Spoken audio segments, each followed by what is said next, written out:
The hot season had arrived and the city was bathed in the rays of the sun, accompanied by the chirping of cicadas. While wandering around town, the ponytailed man came across a flower store. When he walked into it, he was greeted cheerfully. He walked along the stalls full of greenery and looked over the merchandise thoughtfully. With a slight awkwardness in his voice, he held out the unusual name of the plant that had caught his attention. The merchant cheerfully explained, "Its leaves resemble coins. That's why it's also called a money tree. People often give it as a gift for starting a business." Such a characteristic pleased the man.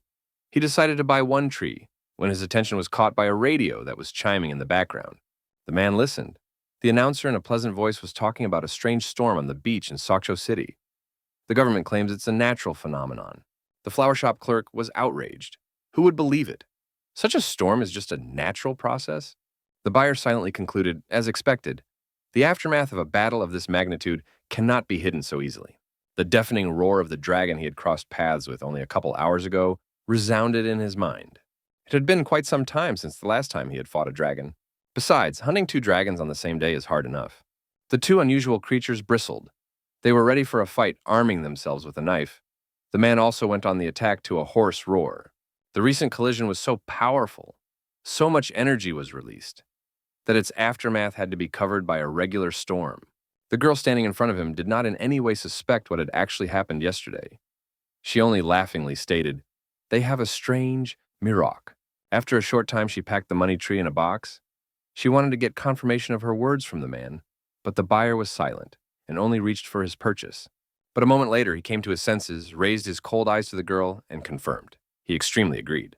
After these words, he silently and leisurely headed for the exit of the store. It was unbearably hot outside. He almost missed the cool and humid air inside the store.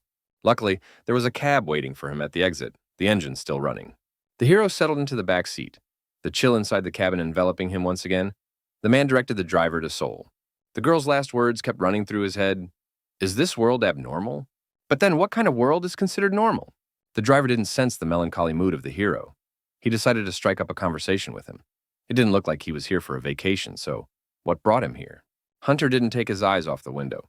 He wasn't about to share anything personal. So he answered briefly, "Nothing much." His gaze continued to encompass the tall skyscrapers. He's only here for work. The man closed his eyes and leaned back. Fatigue engulfed his entire body. With a heavy exhale, he muttered to himself that he really didn't want to work. The driver did not feel the universal fatigue that pressed a weight on the shoulders of the hero. Though he himself was perky, he agreed, the same. He tried to encourage his client, but isn't it all about food and the good life? In this world, they have to work just to survive. It seems like everywhere you go, everyone has the same thoughts. When the man found himself being examined by a doctor, he began with the same phrase, "I don't want to work." His voice became a bit cranky, which didn't seem to match his appearance. He's so bored, it's driving him crazy. Isn't there an option here to live without working? The doctor was silent for a while, after which he made a succinct conclusion. It seems that Mr. Ye Minjun has burned out. The so-called Ye Minjun's gaze remained blank and uninterested. He didn't even look at the doctor who was currently talking to him. Because he's been doing this fucking job for too long. There was a hint of anger in his voice. Is it right to live like this? Seemingly tired already mentally, the doctor's words were accompanied by the clacking of his claws on the keyboard. He made an analogy. Just like a rubber band, if you pull it long enough, it loses tension. The conclusion, the hero's mind needs rest. The computer screen lit up with letters. Diagnosis, emotional burnout syndrome. The doctor grabbed the medicine pack with his clawed paw. The pills tinkled resoundingly in the jar. He held them out to Ye Mingjun. He himself is unable to do this, so he must take them as before. Hunter clutched the tinkling jar in his palm, staring at it with a frustrated look. He repeated tiredly to himself, taking them, like before. The doctor turned glowing yellow eyes on him and reminded Ye Minjun that his next visit was as long as 23 years from now. He clacked on the keyboard, closing Ye Minjun's personnel file. Did he have any more questions? Hunter shook his head and slowly stood up. Then he would go. The doctor leaned back in his chair and stretched tiredly. They would see each other in 23 years. The question about living without working really surprised him and seemed funny. He chuckled. He doesn't believe it's possible. Because if you don't work, you die. Ye Minjun walked out of the hospital towards the heat. He didn't have strong expectations about the reception, but he was still upset. The midday sun was already at its zenith. Now it was blinding his eyes. But despite that, the people around continued to party and enjoy the day. Ye Min-jun exhaled and tried to set his mind on the best. It was a good day after all. But suddenly the people around them became alarmed. Each of them received a danger alert. All the residents were asked to go to the shelter immediately. Ye Min-jun's phone vibrated in his pocket, but he knew he would get a call. With an impenetrable face, he pulled a cell phone from his pocket, flipped off the cover, and brought it to his ear. Casey's ringing voice came over the speaker. She had a job for Min-jun. The hero wondered if it was a bank robbery. The girl, on the other side of the wire, let out a chuckle, as expected from a top Korean agent. The man got straight to the point. He was interested in the payment. The girl informed him that it was the same as last time. Ye Min-jun slammed the lid shut. This is so boring. After saying that, a bluish glow enveloped his figure and he dematerialized in midair.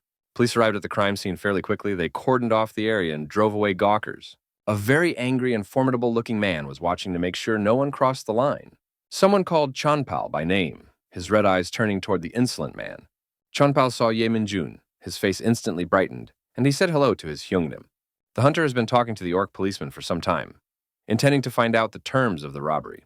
Fortunately, there is only one perpetrator. Judging by the last refugee, there are now only 4 hostages in the bank, all unconscious except one. Ye Min-jun, bored-looking, headed towards the bank. He will take it upon himself. The policeman looked perplexedly after him.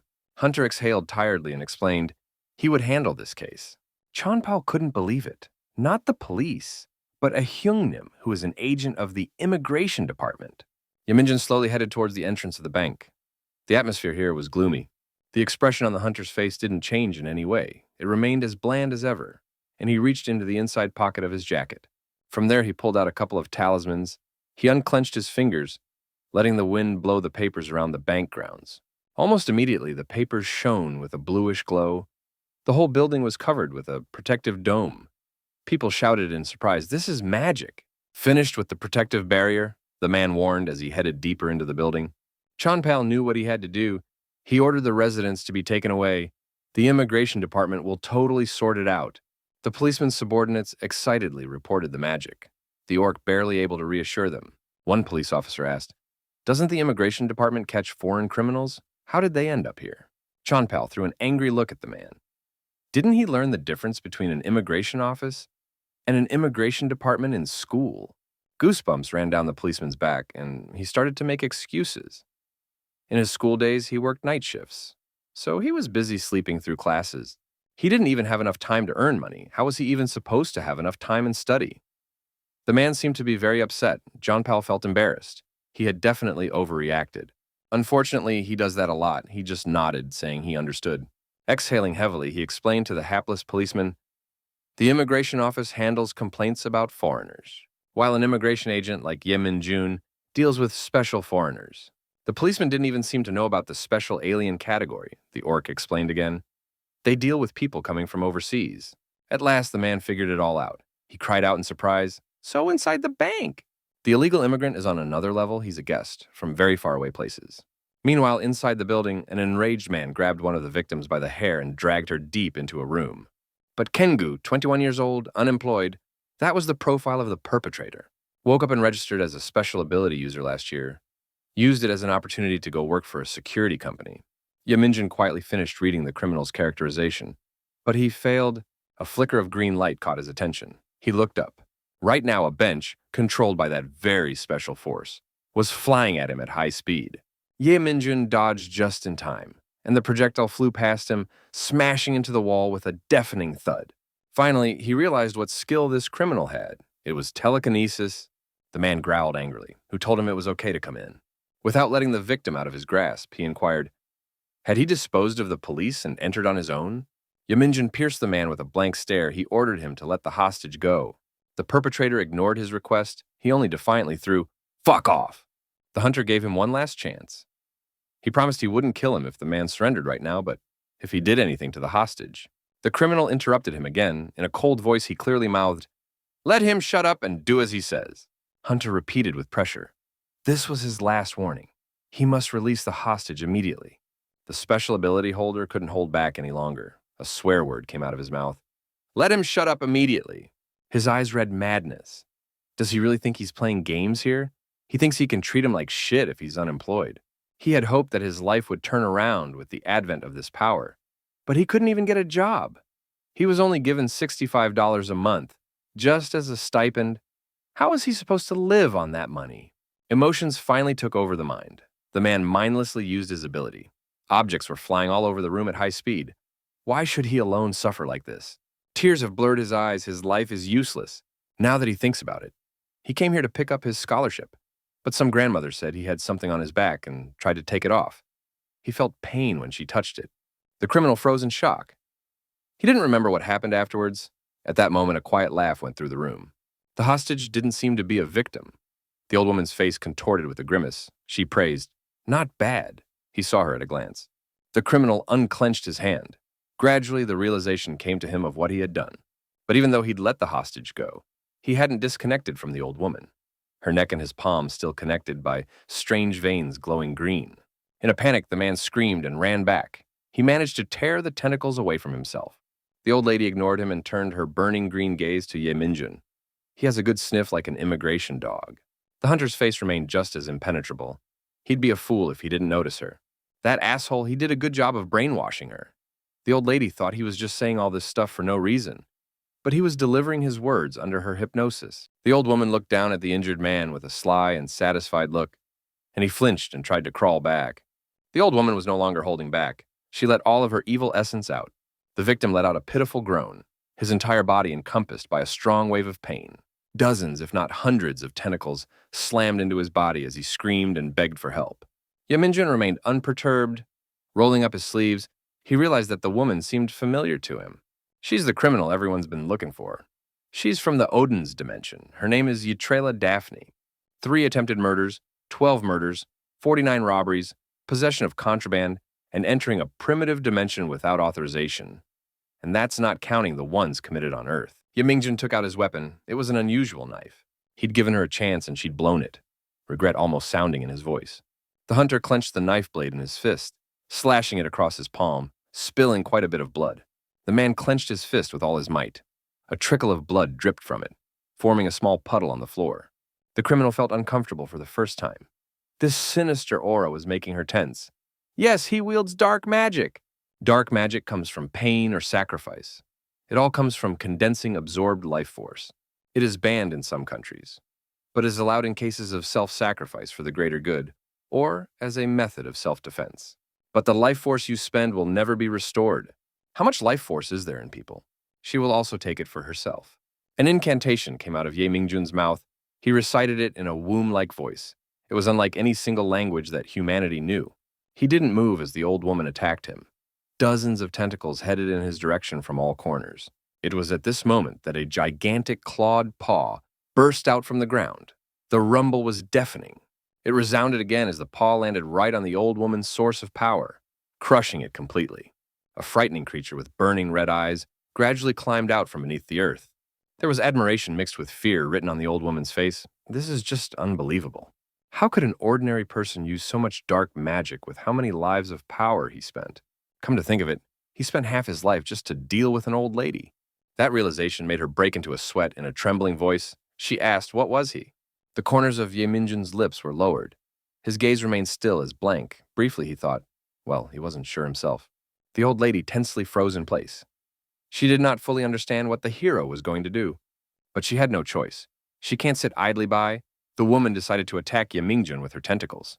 The frightening, huge black silhouette reacted so quickly, the woman's heart almost stopped. Its glowing red eye was too close. In an instant, the creature quickly grabbed the sticky tentacles and ripped them to shreds. The criminal felt incredible pain. Her eyes rolled back and her mouth opened in a hoarse and mute scream. As the creature continued to mercilessly tear and throw, Ye Minjun slowly but surely approached the old woman, who broke into a frantic scream. It finally stopped when her head was cut off, the thought of her opponent's immense strength standing in her mind. After such a noisy battle, the hall was finally quiet, so the man's footsteps echoed rumblingly. He teased the criminal, "Is she in pain?" The old woman realized that her situation was becoming hopeless. She wanted to pay him off by promising that she would repay him if he let her live. The hunter froze. How would she repay him? The woman didn't miss the opportunity and started babbling. Did he know why only criminals were gathered on Earth?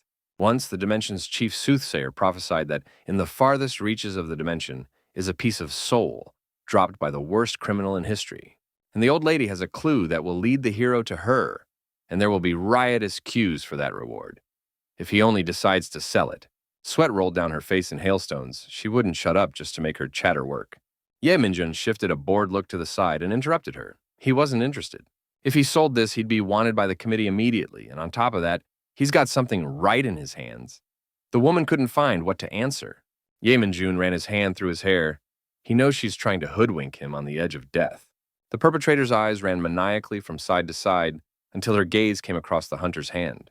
She was back to normal. How was that possible? The life force that has been victimized by dark magic will never recover. This is a basic law of the universe. The woman definitely saw Yamingjun's hand had lost all vitality and dried up. It looked like the hand of a corpse. She decided to inquire about the man's race, her tongue lashing out, and she managed to do it the second time. She looked at him with different eyes now. He seemed much scarier to her, scarier than the creature that stood behind him. The man's eyes burned red. He repeated again that he didn't know. Those were the last words the woman heard before becoming a bloody mess. How many extraterrestrial criminals does Ye Minjun have on his record? The hunter's gaze became faded and blank again. How tired he was of it all. He looked up and looked around the room, but the important thing was that the hostage was still alive. The hunter's gaze remained still, as cold and indifferent as he lowered his eyes down and looked at the pool of blood that had formed thanks to him. And a crime like this would only be forgiven for robbing a couple of banks. The man realized he was jealous of them. He put his hands in his pockets and turned around, intending to leave. Gradually, the protective barrier around the bank dissolved into the air, leaving behind a light haze. People watched with delight. Yamingjun walked out of the bank with a tired gait, his head lowered, and he stared in front of him as if nothing out of the ordinary had happened inside. The policemen didn't know how to interpret his reaction, so they wondered, is it really over already? The hunter nodded lazily and motioned for them to take care of the consequences. Chanpal asked, "What happened to the hostage?" Yamingjun sighed heavily and informed that the hostage was alive. He hated to report back after the deed. The policeman was greatly relieved. It was a good thing the guy wasn't dead or a mugger, or it would have been hard to watch a young guy with a hole in his head. Yamingjun meaningfully mumbled, which caused a new wave of anxiety in his acquaintance. Chanpao covered his face with the palm of his hand when he heard that the hostage was already getting shots all over his body. Yamingjun ignored the reaction of the policeman. Walking away, he reminded what he had said before. Here. It is hard to work with Chanpal's attitude. They should have a drink sometime. Chanpal nodded contentedly and wished him a safe journey home. Yamingjun's phone vibrated again. There was a message from Cassie. First, the man leisurely rolled up his sleeves and then reached for his cell phone. The privatization department of his company's public administration service has already managed to send the money for the job to his account. These guys pay promptly. Yamingjun saw a taxi passing by just in time. He waved his hand and the brightly colored car obediently stopped. Despite his fatigue, he decided to go to the bookstore, so he directed the driver to the Sanroksu area. What they know all about him, the famous Bureau of Immigration agent, 99% of cases are successful. But there's one thing that few people know. He called up the info field. It turned out to be the profile of a prisoner whose number was ASIF 6666. He was a criminal under limited mind control. He was sentenced to correctional labor on Earth. The man ran his eyes over the form again, as if he hadn't seen it more than 1,000 times. There was a name at the bottom of the page. Each time he hoped it would change. But everything remained the same. Yamingjun, human. Even though he wasn't really a human. One day many years ago, he committed a crime, and they tied him up instead of just finishing him off on the spot. As punishment, his body and mind were taken from him, and he was sentenced to reformatory labor. All the important work, too dirty for other workers, is given to people like them, people with altered minds. A job is a prison, while a layoff is a release. Each time he successfully performs his job in this hole called Earth, he receives the universal currency Dalant. No sooner had the transfer arrived than a new notice rang out. The tax collection center had withdrawn 2,000 Dalants from his account. Each time before the window closed, a reminder came up. Please be careful, you will be charged a fee if your account reaches minus. If you delay payment, you will be sentenced to death. Currently, the payoff is 5,124,990 Dalant. Here, the meaning of payoffs is different from the earthly. There you get paid them at retirement. But here, you have to pay them yourself to retire. The rewards that he got for today's order. It's probably about a couple Dalants. And since earning Dalants turns into hell, once you become a prisoner, one day the thought of stealing Earth currency, exchanging it for Dalantes, and paying for liberation. The cab driver glanced at his customer in the rearview mirror. No idea what thoughts were swirling around in his head. Ye Minjun didn't want to live like this anymore. He was tired of living like this. The man opened the prisoner manual and reread it again, as if he hadn't memorized it by heart over the years. Prisoners can legally obtain dalants in the following ways: capture or kill a wanted criminal, special assignment from the Bureau, solve the food problem in dimension number 31490, information on the Pachinog pirate crew, and more. The amount of each mission is not even close to the 5 million he has to pay. Suddenly, his breath caught as the list updated. Confidentially obtain and deliver the soul of a criminal with the identification number Asif 1, 7 million dalants for the job. Unwittingly, the old woman's last words surfaced in Ye Minjun's mind. The chief seer of the dimension had once prophesied that in the farthest corners of the dimension, there was a part of a soul dropped by the worst criminal in history. Hunter tried to suppress the excitement, if only he could accomplish this mission. Ye Minjun didn't notice the swear word flying off his lips. The driver assumed that he must be going through a tough time at work right now. He tried to encourage the customer. He should hang in there, but the man resisted. He thinks it's time to bail. He's had enough. And who would have thought he'd be working there for 800 years? But now he's got an opportunity, and he's definitely getting the hell out of this damn company. Do you know the 3 most effective ways to kill your boss? Came a question too compromising for a police station. Unfortunately, Chanpal took it too literally. He's not sure. But it seems like a headshot. Slit his throat, he wondered. Or is it better to use his abilities? The questioner put his finger out. No. Firstly, one must shoddy work. May they die of hypertension. Secondly, one must make a mess of things by doing a job that is not his, so that he will be fired and starved to death. Third, ignore the chain of command and talk nonsense about the chief. Make the chief so neurotic that he will get cancer and die. The man's voice oozed sarcasm. The 4th Brigade area is too dangerous for personnel and civilians. Why is asking for more manpower bullshit? The head of the police department stood up and slammed his hands on his desk. A moment later, he realized that the whole conversation was pointless. So he ordered his subordinate to get out of his sight so he couldn't drive him white. Chanpal awkwardly grabbed the sheet held out to him. This was a case assigned to the 2nd Brigade, but boss ordered him to take it over. The cop did a quick check of the report. A missing person? But they're short-staffed enough as it is. And then there's this. The man finally lost his temper and shouted, Chanpal will do it even if they lacked something there. The orc, with a grim expression in his scaffolding, froze in place as the pieces of paper that his boss had hurled, in a fit of anger, flew in the air around him. The man kept yelling, Why did he get up? Anger engulfed his mind completely. He began to wail that orcs were so slow and pissed him off so much. Chanpal exhaled heavily, burning a sheet of paper with his gaze. He was already leaving. A short while later, Ye Minjun returned to his workplace. A familiar voice called out to him. Had he come? Cassie, Ye Minjun's assistant, flipped the page of the magazine in a funky manner and inquired, When will he finally change his phone? The man had not yet had time to respond to anything before the woman continued to complain. He at least knows how tedious it is to write messages individually. She indignantly jabbed her finger at her phone screen. Her second most important contact was now him, Ye Minjun. The man calmly inquired who the first person was, to which he received an awkward reply, the credit card company. Hunter walked over to his desk. There, he noticed a box that wasn't there before he left. Cassie cheerfully replied that she'd grabbed it on her way out. The man's faint interest awoke. He grabbed a stationery knife and opened the box. How many potatoes did she buy? Why would a man who lives alone need so many anyway? Cassie parried, It's to share with a guy who also lives alone. He must like cheap food since he's an old man now, right? Ye Minjun only sighed and called her a spender. Since she brought her here, he dares to assume it's for work? The girl waved the folder. She'd asked the Immigration Bureau to hold off on this. She just wasn't sure if her boss would take the case. Hunter knew if she was saying that. Means there was something questionable here? He ran his eyes thoughtfully over the case. A missing person? Cassie nodded affirmatively. Yes, president of Hessen Industries, Yang Taejun. His company has a net income of 300 billion. But he hasn't shown up for work since last week. Just vanished. The Bureau suspects he may be an alien living on Earth without papers. Cassie has finished her brief tour of the case. And the Bureau needs proof, even if the man never comes back. Because without it, the government can't claim his stock. Ye Mingjun wondered if the man had any heir. But the assistant assured that no close relatives. She was told she had a will. But the Bureau had to get it first. If inheritance is possible without bloodlines, they seem to want to get it before the will is even found. The girl was so interested in her boss's words that she moved too close. The man didn't like that she violated his personal space, so he pushed her away weakly. If it brought something as boring as a missing person, perhaps the government is in urgent need of these stocks. Yaminjun had already taken action. Maybe this time it would be a good idea to get rid of the debt.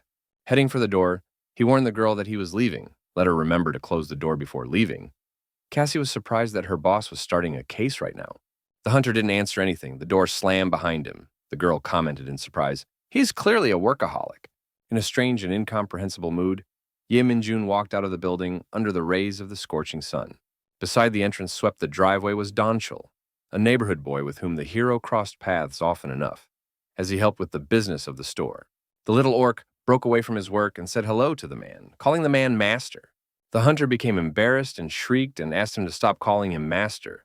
Otherwise, people might misunderstand. Dongchul complained that the pronunciation is very difficult. He confuses the concept of boss and master. Ye Min-jun sighed heavily. And why did Mr. Lakefield need to introduce him as the owner of the store? The hero advised the boy to think of something better to do besides host. He waved goodbye and moved on. Ye Min-jun walked into a bookstore he knew. He looked around and exclaimed in surprise. His subordinate was magically able to revive a cactus that had recently looked completely dead, thanks to the efforts of the shopkeeper. Basically, they are elves for a reason after these words, as if by magic. An elf really appeared in the doorway. In a disgruntled tone, the man advised him not to touch any other plants again. He wasn't sure what the hero was doing, of course, but a cactus could dry out like that. It was none other than Lakefield, the boss of the Sangroku bookstore. Ye Min-jun felt slightly embarrassed at his carelessness. In his defense, he said that he wasn't the one who bought it. It was Katie who fitted it. In response, Lakefield exclaimed that this was a bookstore, not a vegetable garden. Ye Min-jun took a seat next to his friend. He tried to change the subject by asking how Dongchul was doing. At this moment, both men turned their gaze to the doorway. A pleasing picture appeared before them. The boy was taking great pleasure in kicking up dust all over the yard with a broom. Lakefield summarized. Employee of the year, his voice oozing sarcasm. Ye Min-jun agreed with a chuckle. The elf turned attentive eyes on the hero. So, what can he do to help him? Ye Min-jun continued to watch the boy with a smile. He had to track down someone, and that was Lakefield's part. He was their agent, so he was thinking fast. The man reluctantly reached for his file folder. The hero knew he didn't really want to do this, so he promised to reduce his rent in return. But still, Lakefield nobly declined. His pride won't let him, and if he reduced it, he'd have to pay practically nothing. Out loud, the elf asked, "Will you help me?" But he was definitely not addressing his friend. The man activated his abilities, through which he was able to summon the spirit. They say when you summon an elemental spirit, they take the form of the person you miss the most. The hero was surprised that his partner was able to summon the spirit so quickly. He wanted to know what the secret was, to which he received a laconic answer: attention and practice. The summoned spirit slowly looked through the data of the 274-76 AEO case.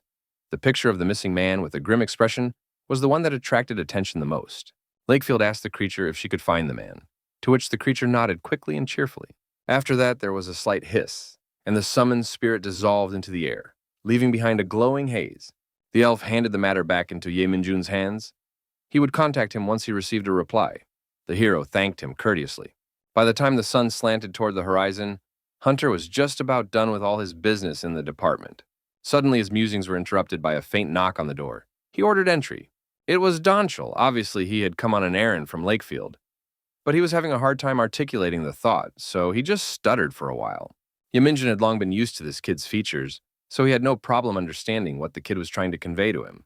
His eyebrows lazily raised in surprise. "What, already?" A couple minutes later, he walked into the bookstore again, immediately asking, "How's it going in there?"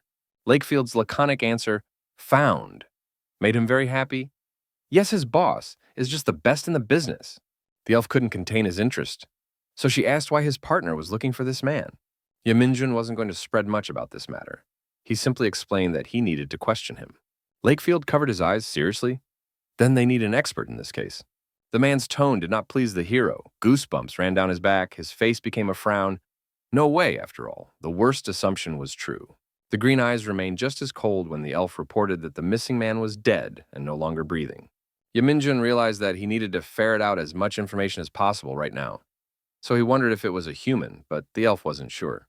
It's hard to call such a thing human. The horrible picture was once again before his eyes. A short while later, Ye Min-jun reached the accident site where Yang Taejun's corpse was discovered. It was gradually getting darker as the sun hid behind the ridges of the mountains. Everything was colored in shades of red and purple, unusually beautiful, except for the hanging corpse above his head. Hunter reported back to Katie. He had searched everything he could but found only a letter in his pocket, other than mentioning the will. Nothing useful. But it seems the Immigration Bureau hasn't found the will yet, Kathy confirmed. She heard it's kept at the main office of Changchun Main Bank. The man sighed disappointedly. Then, they won't be able to get it, since it is there. It is better to hammer out the will for now. Instead, check President Yang Taejun's house. Kathy agreed and hung up the phone. Ye Minjun analyzed the situation. The circumstances were strange. One should try to retreat if it becomes difficult to prove that this person was an alien. After a hard night came the damp early morning. Ye Minjun and Jeonpal unexpectedly bumped into each other outside the deceased's house. Jeonpal exclaimed loudly what his friend was doing here, his voice so loud that the man gradually started to wake up. At that moment, the notary showed up, happy and energized, and he was wondering how to pull it off. Since they had both filed a visitation request, it was good that they already knew each other. Satisfied, the man retreated to his car. Let them handle it themselves. Just return the keys to him later. Jeonpal hardly understood what was said. Since the man had fled so quickly, Ye Minjun decided to help him out and clarify the situation. But the cop didn't really want to get into it that much. Fuck explaining it. They'd just give his hunter a pick-me-up. It was worth finding out. Since that bastard 2nd Brigade leader had handed it over to him, did that mean another brigade was doing it first? There's been a recent spike in missing elves, so a 2nd Brigade has been sent to Special Investigations Headquarters, and missing person cases were left to loners like his department. Orcs go missing daily. The leader of the 2nd Brigade must have figured out that the honors for the deed would go to the feather and discounted it to his department. There was anger in Jeonpal's voice. The hunter tried to calm him down. Honestly, he was glad he was assigned to him. It's better for him to work with his friend than those empty-headed people. Jeonpal felt relieved at heart. He appreciated Ye Minjun's words. Suddenly, their conversation was interrupted by a ringing phone call. Jeonpal's phone was ringing with his boss. The man very timely decided to warn his subordinate that someone from the bureau should be with him. They said to cooperate. Jeonpal could hardly contain his anger. He tried to convey in a calm and even voice that he understood everything. Mentally, he was already cursing his boss. The chief kept muttering something, but the cop wasn't listening to him anymore. He happily pressed the call's reset button. Ye Minjun chuckled and offered to share the reward. After completing the investigation, Jeonpal laughed along with him with their then relationship. Let him rather just buy him a drink. Ye Minjun's lips contorted into a smirk. He agreed, then it's time to earn that drink. After these words, the pair of friends went into the house and began to search it confidently. After all, both were experienced. Hunter was studying the living room when a faint glow off to the side caught his eye. He turned around and saw Jeonpal turn on the computer and began studying the data on it. There was too much information, so the policeman decided to transfer everything to a flash drive, after which he will study everything at the station. At this moment, Ye Minjun was groping the shelves in the bookcase. One of the books really interested him. He could barely reach the highest shelf. When he did manage to get it, Jeonpal went over to him and showed him the flash drive. He promised to drop him a copy of the hard drive tomorrow. The man nodded. Okay, he'll leave it up to him. Both men fell abruptly silent as they heard some strange sounds in the distance. They seemed familiar to Jeonpal. It sounded like a sword crying. Swords with egos make similar sounds. While he was babbling, Ye Minjun hissed at him. He wanted to listen better. His gaze ran thoughtfully around the room. This could be evidence. The men crept up carefully, walking towards the sound and trying not to make a noise. Most importantly, not to scare them off. Soon they reached the kitchen. Doubt mixed with bewilderment reflected on both men's faces. I didn't want to believe it, but the noise seemed to be coming from the frying pan hanging on the kitchen wall. With a dumbfounded expression on his face, Jeonpal took the pan off the hinge and examined it. Why is the sword cry coming from her? Suddenly, he heard a strange sound that sent a strange feeling down his spine. His teeth clanked, and his eyes opened wide. The policeman shrieked in surprise and shock and threw the frying pan to the floor with all his might. There was a deafening rumble. Ye Minjun's face flushed with excitement and pleasure. This was rare to see, he asked his partner. The latter startled him. What happened? Is she really talking? The policeman was uncomfortable. He confirmed his partner's assumption. The hero leaned over the kitchen implement. Well says, and why throw himself at once? Jeonpal warned that this skillet was making very strange noises. But it was too late. The man had already picked it up. Ye Minjun heard strange and shrill sounds. A mat came off his lips and he slammed the frying pan against the floor with all his might. Jeonpal sighed sympathetically. The innocent, ordinary-looking pan continued to lie obediently on the floor, while the two shy men continued to stare down at it, hesitant to touch it again. The man realized that it couldn't go on like this for much longer. He sighed, gathering his strength. Hunter picked up the skillet from the floor, grabbing it by the handle. The skillet made a squealing, joyful sound. Ye Mingjun burned through the object with a wary look. He turned to it. What is it? A happy and cute face was displayed on the plane of the pan. The creature was happy to be asked this. He is a great cook from the Eladam dimension.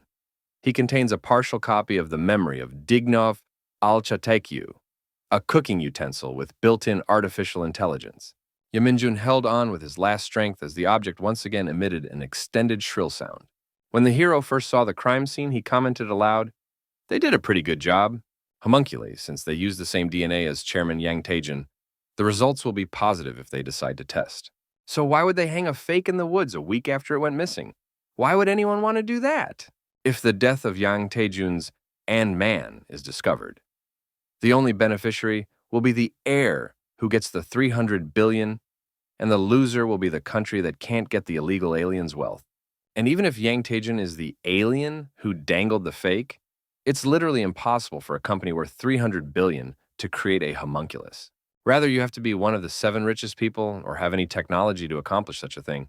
So how much is Yang Taejun's company stock worth that they are creating this problem? And now that the homunculus is involved, things are getting out of control. At this rate, Ye Min-jun better not get involved. But it would be nice if he could get some evidence from Yang Taejun's house. The joyful mood of the magic item could not be thwarted by anything. The skillet once again mouthed a satisfied face. It had been gathering dust for so long, it hadn't been used for so long. So it was a little excited. Ye Mingjun pointed out that this thing's ego is the highest Everest. Such a thing is not easy to find on Earth. So it is quite possible that Yang Taejun is an alien. Meanwhile, the object in the hero's hands did not pay attention to his silence at all. He kept on chatting merrily without getting the slightest bit tired. At the moment, the item talked about its advantages. It could see and recognize any objects within a radius of 3 meters, which would help it inspect ingredients and give the owner advice. It assured that Ye Minjun communicated because it could also read minds. However, Hero did not share the mood of the object. He had the treacherous thought of just taking the thing and throwing it away. But he quickly discarded it and decided to ask the skillet if Yang Taejun used it often. The item confirmed that it was quite often. Yaminjun warned the creature that he wanted to ask something about his master. The skillet happily agreed. Yang Taejun, in her opinion, was an ordinary person. She had thought so ever since their first meeting. The last time the entity had seen its master was about a week ago, at about 2 in the morning. She'd seen him leave in the middle of the night. She was still wondering what kind of meeting he'd blown off so late for. And the next day she felt movement in the living room. This reassured the subject, for he thought that nothing of the kind had happened. This new unknown variable really stirred Ye Mingjun's mind. Things were now shaping up completely differently. Just in case, the hero decided to ask his partner if anyone had entered the house since the incident. But Chanpal assured him that today was the first time since Chairman Yang Taejun left his house. Frying Pan broadcast a surprised face on the plane. But that person, she's just sure it wasn't Taejin Hanim. He always just comes, searches the house, and leaves right before dawn. He came 5 days in a row, but then he just disappeared. Unfortunately, the object lacked night vision, so he couldn't see a face. But judging by the silhouette, it was definitely a person. But here's the catch. In order to come and go without using the door, you need warp magic. Since Chanpal couldn't hear the item's readings, Ye Minjun gave him a brief tour. Here was someone who had searched the house before them, and it was likely that he entered and exited using warp magic. The character was looking for traces of magic in the present, but should have looked for quotes in the past as well. Chanpal felt that the atmosphere in the air changed literally before his eyes. Something was wrong and he felt anxious, so he asked his partner, what was he doing? There is a spiritual world intersecting with the material world, and magic leaves traces in the spiritual world. Now he must find traces of the use of warp magic and find out who was infiltrating the house. Led by Ye Mingjun's magic trace passed into the next room, the item confirmed that the person always appeared right here. Chanpal watched in silence as the hero commanded his ability to find the trail. 10 traces of warp magic considering he's been here 5 times. Everything matches perfectly.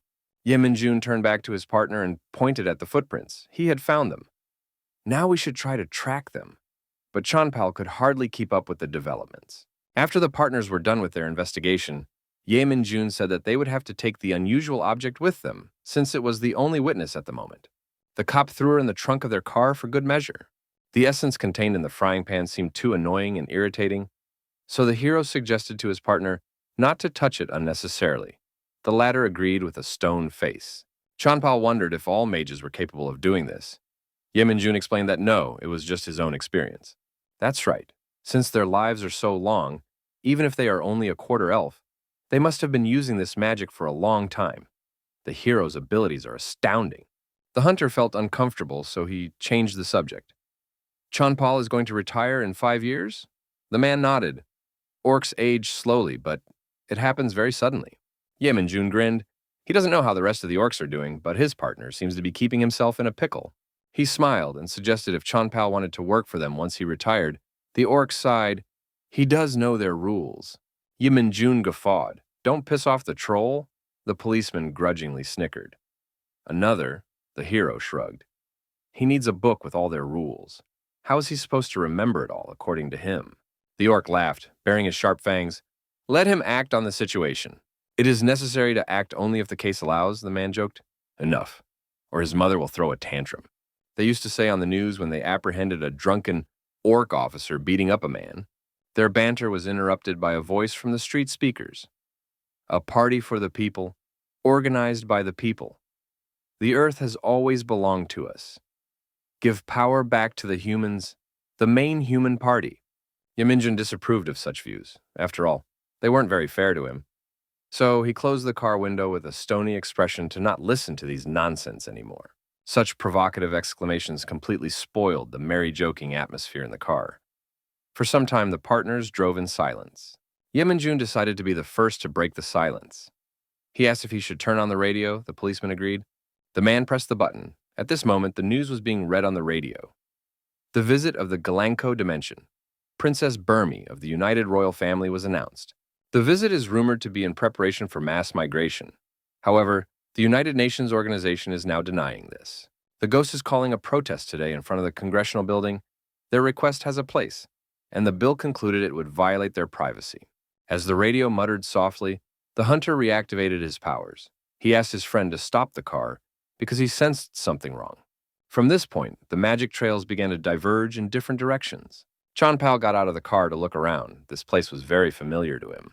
The area was populated by creatures with exactly the same skin color as the policeman himself. Jaw's build was just as similar. It was an orc community. If they came every night for 5 days, they must have settled here for a while, if you reason. This neighborhood fits perfectly. Fortunately, there's no sign of invisibility magic, so we just need to check the cameras. Yeminjun honestly didn't want to do it, so he decided to leave it to his partner. But the latter didn't mind. After all, he knows the area much better. The next day, the friends met again, and a surprised exclamation echoed through the street. Yeminjun couldn't believe that there was no video surveillance in the entire neighborhood. The policeman waved his hand. He knows how it is. Finally, the hero realized why he had such a strange look on his face then. Well, under the circumstances, they're going to have to do it the old-fashioned way. Chanpal didn't quite understand what he meant. The man nodded. They would use traditional methods. To think that a 21st century mage would do research by hand. After wandering around the neighborhood for a while, the partners reached a residential building. The sign read, Orc Pub. The investigators went down the stairs. Chanpal knew the bartender. It was Lee Taysom. He greeted the old acquaintance cordially. The man was surprised at his appearance. What was he doing here? Did he get a report? Yeminjun was surprised that the two men appeared to know each other. The policeman explained that it was within his authority. He warned his acquaintance that he had only stopped by to ask a couple questions. Had the man seen anyone suspicious nearby? Chanpal slid the image to him. The suspect has a build like this one in the picture. He acts at night, and he has the smell of a wizard. The bartender clumsily grabbed the image. For a while, he examined it thoughtfully. Since he's been asked by an old acquaintance, he'll take a look for him, one call, and he'll be back. So the investigators should wait here. Chanpal bragged about Lee Taysom's connections. And if he doesn't know either, then no one does. The screen twitched, and the bartender turned back to them. Someone said they saw someone similar in the 3rd block. They should go there. Lee Taysom gave them the picture back. Yeminjun's mood lifted. It looks like this will be easier than he thought. For a while, the man wandered around the neighborhood to which they had been directed, questioning every person he met. There were too many orcs, each giving different information and directing to different places. The orc neighborhood has poor security, so they don't even come out at night. Since the perpetrator walks around here every night, he'd obviously be easy to spot. Yeminjun activated his powers again and called out his partner by name. It seemed he had found the culprit. The magic trace led to a single point. This was definitely the guy who used warp magic. He used a barrier on the door. Must have wanted to live. Looks like he doesn't have enough skill since he put several on at once. The hero took out his magic knife. It cut seals like butter. Now he cut them one by one. Suddenly, the man sensed a change in the magic spell that had been cast on the doors. He took the knife away from the seal and grinned. Wow, the criminal is savvy. This small is trying to escape, okay? Now he's going to change tactics. He asked his partner to move away. The sun was setting behind the horizon, coloring the sky red, so the energy source that glowed red and moved across the sky was almost invisible to the human eye. He repeated his partner's entire route over the past few hours until he reached the right house. Finally, the summoned stream of energy reached the master. Ye Mingjun opened his eyes and ordered to take the culprit. Obeying his will, the unusual glowing mass picked up speed and headed toward the door, smashing it into splinters. A great wave of dust rose up. The men coughed, but still, the goal was reached. There was a gaping hole in the doorway. Having finished its task, the energy source returned to its master, while the men looked around in surprise. An unusual picture appeared before them. An almost completely naked man was creating a hole in space, trying to escape into it. The criminal laughed smugly. Do they really think they can catch him? Chanpal and the energy flow controlled by Ye Minjun simultaneously rushed towards the fleeing criminal. The policeman noticed the quick movement with the corner of his eye. Chanpal flinched and stopped. Still, the hero managed to stop the fugitive. The energy obeying him managed to grab the man's ankle with a thin vine as he was about to disappear into the portal. The criminal didn't expect it. He only managed to let out a surprised sigh as the energy completely enveloped him and started dragging him back. The man tried to resist, so the vines completely entangled his body, immobilizing him completely. His appearance, something like a mummy. Eventually, an unseen force pulled him out of the portal, leaving him lying on the parquet, shivering with fear. Chanpal watched the restrained criminal with admiration and fear, while the hero exhaled in relief. After a couple minutes, the men released the fugitive, placed him in a chair, and tied his hands behind him. Chanpal discerned an interesting tattoo on his chest. It looks like he's a member of the Society. Societies, if he's not mistaken, which is a criminal organization composed of able-bodied arrestees. In short, the gathering place of the scum. While the man was out, the policeman went through his phone. He gave his verdict. The man was completely clean. Ye Minjun examined his room. There was nothing special in it either. Since they confirmed that the man is a member of a super powerful criminal organization, according to Article 4 of the Provident Constitution of the Republic of Korea, as a citizen. The policeman read out the statement when he was interrupted by a spit in the face. The perpetrator sent him off with gusto. The man continued to insult the orc. In his opinion, the man wasn't even human, just a bastard who thought he was human. Chanpal could barely contain his anger. The fugitive didn't pay attention to his embittered expression. He thinks he's put on a uniform and become one of them. He's moved on to threats. He's so angry he just wants to tear the orc apart. Yiminjun stated, it wouldn't help him if he said something like that. Chanpal agreed while gritting his teeth. A whistle sounded. The hero looked up. Why did his partner pull out a hammer? This is just barbaric. Let him better clean it up. He's got something better. The man pulled out his magic knife again with a satisfied smile. Yimingjun pointed at his hand with his eyes. Let his partner take a closer look. He left a light cut on his knuckle. A second later, a pustule formed there, a bit nasty looking. An even worse sight unfolded next. It burst open and an insect flew out of there. The criminal could not calmly watch what was happening. He felt an intense panic sweep over his limbs. Curses burst from his lips. There was sadism in the hero's voice. Great, he'd already figured it out, hadn't he? Well, then maybe he'll share it with them. The fugitive was silent, pouring sweat from fear. The investigator called him an idiot. Since the criminal didn't speak, Yeminjun moved his hand with the insect closer to his face.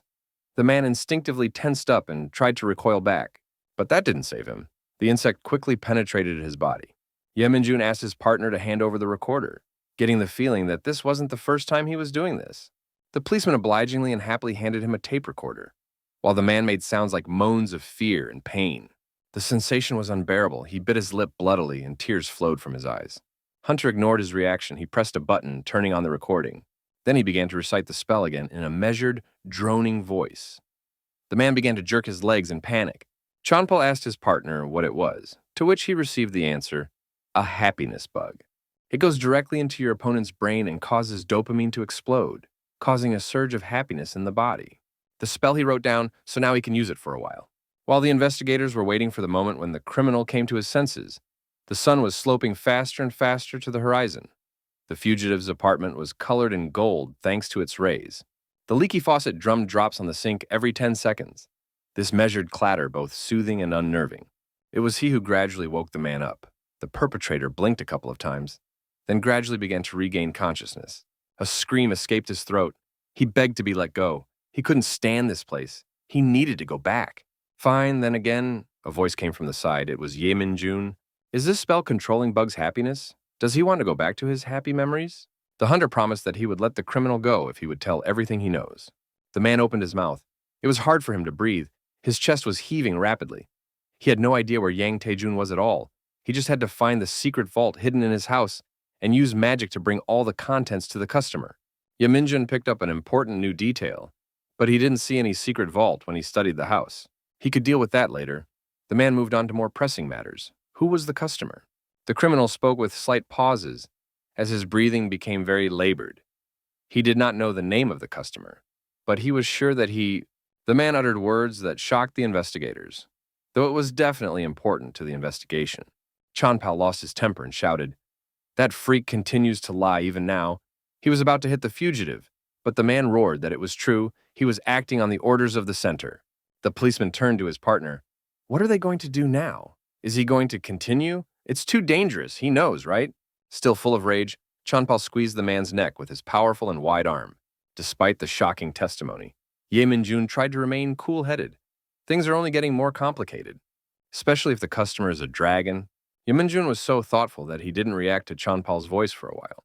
Dragons are creatures that can become upper-class beings in just one generation. They have more than one or two people who have disappeared because of something that did not please them. They are powerful beings ruling society. They are immensely wealthy, have immense power and control everyone like puppets. They are dragons.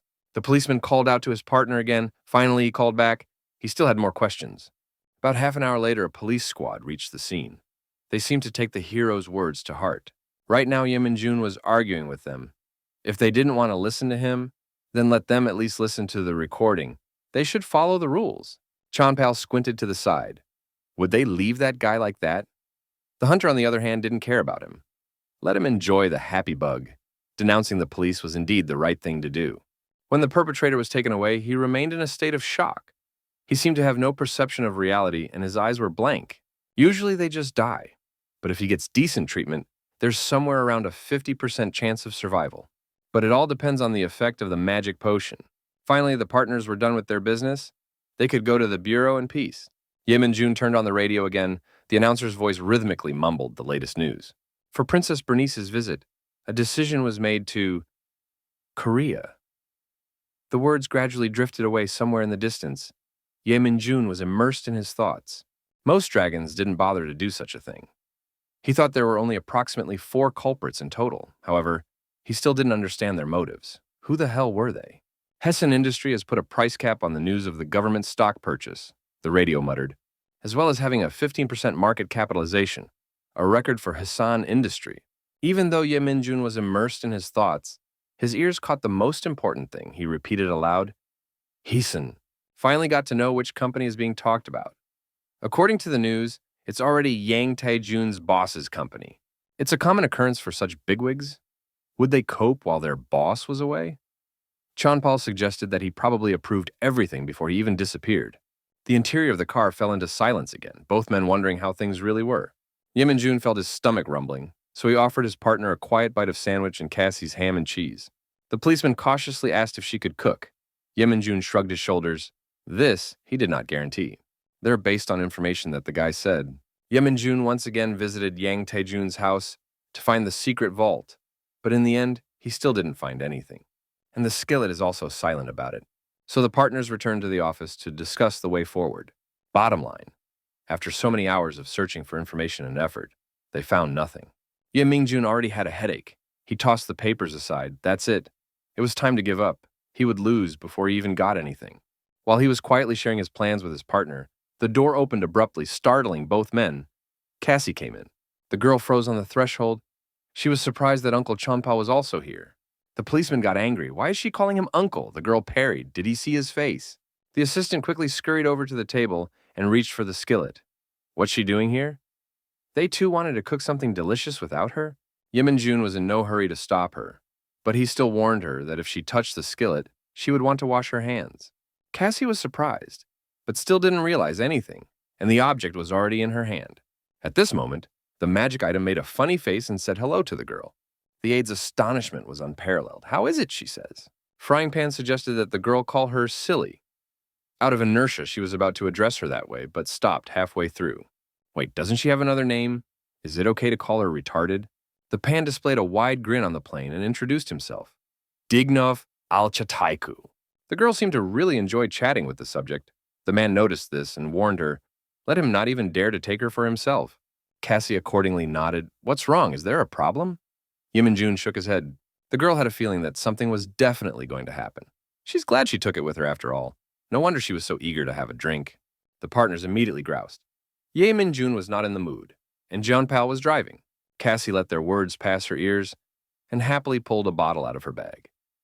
It was 37-year-old Kingsley Aston Maestro Dwarf Collection. Seeing the bottle, the alcohol was good. The men immediately changed their minds. They got up from their couches and went to the store for snacks. Half an hour later, they were back in the office, the table bursting with appetizers and other kinds of alcohol. Ye Min-jun was peacefully enjoying the wine. It was a good end to a hard day after all. All three were drunk, but while the man sat quietly by himself, the other couple argued with each other. When the friends dispersed, it was already late at night, the street lamps faintly illuminating the street. Unfortunately, all three were too drunk to clean up, so the table was left a veritable chaos. Ye Min-jun was left lying on the couch. He didn't have the strength to make it home. By the feel of it, it felt like he had been dead for a long time. He closed his eyes. Everything around him rocked as if he were sailing a small boat on the open sea. Had he been poisoned? No, I think it's just a slight hangover after all. The hunter seemed to be having a strange dream, yet he was still conscious, hungover, but why had he been drinking? Crown Prince Graham made him? He froze. Wait, that was 250 years ago. Is he going to do this alone simply because he is the necromancer on whom the spell rests? Yes, that was a long time ago when he was weak and just starting out. Yes, but now he's here. Ye Min-jun reached out his hand towards the bright light that shone through the narrow doorway. He is here on Earth. The man opened his eyes. Gradually, he was coming to his senses after this hard night, and he, Ye Min-jun. Suddenly, Danshul loomed over him. The boy greeted the man with a smile. The hunter slowly realized reality. With his back, he felt a hard surface. It looked like he had slept on the floor all night, and even worse, it seemed to be long past morning. Danshul delivered the letter to him. The man gradually came to his senses and went out to the balcony to read it and get some fresh air. Turns out it was Jenkinson Group's request for a visit. There are a couple things to correct. The company asked him to visit HQ as soon as possible. Something must be going on. The hunter quickly cleaned himself up and made his way to headquarters, where he was met by guards. The Jenkinson Group building was impossibly tall and huge, and work was in full swing. Ye Min-jun tried to speculate. For what reason was he summoned? Was it because of what they discovered yesterday with Jeonpal? Ye Min-jun was directed to the general manager's office. The man knocked, followed by a voice saying, "Come in." Hunter pulled the door handle. He was greeted with a smile by the head receptionist of Jenkinson Corporation, Bleer. She had already waited for Agent Ye Min-jun. And also, this woman is also a dragon. The measured clatter of a knife against the kitchen board sounded in the kitchen. Ye Min-jun was cutting the potatoes that Cassie had bought. As the girl brushed her teeth, she stared at him in surprise. Ye Min-jun's assistant asked, why doesn't he get another knife? But the man was adamant in his opinion this one was the best. Cassie said she had heard it was used as a relic for human sacrifice. The hunter gave the knife an affectionate look with a smile, he assured the girl. She could take it easy, as he could neutralize it with magic. Cassie did her best to hide her discomfort. She gingerly stretched out, I see, and turned away. Ye Min-jun turned to Jeonpal. Would he like to look elsewhere today? The policeman frowned as he watched the TV. He agrees. Only he has one report to make today. The entertainment news was now spinning.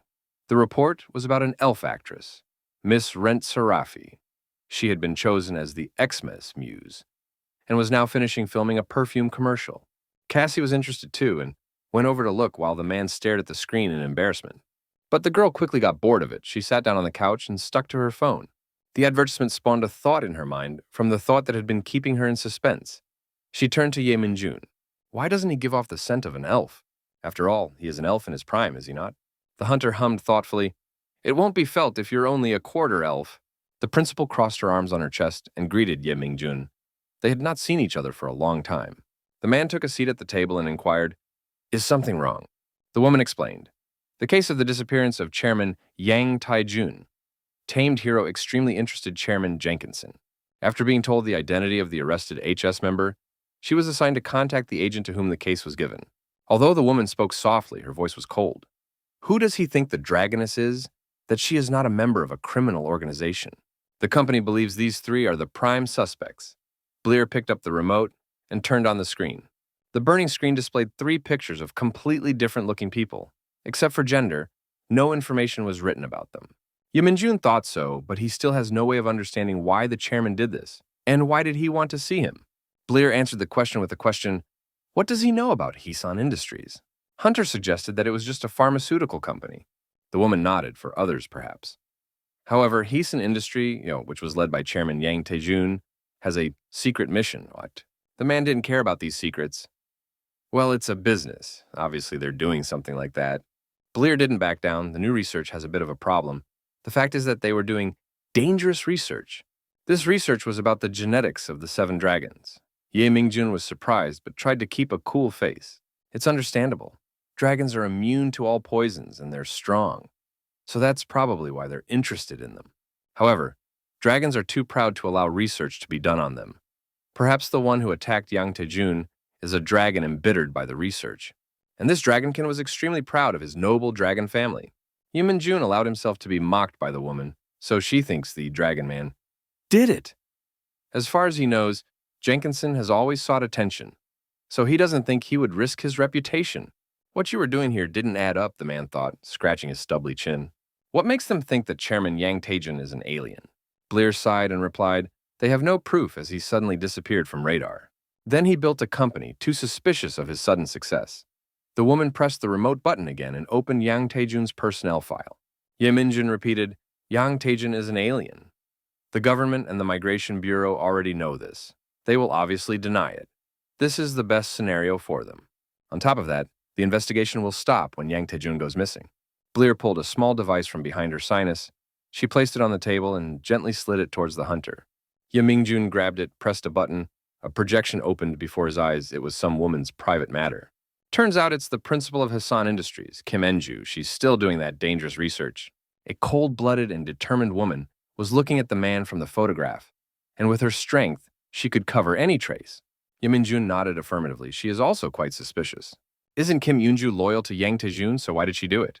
Well, she won't leak all the information on him. Isn't that a tempting way to make money? Bleer carefully adjusted his glasses and grinned. What if she wants to get his place? Is that why she decided to kill her boss? However, it's about something else now, because there are dragons involved. Even though there is still a possibility of this, Ye Minjun should have originally given up on all of this. The man got up from the table and apologized. He should have said so originally. Before he could finish, the woman interrupted him, as expected. If he was in doubt, he should read the letter. She gave him a cold stare, and he'd better do it right now. Ye Minjun pressed his lips together. Damn, they wouldn't just get off him. Reluctantly and slowly, he reached for the letter. He realized he didn't stand a chance. The hunter nodded. He would read. Observing his torment, the woman smiled contentedly and favorably. A while later, Ye Minjun walked out of the building. The roar of the cars in the driveway reassured him. He was finally out of this horrible office. At the appointed time, he met with Chanpal. Now they have a new case. The partners went up to the 10th floor of a tall building. There they were left waiting for her in the hallway. A couple minutes later, a calm voice came out. Are you waiting? A woman came into the room with her group of people and apologized for being late. Her face was familiar to Ye Minjun. It was Kim Yoonju. Chanpal was the first to rise from the table and greeted the people by introducing himself. Ye Mingjun remained silent for now, his nostrils catching a pleasant fragrance. The woman immediately took the policeman head on. She was only going to talk to human police. The hunter, on the other hand, was bowled over by his musings. It's such a familiar feeling. He's in such a state now that it will be very easy to siphon all the energy out of him. Yes, and this woman is saying some very strange things. He blinked slowly. His eyelids seemed very heavy. In just a blink of an eye, half an hour had passed. But the entire time Ye Minjun wasn't listening to what the people below him were saying. Kim Yoonju apologized. She was about to leave. He said he'd heard another manager was missing, but for some reason she preferred not to mention it. On Kim Yoonju's face, for the first time, one could see worry. Perhaps he just left and is not contacting. The man addressed her by name again and informed her that he had a unique ability. Perhaps the principal has heard the acronym MPF? MPF is an interspecific sex pheromone, is an unexplained biological mystery. Mutants that can spread the pheromone that attracts other species are called MPF manifestors. The hero remembered one of the points. He would receive 50,000 dalants for completing this special mission on behalf of the organization. Yaminjun smirked. This would be the easiest thing to do. The hunter turned to the woman again. What is her relationship with the dragon? Normally, MPF is only secreted by frequent contact with the species. The woman was shocked. She tried to interrupt the flow of his words, but she didn't know what to say, so she only gave a quiet mooing. He and Jenkinson had their suspicions. They viewed those three as prime suspects. There was definitely a dragon among them that could be related to Kim Yoonju. It was none other than Edelinsum. When did she start messing around with him? A couple of minutes later, the partners were sitting in the quiet interior of a police car in an underground parking lot. Yeminjun couldn't contain his indignation. He couldn't believe that Kim Yoonju just left without answering anything. John Pal nodded. This is indeed strange. The policeman couldn't understand one thing, so he asked his partner, by the way, how did he figure out the dragon? Yeminjunu didn't know how to explain it. Suddenly there was a prolonged sound in the cabin that knocked him out of his thoughts. With anger, the man cracked the frying pan on the seat. A tearful face was displayed on her plane. Dignova apologized. Just because the hero is heading to a Heesan industry, he wants to tell something and can't hold back any longer. The subject just thought that he knew the person Ye Mingjun was talking about. The man at the same time could barely contain his anger. Dignova Alchatekyu greeted happily. Aha! It's Kim Enju! Ye Mingjun's eyes widened in surprise. It turns out that the extraordinary subject knows the director of the company. She visited his master's house often until eventually she started cumming everyone. 2 weeks for sleepovers. However, Hiro wasn't so gullible. He still doubted the subject's statement. Chanpal listened silently without interjecting into their conversation. But the policeman suddenly interrupted their dialogue. He heard something. Earlier, when Janpal was interrogating Kim Yoonju, Ye Minjun secretly cast a wiretapping spell on her. The orb on the dashboard glowed, and a woman's voice came from it. The principal of the company right now was telling someone that 2 investigators had just come in. Panic and indignation could be heard in her voice. The woman was interrogating her interlocutor. The questions came one after another. Why didn't she say anything? What was she going to do now? How could she still not find one person? Kim Enju was definitely out of her mind. Her scream became deafening in the stone walls of the restroom. They must, at the cost of their lives, find him faster than the orcs. Is it a dragon if he can't even summon a spirit? The arrogant and cold voice on the other side of the wire called her an idiot. A hissing female voice explained, intimacy with spirits is a trait that dragons don't exhibit. That's why she's doing the best she can. At least she understands how many elves have been looking for Yang Taijun. Yeminjun and Chanpal inquisitively looked at the orb, trying not to miss a single word or sound. The hunter remembered that there had been a recent case of a missing elf. That's where this scrap of string had led. The woman blames the elves for being useless. But one did become useful today, Kim Yoonju's interlocutor claimed. One old elf with amazing powers is hiding in a bookstore. A chill ran down the hero's skin. The description was too similar to his familiar. And this person came to catch this interesting creature. After saying those words, Ye Minjun felt his throat constrict.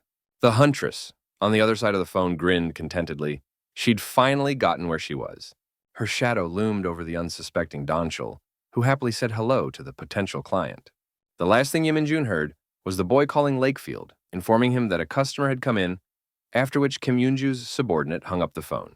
John Paul grabbed the steering wheel and was about to start the car. They need to go faster, but the hero stopped him. If they drive 10 kilometers through all the Seoul traffic, it will be too late. The man addressed his partner by name. He should listen to him carefully. Yeminjun pulled out a knife so quickly that it seemed as if it just materialized in his hand. Then he stabbed his hand with all his might, causing the policeman to be shocked. Yeminjun was engulfed by a red mist. This is warp magic.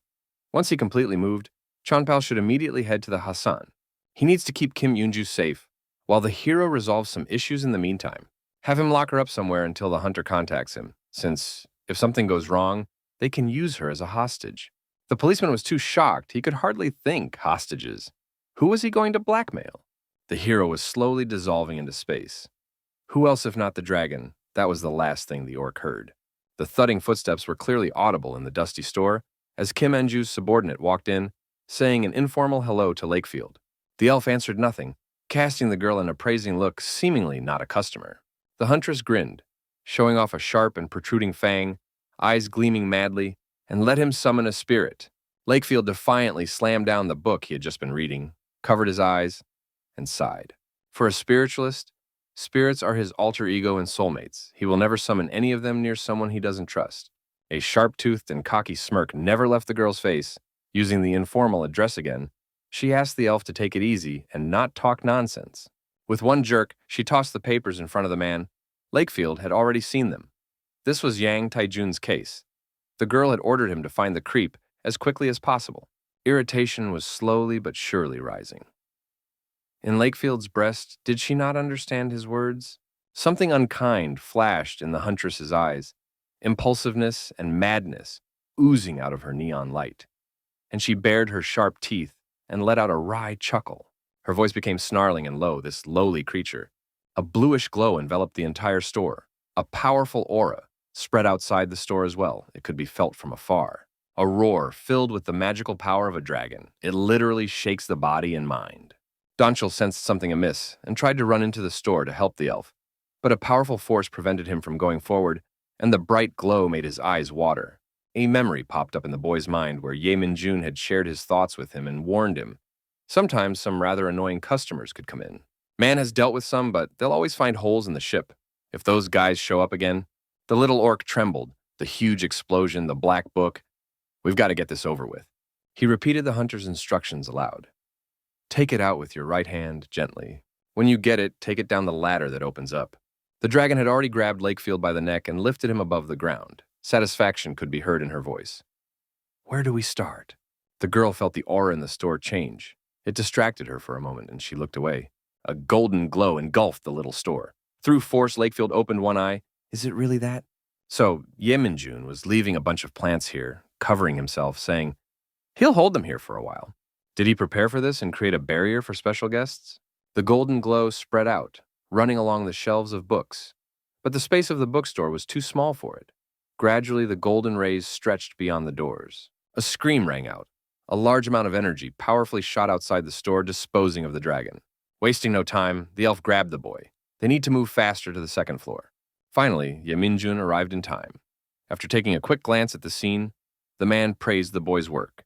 Donchel was pleased with the praise, despite the tears that had accumulated in the corners of his eyes. A naive and childlike smile shone on his face. But it was not the end. The dragon was not defeated. The girl only lost consciousness for a while, bickering. She gradually rose to her feet. Her face contorted with anger, veins on her forehead. She would rip them to shreds. An eerie red mist was concentrating over the store. The dragon had no idea what it was. Ye Min-jun cast an appraising glance at the girl. He was ready for battle. The dragon continued to sit in a half-crouch, baring its sharp fangs like a cat ready to attack at any moment. The girl laughed with gusto in a low, dulcet voice, blood rushing through her veins in anticipation of a bloody fight. Is he the one in charge here? Ye Min-jun ignored her and didn't reply, which caused her a new wave of anger. The dragon roared, Are you deaf or what? The hero slowly lowered himself to the parapet in the building, continuing to stare down at his enemy from above, parried with only one word. Not at all. Until that moment, it seemed as if he was completely overwhelmed by equanimity. But it turned out that he was not. Irritation and hatred spewed out of him. Curses burst from his lips. Hunter managed to dig up the girl's bio. Her name is Edelins. She's 64 years old. About 6 years ago, she received temporary citizenship and moved to the land. The girl didn't have a chance to get official citizenship because of measurement problems. Listening to this, she could barely contain her anger. How did that bastard know? Ye Min-jun arrogantly inquired, She doesn't know who he is, does she? His voice was full of hatred. She's acting like a scared child. Obviously, she's not even familiar with dragon customs. Edeline's temper was too explosive. She couldn't hold back a new wave of irritation. Bastard! Came from her lips. The hunter continued to mock her. She doesn't want to show her real face? He's sure the older dragons would love a troublesome cretin. The girl froze. She realized she had screwed up. A bunch of people were gathering behind her. Ye Min-jun rushed forward at a fast speed and ordered the dragon to follow him. He knows a place. A grimace of satisfaction mixed with anger contorted the girl's face. She would make him regret it. When the pair of enemies finally reached the uninhabited place where no one would bother them and where they would harm no one, the sun had already set behind the horizon. The stars, here and there, glittered in the sky. Ye Min-jun smiled frighteningly. The elders clearly scare her.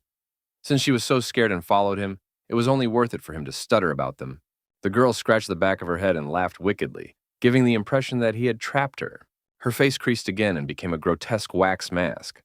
Now the hero must realize he's definitely fucked.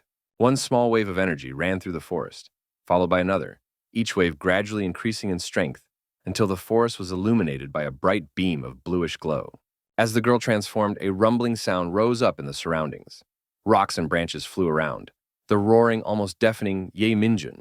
A sharp tug, a groan from the trees, a whistle of wind, and a bright flash. Edelins burst into the attack, smashing everything in their path and leaving behind furrows in the earth. Of course, the hunter managed to dodge. How much water had passed since his last dragon hunt, he recalled. While the creature looked around in confusion, anxiously he lowered his eyes to his bloody hand. Unfortunately, it's recovering too slowly, but that's not surprising. Warp magic costs a lot. Since he's not using it anyway. Yaminjin waved his knife in cold blood, scattered everywhere. He cut off his left hand. A sharp and powerful stream of magic burst straight from the wound. The man tried to ignore the pain. Finally, the dragon found the hunter hanging right over his head. A loud and deafening roar ran through the forest again. Yaminjin was worried that his time was too short, but there was no way to speed up magic. Suddenly, the severed arm began to regrow, but it looked different, horrifyingly different. Yaminjun was used to this kind of sight, so he didn't react in any way. Edelins would pay for all the mess she made in his territory. Meanwhile, near the ground, the dragon flapped its wings, raising a huge torrent of wind, and soared through the air, heading for the hunter. The creature's speed was tremendous. It reached the hunter in just a second and closed its mouth, spitting saliva and glowing with hateful eyes. Edelins felt a nearby movement and a cutting pain. Her eyes went wide. Yaminjun managed to dodge, and he once again struck a gift at the creature. He struck again, gathering all his strength in his fist. "No mercy, even though you're a dragon," flashed through his mind. The forceful blow disoriented the creature. The hero took advantage of this moment and flew off into the far distance to avoid the counterattack. Edelins was coming to her senses quickly. She was tormented by the question, how could a person move like that? A wave of rage enveloped her again and gave her strength. Then she would be fast too. The creature opened its maw wide, concentrating its power in it and blinding with a bright blue light. Gradually, the dragon formed a sphere to attack. Yaminjin was shocked. "There's dragon breath here. Is she completely crazy or what?" The man used transformation magic. In a second, he dissolved into thin air to loom over the dragon from above. He shouted in an attempt to stop her, for in doing so, the hum was unbearable. Does she really want to set the whole forest on fire? Of the dragon's 6 brains, thinking, and magic, only the hindbrain is responsible for balance. Yaminjin realized that the creature wouldn't listen to him, so he decided to aim right there. Then he would give Edelins a concussion, gaining more speed. The man stamped his foot into the back of the creature's head with all his might. Fortunately for Yaminjun and the surrounding forest, it worked. The dragon lost its concentration, and by the inertia from the kick, flew down at high speed, crashing into the ground. The hero slowly lowered himself to the ground after the defeated creature, Edelins unconscious in the clearing, steam billowing from her scales. The outer layer covering the dragon's entire body, it's now weakened due to the concussion. Yaminjin soared upwards, intercepted the knife hilt more comfortably, and threw it down at high speed. The veil barely gave in, but the knife managed to pass between the scales and cut into the soft flesh. And that was because the outer veil was injured. Yaminjun decided to cast a curse. Edelins came to her senses abruptly. From the flash of vivid pain that blossomed in her side, she woke up and growled. It was to the hero's advantage that the creature was very weakened. He slowly but surely approached, about to deliver a crushing blow. The weapon slowly extended in his hand. It was sharply sharpened and thin. It seemed like it could neatly enter even the hardest, to reach places hidden by the scales. All dragons have a blind spot through which they can cause paralysis in their lower limbs, which is exactly what the man was going to do. Yaminjin took aim. He only had one shot. With a sharp and honed movement, he drove the spearhead under the scales right here. The pain for the creature was unbearable. Tears came to her eyes. Edelin screamed that she didn't want to die. Yaminjin struck the blunt end of the peg again, driving it even deeper. Another painful groan sounded. His heart was cold to the suffering of the shivering creature at his feet that sprawled before him. If she was dumb and weak, she didn't deserve to live. His gaze was cold and calculating, his lips contorted in a grin. How dare she? Yaminjun's scarlet eyes were splashed with bloodlust that he let out unnecessarily rarely. With a crisp movement, he pulled out the knife, making the creature feel even more pain. Hunter took aim again, about to drive it in again. But this time it would have to be the final blow. "Don't go on!" came a loud voice in his head. The hero froze in surprise with the knife in his hand. He lifted his head up, looking around the sky, his bloodthirstiness replaced by interest, and the corners of his lips crept upward. Now his eyes were interested and calm. Someone was communicating with him telepathically. The mysterious voice wouldn't let up. "Think carefully." The man continued to persuade him. He clearly wasn't going to back down. In an ingratiating voice, he requested that Ye Min-jun stop there. To the surprise, the mysterious man wasn't even near the hero. He was watching from afar with the help of an information window, as if he was just watching a movie. Ye Min-jun, although he felt respect for this mysterious person, he wondered why he had interfered, but he wasn't going to back down from his cause. It seemed he couldn't. The voice seemed familiar to him. He had heard it often, and more than once it was Chairman Jenkinson. Ye Min-jun explained, "This thing has invaded his territory, so he has no way back." This time Chairman Jenkinson didn't try to butter him up. He just succinctly replied, "I understand." The hero clutched the hilt of his sword with anticipation and desperation, then let the man not stop him. The race issue, he had no choice. Chairman Jenkinson called Ye Min-jun by name. He could feel the pressure in his voice. He shouldn't force him to be more petty than he is now. The chairman used an irrefutable argument. The hero froze, accepting his defeat. Should he bring up the Dragon Code? The Dragon Code overrides the laws of mortals. It states that only a dragon can kill another dragon. To violate it is to declare war on all dragons. The man sighed. It must be hard being a dragon, especially one like the chairman. The man suggested that the hero should talk plainly since no one is bugging them. This made Ye Min-jun irritated. He gritted his teeth with force. His patience was breaking, anger spilling out beyond rationality. This wouldn't have happened if his boss had done his job properly. In response, Chairman Jenkinson could find no words. He made a sort of disappointed sound, but still remained silent. The man kicked the dragon carcass that lay before him with fury. He put his foot down on it in a masterly manner. He mocked the chairman, sarcastically repeating his question. It was his business. He was just dealing with whoever dared to touch what belonged to him. Chairman Jenkins squeezed the bridge of his nose with his fingers. In a tired voice, he turned to his subordinate again. He asked him as an old friend. He needs to listen to him. Ye Min-jun once again furiously raised his face towards the sky, his brows furrowed. This would not quell his anger in the slightest. The man tried to keep his sanity. He decided to compromise. He would just take some of the creature's blood, then he would calm down. With regret, he looked over the dragon carcass. This might shorten her life, but still, she was better off dead. He turned to the chairman. How would he like that option? Chairman Jenkins crossed his arms over his chest. This wasn't exactly what he wanted, but he had to accept it. Better this than death. He would send a team of paramedics. By the time the brigade arrived, Ye Min-jun's arm had already managed to recover fully. The manager praised him. He did a good job. Now they'll deal with the consequences. Internal organs, lymph, and skin are highly prized, but it is illegal to sell them. All the leftovers after the fight will be taken by the Bureau, leaving not a drop. Only the body parts will be worth a couple million. But it was all small things compared to the blood of dragons. Ye Min-jun looked thoughtfully at the flask of red liquid he had managed to beg. The hero requested account information. The longtime friend sent 10,000 Delantes to his account. The man opened another information window, his current balance now totaling 31,500 Delants. He got half of his entire balance for that case, already good. Finished with the important calculations, the hunter called his partner, a policeman. He asked the orc about Kim Yoon-ju. The policeman clearly followed his instructions. He tied her up and hid her, as he said. The man tiredly asked for the address. He was anxious to get this over with as quickly as possible.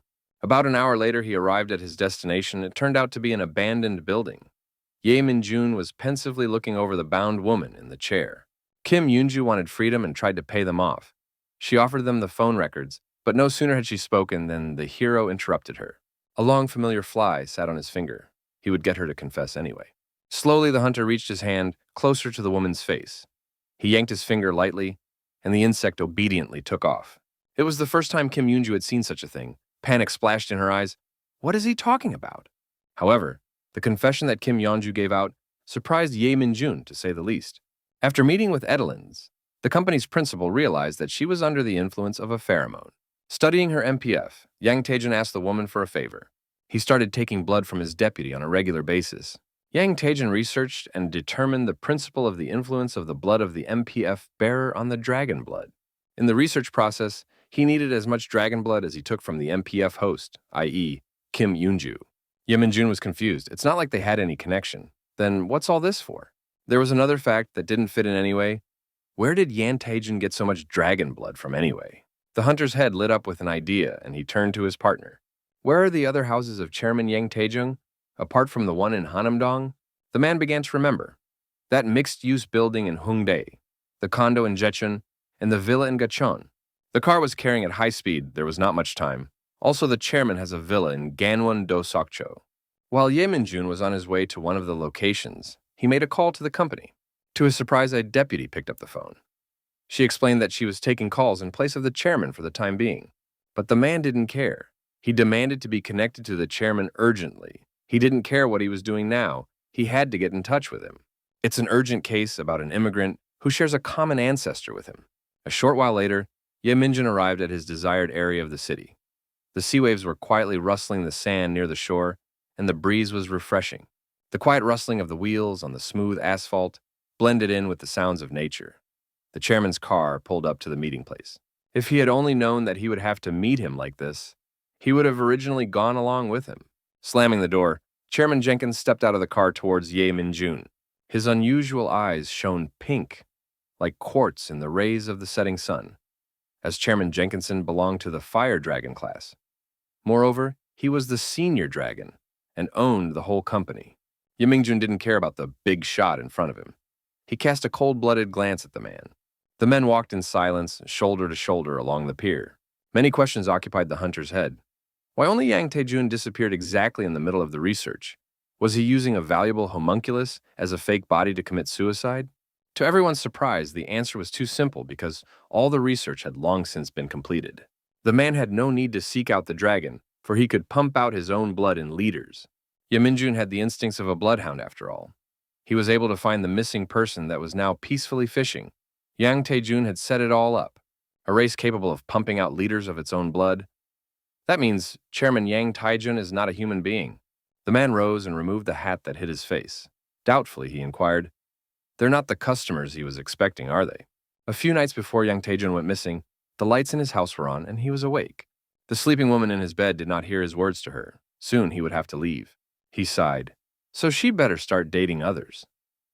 The man was already heading towards the exit of the room as his muttering woke Kim Yoonju up. Yang Taejun froze in the middle of the room, not answering anything. Tears came to Kim Yoonju's eyes. They've known each other for over a decade. Can he even tell when, where, and why he's leaving? There was no response. Yang Taejun continued to stand with his back to her, hiding his face. In desperation, Kim Enju by his hair. Who is she to him? It was around this time that she met Edelins, who was able to close the hole after this breakup. After all, he told her to date other people, she kept telling herself. A few months after the affair, she felt strange changes in her body and decided to take a test, hoping she was having a child with Yang Taejun. A while later, the woman confessed that she wanted to see her gynecologist today and was diagnosed with dragon-type MPF. The detection of MPF was a very unexpected result, but Yang Taejun reacted cold-bloodedly. He asked her for a favor. His words appeared strange to Kim Yoonju, as if her confession of treason meant nothing to him. He asked her to take some of her blood. Such a cold response infuriated her. The woman rose from the bed in a rage and asked again, "Her blood?" But she eventually relented anyway and gave him her blood. If only she could continue to be with him, she would give her any time she wanted. Yes, she could give him as much as he asked for. But just because of one fight, everything had gone wrong. Kim Yoonju found out that before he left, Yang Taejun had drained all of his Heesan Industries stock to a charity. Her heart was filled with anger and resentment, after all. And Heesan Industries didn't belong to him alone. They were both invested in this company. But Yang Taejun remained still as cold and adamant. He sighed heavily to me and said as he cut off that he could not divulge the details. Kim Yoonju couldn't take it anymore. Her patience ran out and she decided to initiate a breakup. This time, for good. What was she to him? A useful co-worker or a doormat or maybe just a guinea rat that gave him her blood? In her moment of weakness, she always came to the one who filled her painful hole. Edelins was also cold to Kim Yoonju's experiences. She was fueled by the thought of revenge. That's what she offered to her partner. The girl came closer. Her body heat and charming smile were too tempting. She whispered in his ear that she would help Kim Yoonju with this. The wound of betrayal was still too fresh, so the woman accepted her offer. but she was never able to take revenge on Yang Taejun. He left. Ye Minjun once again addressed the man by name. The Immigration Bureau has already searched his residence. Everyone knows he used Kim Yoonju's MPF to create a virus that infiltrates the dragon's immune system and is fatal. Yang Taejun persisted in not looking into the hero's eyes. Despite being restrained, he felt relaxed and only laughed at his words. It's the only virus that can penetrate a dragon's body, an unkillable body. For a second, it seemed as if mania had seized him, but he quickly calmed down. However, the research wasn't over yet, and he didn't have much time. Ye Minjun disagreed with him, even if unsuccessful. But this attempt is considered a crime, and it's very serious because it can't be challenged, even when declared mentally ill. Yang Taejun echoed, "Mentally ill." He was silent for a while, analyzing the hero's words. He let out another crazy laugh and asked, "Does the man think he's crazy?" Ye Minjun shook his head. "Not at all. Who would create a virus that killed dragons?" Yang Taejun raised his haggard face. His eyes stood out strongly and seemed like gems. What if he just hates dragons? He had thought long and hard on the subject, and had come to the conclusion that dragons were pests, destroying the social ecosystem in all its layers. They are the cause of all misfortune. There was indeed hatred in the man's voice. The hero disagreed. There are such personalities even among humans, but he didn't voice it. And then there are those who argue that the earth could be saved if all humans would just disappear. But even humans don't kill each other to reduce the population. That would be insane. This was the state of Yang Taejun's face right now. His smile was not at all welcoming, and his wide-open eyes were repulsive. Looking at his face, one would want to move farther away because of the feeling of unforeseen danger. Ye Minjun exhaled heavily. He realized that the man had long since lost his mind. Yang Taejun continued to bend his line. Dragons are the pus of society, and no matter how everyone defends themselves, the dragons will still subjugate everyone. The other races are like multicolored paints, but will eventually blend together. Dragons are like butter, always rising above the water. Dragons suppress and dominate other races, polluting society. Isn't he right? The man raised his questioning gaze to Jenkinson. Until now, the man had only listened silently to his ramblings. He sighed heavily and covered his eyes. Now Chairman Jenkinson was not interested in his inadequate thoughts. Ye Minjun carefully and discreetly took out a knife from his belt. Trying to distract the distraught man, he asked if the man had earthly citizenship. Or maybe he can provide a residency permit that allows him to be on Earth legally? Yang Taejun showed no fear. A predatory smile spread on his lips. He openly admitted that he had none of these things. Ye Minjun thought so. He abruptly slashed his knife at his clenched fist, inflicting a deep wound on himself. In an instant, a bluish dome formed around them, restricting the hero's combat capabilities and preventing Yang Taejun from escaping. Ye Minjun roared. Chairman Jenkinson remained unfazed. He doesn't want to fight with his own kind. It's pointless. Relaxing the tie around his neck, he asked Yang Taejun who he was waiting here for. The man refused to answer. He didn't even look at his interlocutors. It seemed as if the vast wave of the sea attracted him much more. Chairman Jenkinson was prepared for this development. Since he refuses to answer, he has no other choice. Under the influence of his power, the sea raged, a bright beam of transformation magic striking the sky. Yang Taejun watched silently, his frantic state blending into the surrounding gray landscape. It was as if he was blending in, just as washed out and erratic. Lightning rumbled. The man completely transformed into a dragon. Yang Taejun in human form seemed like a pathetic bug in comparison. As expected, dragons are very ferocious. There was nothing left for him to do but transform the same way. With the power of the two dragons in one place, the weather abruptly deteriorated. It rained unusually hard, and the waves became huge in size, the wind blowing away everything in its path. Ye Mingjun sighed, but it was the satisfied sigh of the hound who was not himself in anticipation of the hunt. How long had it been since he had fought dragons? The hero stood up in a stance, gripping his knife more comfortably. What's to say about two dragons in one day? Chairman Jenkinson let out a thunderous roar and was the first to rush to the attack, Ye Minjun following him with his knife at his side. The might of two dragons and a man armed with a demonic knife collided at one point, causing a huge explosion of energy. It was for this occasion that a non-existent storm had to be invented afterward. The news channels reacted quickly enough, with all corners trumpeting the unidentified giant typhoon that had swept along the Socho coast, touching the entire country. The Korea Meteorological Service is currently investigating the causes of the typhoon. Residents living in the vicinity of Socho are urged to familiarize themselves with the disaster evacuation plan and refrain from walking. Kim Enju was absolutely shattered, but she knew that what was happening had something to do with Yang Taejun. His name quietly escaped her dry lips. But one resident was completely unaware of what was going on outside. She may not have heard the radio, nor did she look out the window. As she was now doing yoga at the gym, she simply had no reason to do so. 42-year-old Jong Mian enjoyed warming up. She worked as a yoga instructor for the trolls. Suddenly, she heard a noise from outside. It startled her, and the woman flinched. She turned her head sharply, straining to look out the window, which was covered with dozens of rivulets of dripping water. Another bang, followed by a crack. The typhoon-crazed birds could hardly control their flight, so they crashed into the glass. Chong Mian broke away from her study because the picture was too disturbing. What had happened? The woman moved closer. Finally, she was able to appreciate the full picture of what was happening outside. Her mouth ajar in surprise. The natural anomaly went beyond all limits of normality. The sea raged and went beyond its limits, gradually covering the city. Flashes of lightning flashed from everywhere. Hurricanes flickered on the horizon in the distance. But in the very ocean of the storm, everything was quiet and calm, the sea waves swaying faintly, while a light rain drizzled around. Yemingjun was slowly and unsteadily trudging forward. He was badly injured, and it was hard for him to keep his balance. For as the battle progressed, the man had managed to lose 2 of his arms. Now he was left to rely on his tired legs. The hero seemed precariously small when the dragon's muzzle bent over him. Chairman Jenkins reasoned that Yang Taejin was much stronger than he appeared. He is indeed worthy of the title of Elder Dragon.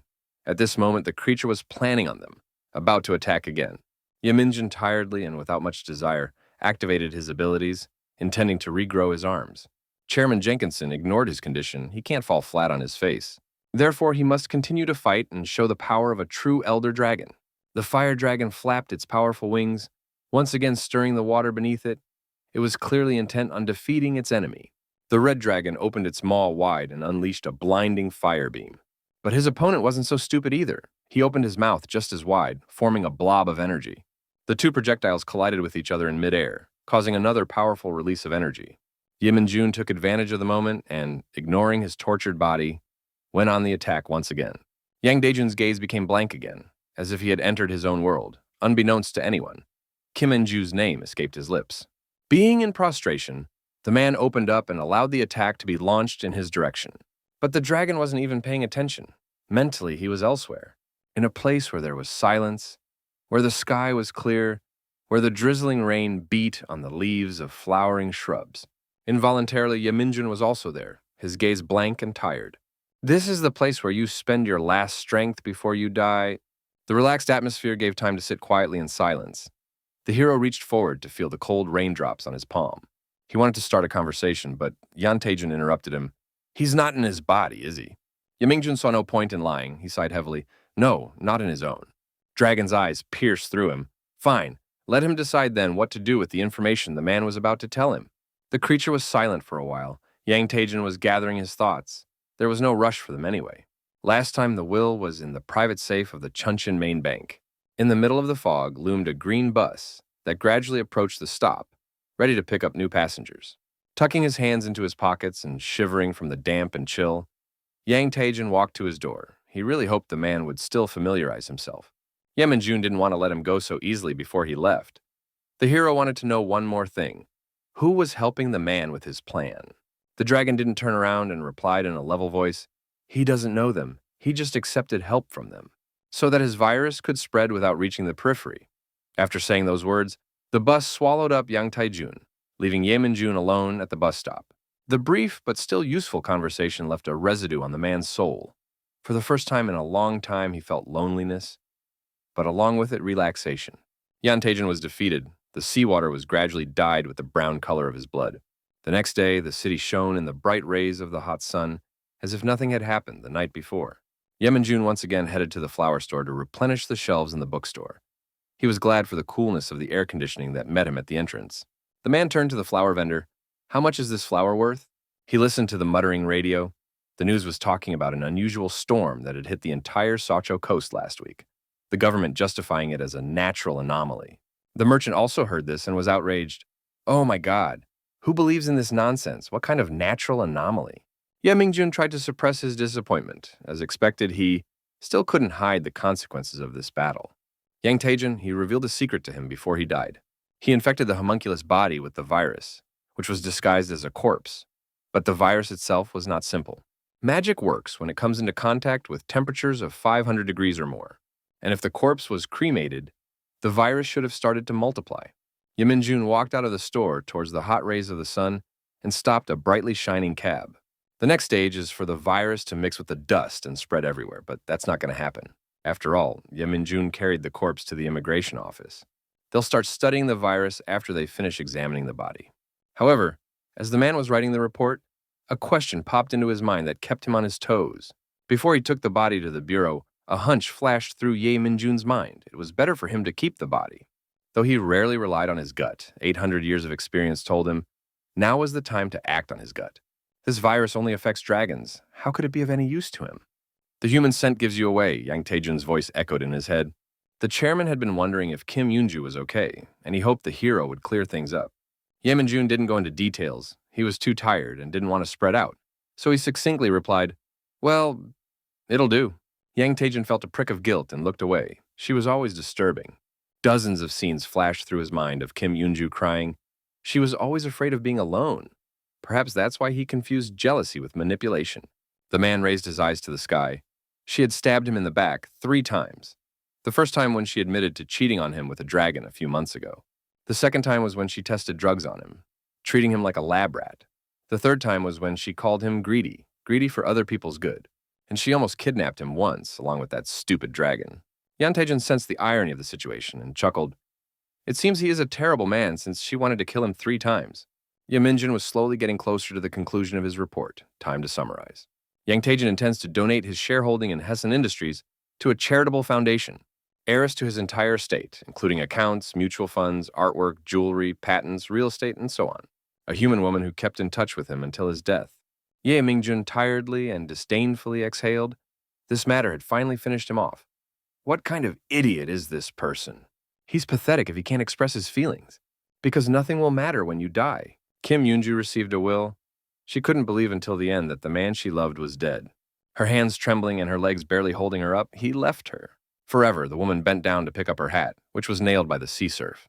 Putting her to her breast, she clutched her in her arms. Though she hated him, though she tried to kill him, she never stopped loving Yang Taejun. In the room, a television was muttering quietly in the background, and cards were scattered in a certain order on a green-tinted table. Ye Minjun looked at them pensively and commented, "Why is he so unlucky?" While the man was busy guessing on grip cards, the TV was reporting the weather forecast. It would be too hot without rain. Beware of sudden storms. The hero looked at the first pile of cards. This is the result of divination on relationships.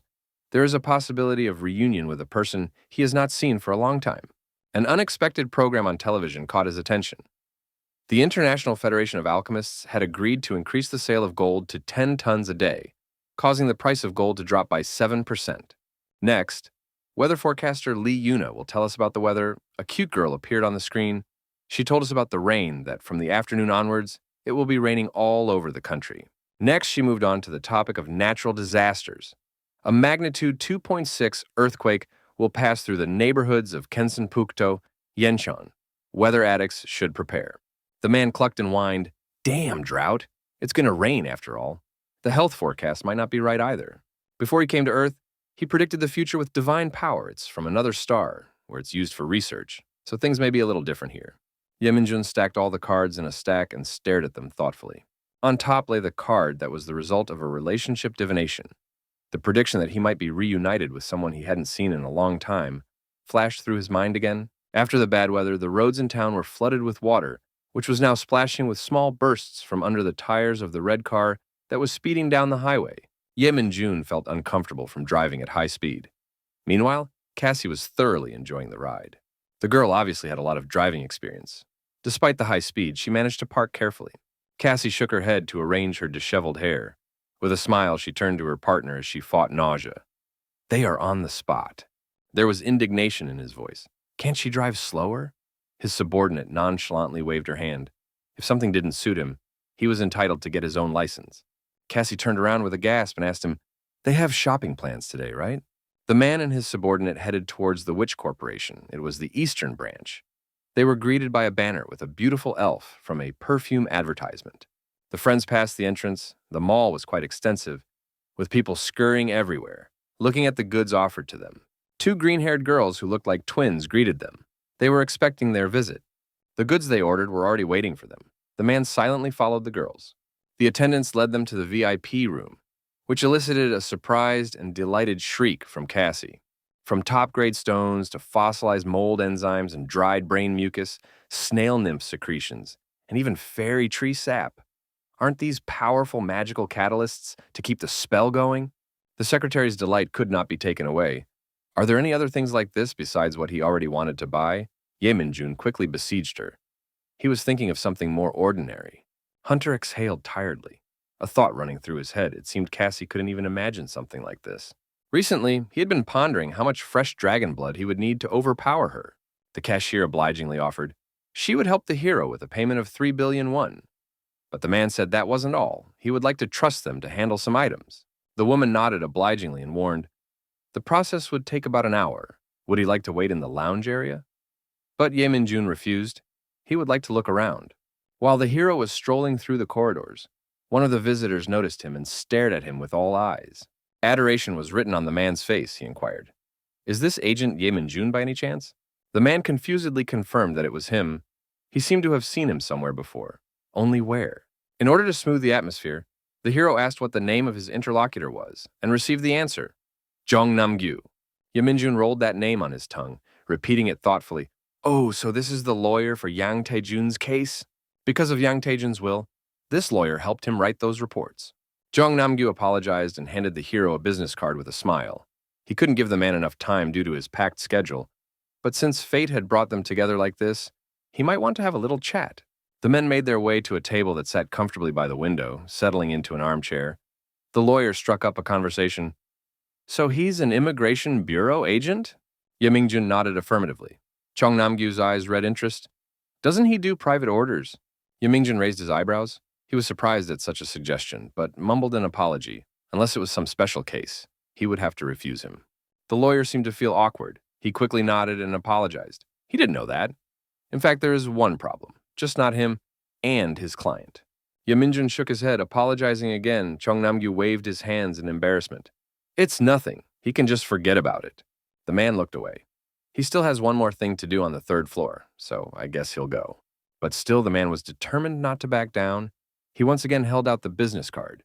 If Ye Min-jun still changed his mind, let him contact him.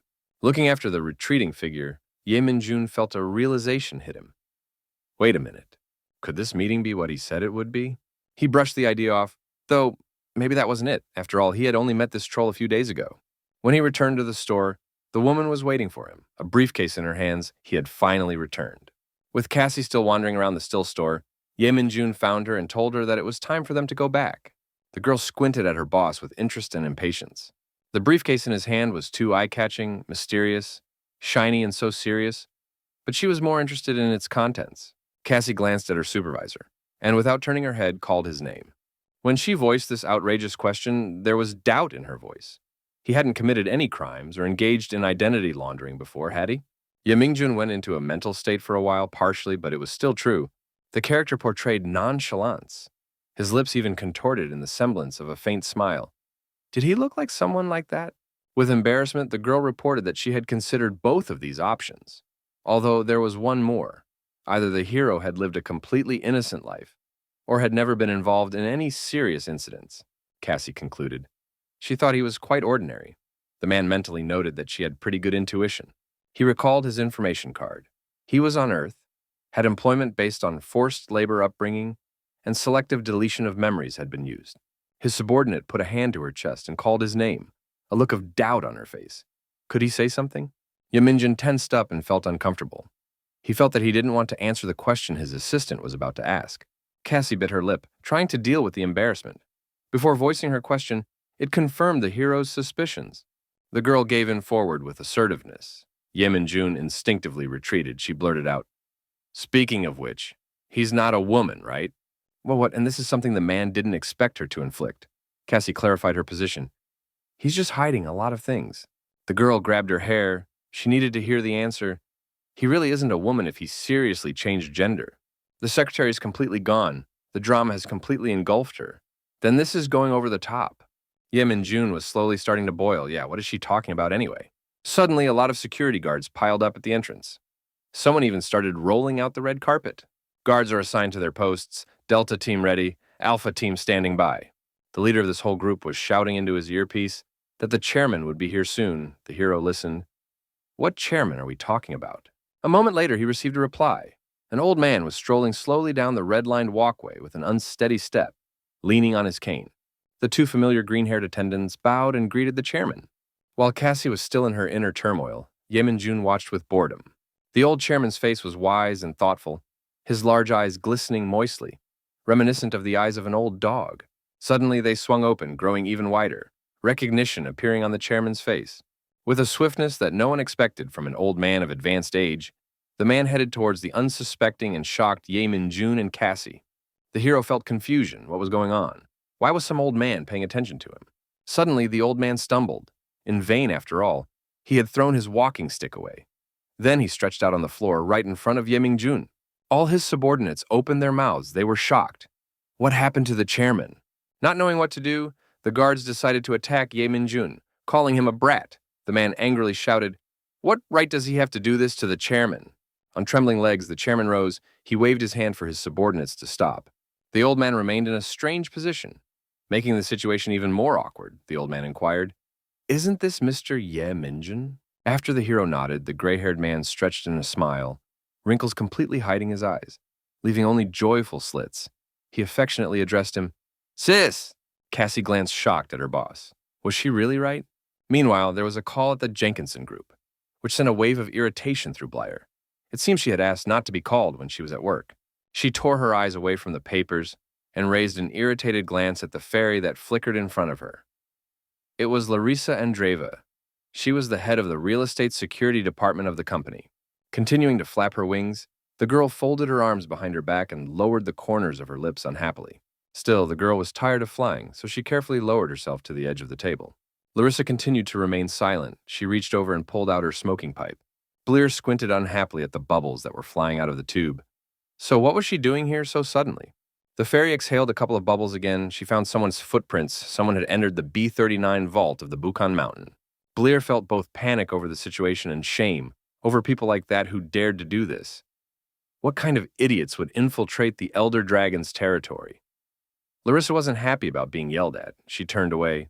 Apparently, they are very confident. That's why it's quite dangerous. If they did this while the chairman is absent from the ground, then they will definitely get into action soon. Blair rubbed the bridge of her nose with irritation.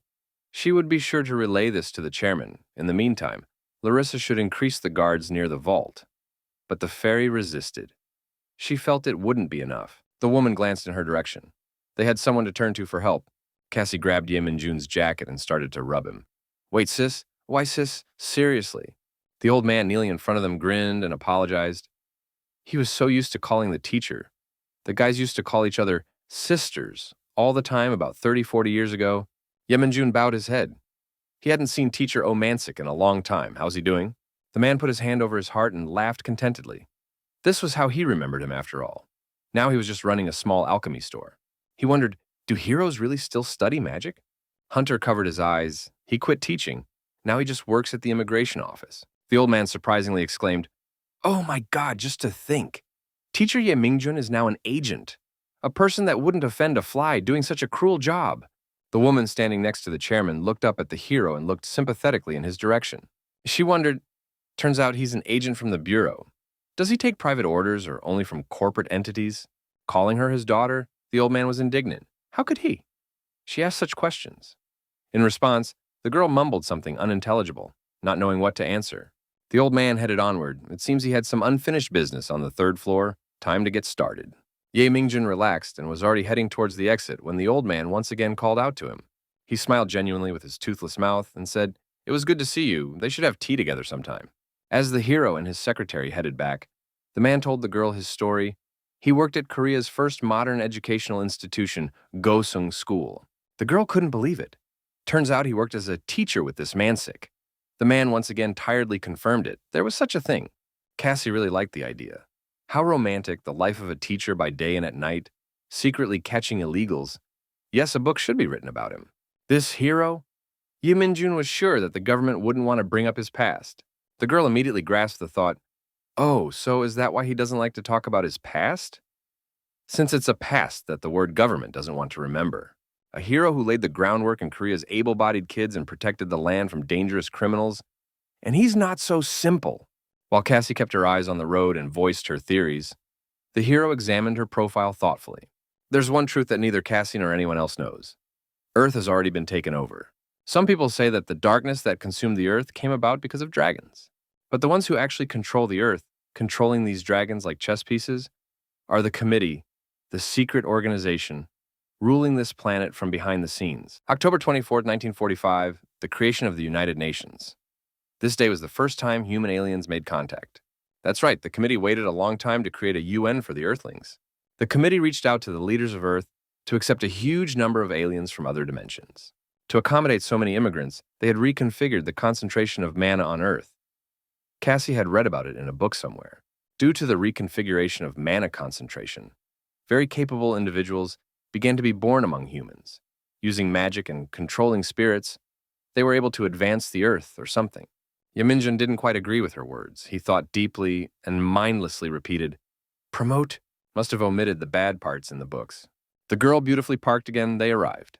The hero got out of the car and was greeted by Donshul and Lakefield in a chair. The first target of group immigration were elves. Humans invited elves for their looks and knowledge of magic.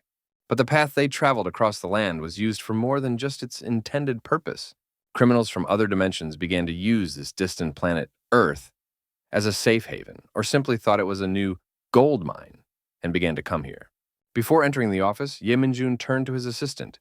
Could she finish for the day, or did she still have things to do in the office? But Cassie's interest never waned.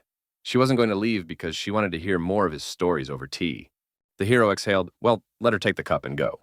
With a quiet zing, the girl lowered the porcelain cup onto the saucer. Would the hero tell her nothing more?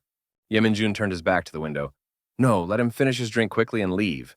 The man cherished and nurtured his dream of silence, as suddenly there was a knock on the door. His heart was gripped with disappointment. Who was there? He waited for no one. As the hero grasped the doorknob, he was seized by an incomprehensible premonition. Oh, so that's what the card said. It seems like it's been about 100 years since he's seen him. A young man of pleasant appearance stood on the doorstep. He saluted and said hello. "They long time no see. This is the Earth Dimension agent from the American branch, Bradley." There were now 3 mugs of tea on the table, and silence and solitude were out of the question. Cassie took charge of the situation. She introduced herself. Her name is Cassie Kang. May she know the purpose of the visit? Yeminjun answered for Bradley. He used to work with him once upon a time. Bradley's penetrating eyes were blue and very bright. With a smile, he called the hero stale. He doesn't talk about others. But for once in his life, could he call him Bradley? Speaking of which, did that girl call him? Yeminjun had no idea which girl his acquaintance was talking about, so he asked, "Which girl?" Bradley felt awkward. His smile faded. Had she never once contacted him? The man couldn't believe it. Come on, there's no way she didn't call out to him once. Yeminjun didn't let him finish. He repeated that he had no idea who Bradley was talking about. The man cried out, "What do you mean? Who?" "Dell, he's talking about Dell." The hero's eyes widened at the mention of that name. His mood finally soured. The hand that was passing the tea shook. Why would she even call him? Cassie felt the atmosphere had gone bad. She asked her boss, "Is everything okay?" Yeminjun uttered words that the girl never expected to hear in her life. She used to be his wife. Eventually, after Cassie went home from the office, the former partners took a walk through the streets of the city until they stumbled upon a bar. Bradley ordered a double gin and tonic. Yeminjun asked for the same. He's not that picky. Creaking, the wooden branch slowly but surely reached for the bottle she needed. The bartender turned out to be a tree with a consciousness of its own, and judging by its skillfully honed movements, it had some skills after all. Upon receiving his drink, Bradley exclaimed excitedly, "Tree bartender, how interesting!" The man made a brief toast. "To Mother Nature," and swigged the contents of the glass, the warming liquid spreading pleasantly inside. A moment later, he felt a strong burning sensation in his throat, after which he coughed and spat out the drink. Looking into his glass, Yeminjun smiled nostalgically. Wasn't it reminiscent of the old days? The previous dimension where they worked together? Bradley exhaled heavily, gathering his wits. "It's true. All the alcohol in there is like that. It's so strong you can't tell the difference between it and the stale stuff." The hero snapped his fingers, activating his abilities. Since he had a drink, he could begin. His interlocutor looked around with a slightly intoxicated look. Had Ye Mingjun created soundproof barriers? Bradley faced Ye Minjun's cold and impenetrable gaze. It was a very stark contrast to the way he was acting a moment ago. What on earth was a US agent doing in Korea? After a few minutes, the agent shared his story. The atmosphere became relaxed again. He was only escorting the princess. Bradley smiled drunkenly. Yes, the same Vermi princess from the Jelanko dimension. Min-jun remembered this. I think it was broadcasted on the radio a couple days ago. Something about the princess honoring their dimension with her presence. But there was one inconsistency. Why is the U.S. Bureau even involved in escorting a diplomatic shipment of Galankos to Korea? Bradley didn't know for sure himself. Probably worried that their Galanko guards wouldn't be able to handle it. Rumor had it that they'd gone to Earth's Immigration Bureau for help. Therefore, the reason why the Korean government sought help from the States is because the number of escorts requested was so huge that the entire Korean branch was not enough. Bradley threw a sly and conspiratorial look at him. And there's also a rumor that it's to pave the way for the 8th group to immigrate. Min-jun wondered, his tongue lashing out, is it already the 8th?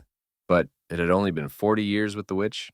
There was one more thing that really stressed him out. Wait, but the height of the Vermi princess race averages about 3.5 meters.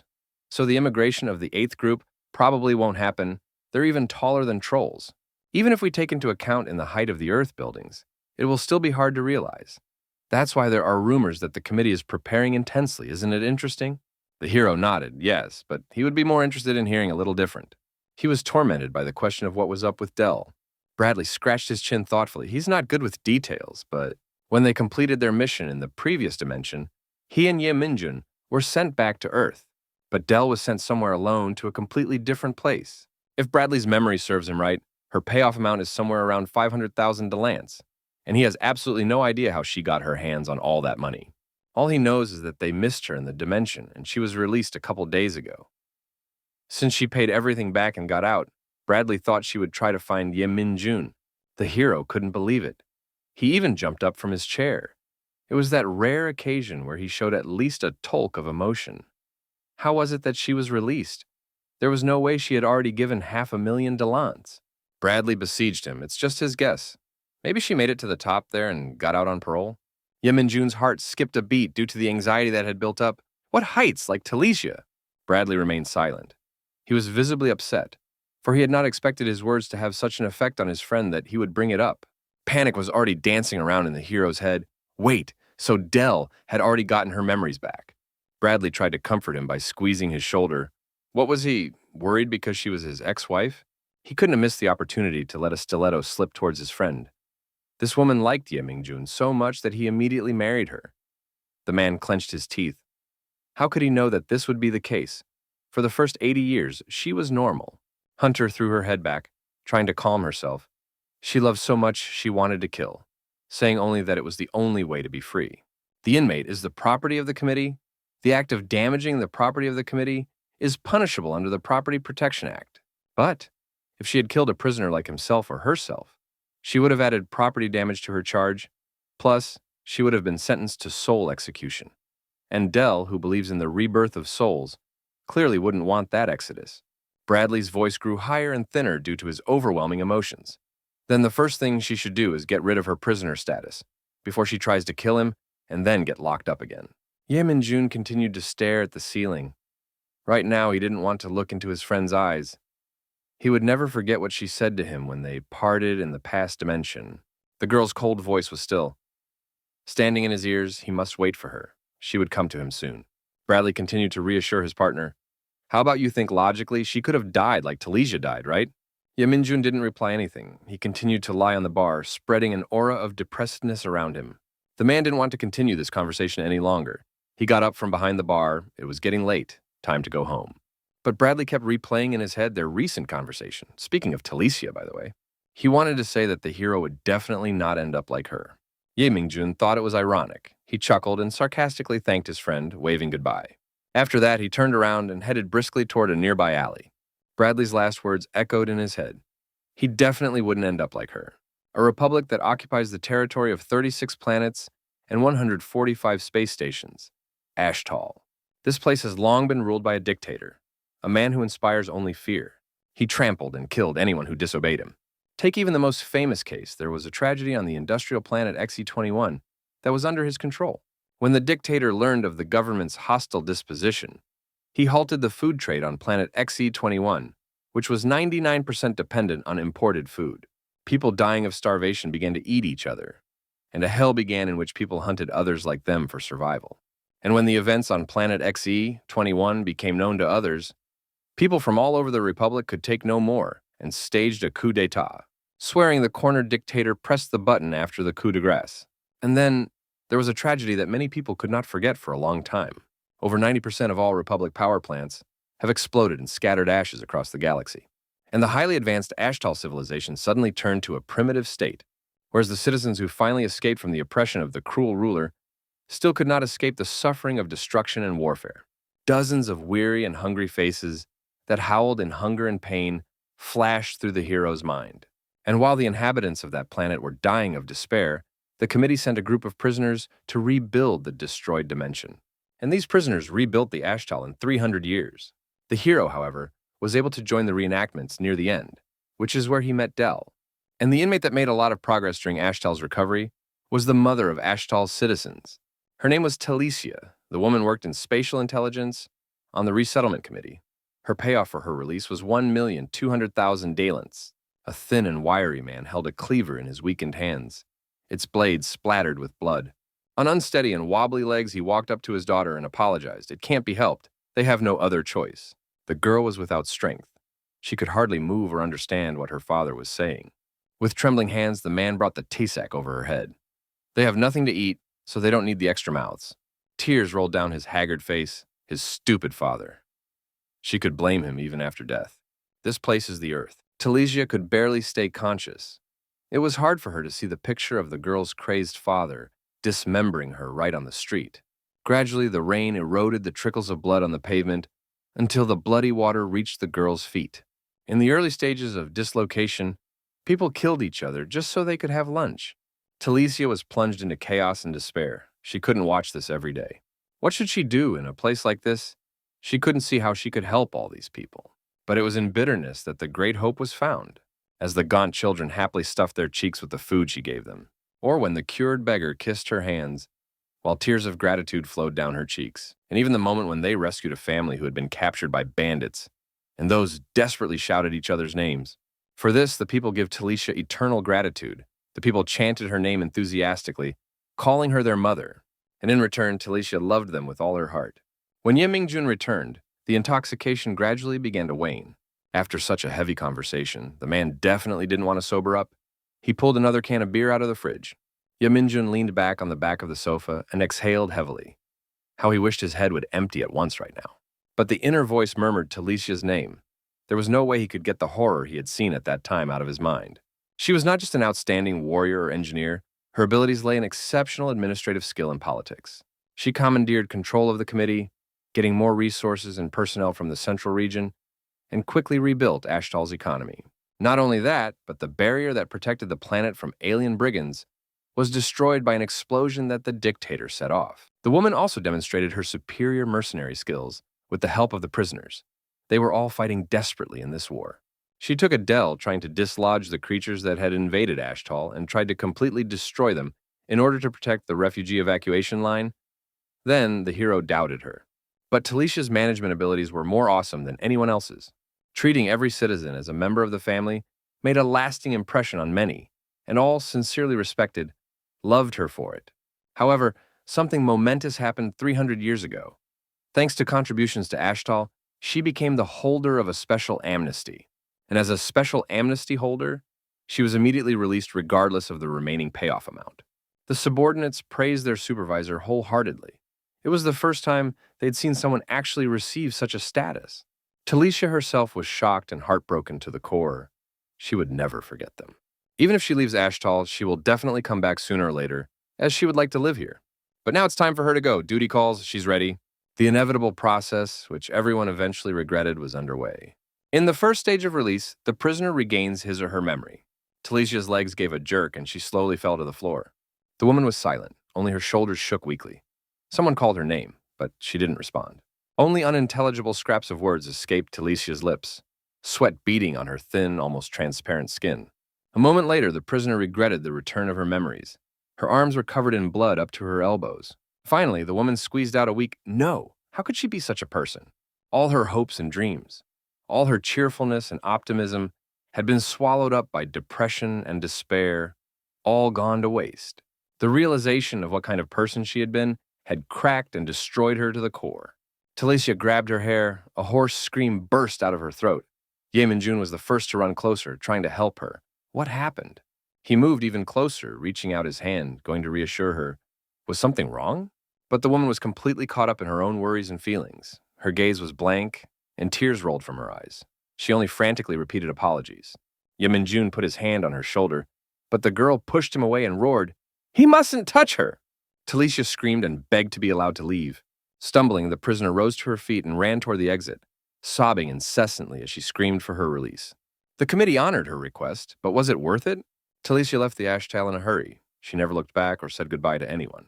And a few days later, the ex-convict committed suicide, although the committee never once told the group of criminals what exactly the memories were that overtook Talicia, what crime she had committed, and why she had become a criminal. Everyone had some idea of what it might have been.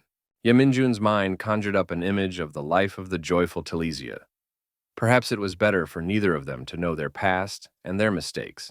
What he had been suppressing and trying to forget for so many years broke free. Hiro didn't realize what he was feeling. He had been suppressing his own emotions for too long. His brain once again treacherously tossed up Bradley's words. He would never become like Talicia. Ye Mingjun felt weakness and pain in his chest. He tried to get up from the sofa. The amount of Talicia's payoff was 1,200,000 daylons. Ye Minjun opened his information window. At the very bottom was listed at 5 million and almost 125,000 dalants. It was several times more than Talicia's. What had he done? Mentally, the hero turned to his friend. Bradley shouldn't worry, no matter how terrible his memories. Ye Mingjun repeated these words, rather convincing himself. He will not repeat Talicia's fate. Certainly this he promises. At that moment, a spaceship was approaching the Earth at a tremendous speed. His only passenger is a woman who used to be tied to Ye Minjung by the bonds of marriage. There was joy in her low voice. He should wait for her. It wouldn't take long. Gold prices have dropped 20% in the last year, and the visit of the Vermi princess is expected to lead to a mass emigration of the Sultan tribe. This seems to be due to the fact that the Sultan are producing gold by biogenic synthesis. The news channel announcer mumbled. The man who was watching the news on his phone exhaled irritably. It's those damn immigrants again. Soon there won't be any normal people left. Everywhere you looked, there were immigrants. Man was indeed surrounded by beings of a different race. The light turned green, so he tucked his phone into his pocket and whined, adjusting his glasses on the bridge of his nose. Suddenly, the creatures around him began to shout in surprise, staring in one direction. The young man turned around perplexed. His eyes went wide with surprise as they encountered an unprecedented sight. Mount Pukansan was enveloped in a beautiful multicolored glow. It was so extraordinary that it was hard to take one's eyes off of it. What the hell is this? Blair and Larissa stared at the floor and folded their hands respectfully as a cold voice, with a hint of anger in it, said, "So." Chairman Jenkinson's hand held his forehead. It felt like the elder dragon had developed a migraine about the treasure of the area in 39 in Pukshansen. Did they lose everything? His thin lips trembled with anger, sharp fangs bared. The culprit left no trace, and he is untraceable even with the help of fairies. Is that certain? Normally, both women were quite confident. But now, listening to the words of their chairman, both felt anxious. A shiver ran through the body of each. Chairman Jenkinson could hardly keep his temper. He was overwhelmed with anger. He squeezed one of the papers, and it instantly caught fire. The man rose abruptly from his chair. Don't they understand why he personally came to the committee headquarters and has been puzzling over all this for days now? All because of the materials stored in that warehouse. They're very important. And in the end, they lost them. Chairman Jenkinson's eyes memorialized two smoldering embers. They were overflowing with anger and bloodlust. They concentrated on Larissa Andreevna. Did she know how much money he was spending on her? The fairy shuddered when she heard the sum of 10 billion. Yes. And up to this point, the man did not consider it a waste. Larissa believes that she can boast with her knowledge of spirit research. A growl escaped the chairman's throat. How hard it was to hold back from disregarding the doctor's advice. Very hard, but fairy? Not quite understood what he meant. The dragon explained that his doctor had advised him to refrain from eating protein to live longer. And it had been a long time since he had heard those words. Hearing that, the girl pictured a frightening picture in her mind. If he started eating meat again, Feya as a first course would be very helpful. Larissa's limbs weakened from fear and she collapsed to the floor, apologizing haphazardly. This won't happen again. But the chairman wasn't enough. He shifted his gaze to Bleer. Elves don't trust creatures beyond the line they themselves had drawn, but he still hoped the woman would be taller than her kin. However, even in such a situation, the chairman would not mess with him with elven methods, even if he is his most useful ally. If a woman can't jump above the head of her race, then there's no point in him leaving her. Bleer's heart was overwhelmed with shock and resentment. Her lips quivered and she pressed them tightly together. The corners of her lips pulled down so it wouldn't be visible, the shame consuming her completely. Chairman Jenkinson may not know the motives of the criminals, but one thing he is certain of, they are all trying to leave Earth as soon as possible. So he will inform the committee immediately, so they will close all spatial exits on Earth. The older dragon gave the woman one last irritated look. Have Campbell contact him and tell him he's agreeable to any terms. Jenkinson repeated with pressure, let her mark it to herself. As soon as they finished their dialogue, she should contact him immediately. With a trembling voice, the woman confirmed that she would do everything properly. The connection was momentarily cut off, and the chairman exhaled tiredly. What a pain in the ass. He didn't want to burden him even more. When Ye Min-jun was playing Go, suddenly his nose itched, so who remembers him? He glanced at the board. Now it was his turn. The man carefully placed a black chip on the intersection of the board lines. Chanpa was telling him about the new traffic control system. The man's indignation was unbounded. Even if Princess Vermi is strong, why control all of Seoul? They hid the details of the princess's movements to make it hard to trace her. At least that's what the policeman thought. The orc felt slightly annoyed. Ye Min-jun had already been looking at the board for a full minute and hadn't made his move. What was he doing there? He was only stalling for time. The hero leaned back irritably on the back of the couch and reached for his wallet. Is he really going to play Go all day? Isn't he going to catch criminals? When did he learn to play so well? His friend couldn't resist letting a spiel in his direction. Knowing his age, the hero had had plenty of time to catch up in the game. John Pal satisfactorily snatched the bill from the loser. He will go and get another beer. Ye Min-jun wants? A gloomy atmosphere hovered in the kitchen. At first, the policeman thought it was the gloomy aura of Ye Min-jun's loser. But a moment later, he smelled the odor of burning. Cassie stared intently at the skillet where something was frying that was giving off that horrible stench. The picture was so frightening, Chanpal froze, not knowing whether to leave it alone or try to step in and help. The policeman took a closer look at what was in the skillet, the kind of thing you wouldn't wish on an enemy. Sweat was rolling down his forehead, and he realized that nothing could help him. Unfortunately, he couldn't take his eyes off this nightmare. So he continued to watch the girl stirring this something rhythmically. An odor hit his nostrils with an intensified wave. Chanpal was already on the verge of fainting. The policeman promptly ran out of the kitchen and suggested to his friend that Cassie keep that skillet. There was no way to clean it anyway. Looking at her, the girl felt an extraordinary urge to try cooking something new. But she had completely forgotten that her cooking skills were simply terrible. Ye Min-jun ignored him, overwhelmed with a sense of excitement. He took out the chess, enough talk. It was time for the legend. All sense of fun was spoiled by a call from his jacket pocket. Who's calling at such a crucial moment? Chanpal wondered who it was, to which he got a vague answer. A misbehaving elf girl who'd gotten herself into something again. After about an hour, Ye Min-jun was at Mount Pukanson, accompanied by Bleer and Larissa. The girls swung open the gate of the block V39. Unfortunately, they couldn't see anything themselves. Ye Min-jun disappointedly exhaled. As expected, even a fairy who can directly contact the spirit world is unable to find clues. Larissa was filled with despair. Don't they have any other options? Ye Min-jun turned to the elfess. Have they tried anything else besides talking to the spirit? Bleer tried to stay calm. Not much time had passed since the fire was put out, so she didn't have much time to do anything. Her tone of voice changed, but she did summon one person with psychometric abilities, but that didn't help either. Ye Min-jun ignored this sarcastic outburst. Residual thoughts could easily be erased with magic, especially with such large-scale spells. The assistant chairman stared blankly at one point. Yes, why is she trying to get in touch with the spirit world? If they even called psychokineticists, and they still have no idea. Looking at this protective barrier, one would think that spirits couldn't even come close to this place. Even if they existed, they would be swept away by this spell.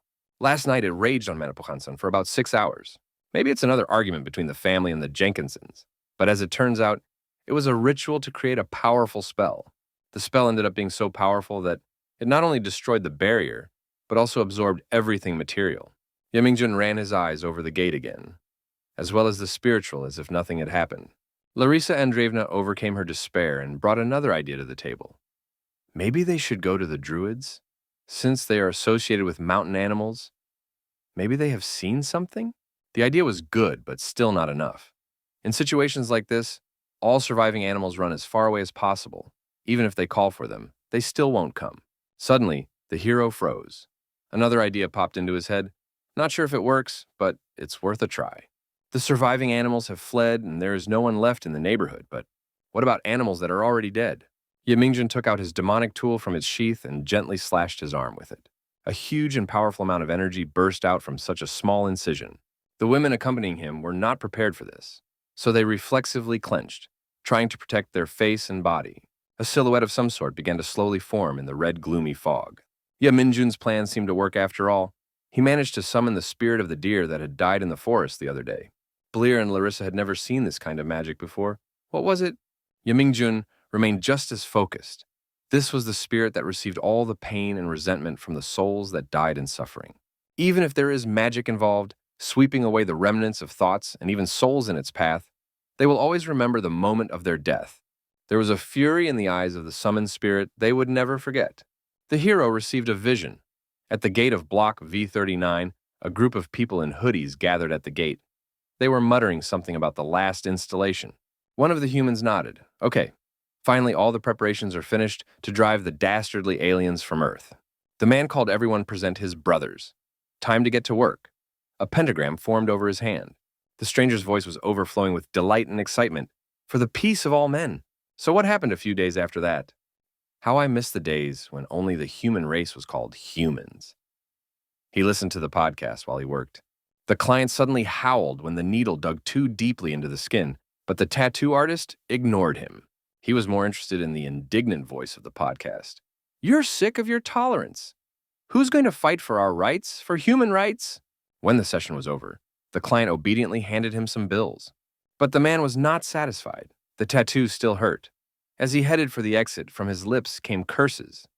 Came, they call it, for the sake of a unique sketch. He turned around and gave one last fist threat. If there was an infection, the responsibility was on him. But the tattoo master remained serene.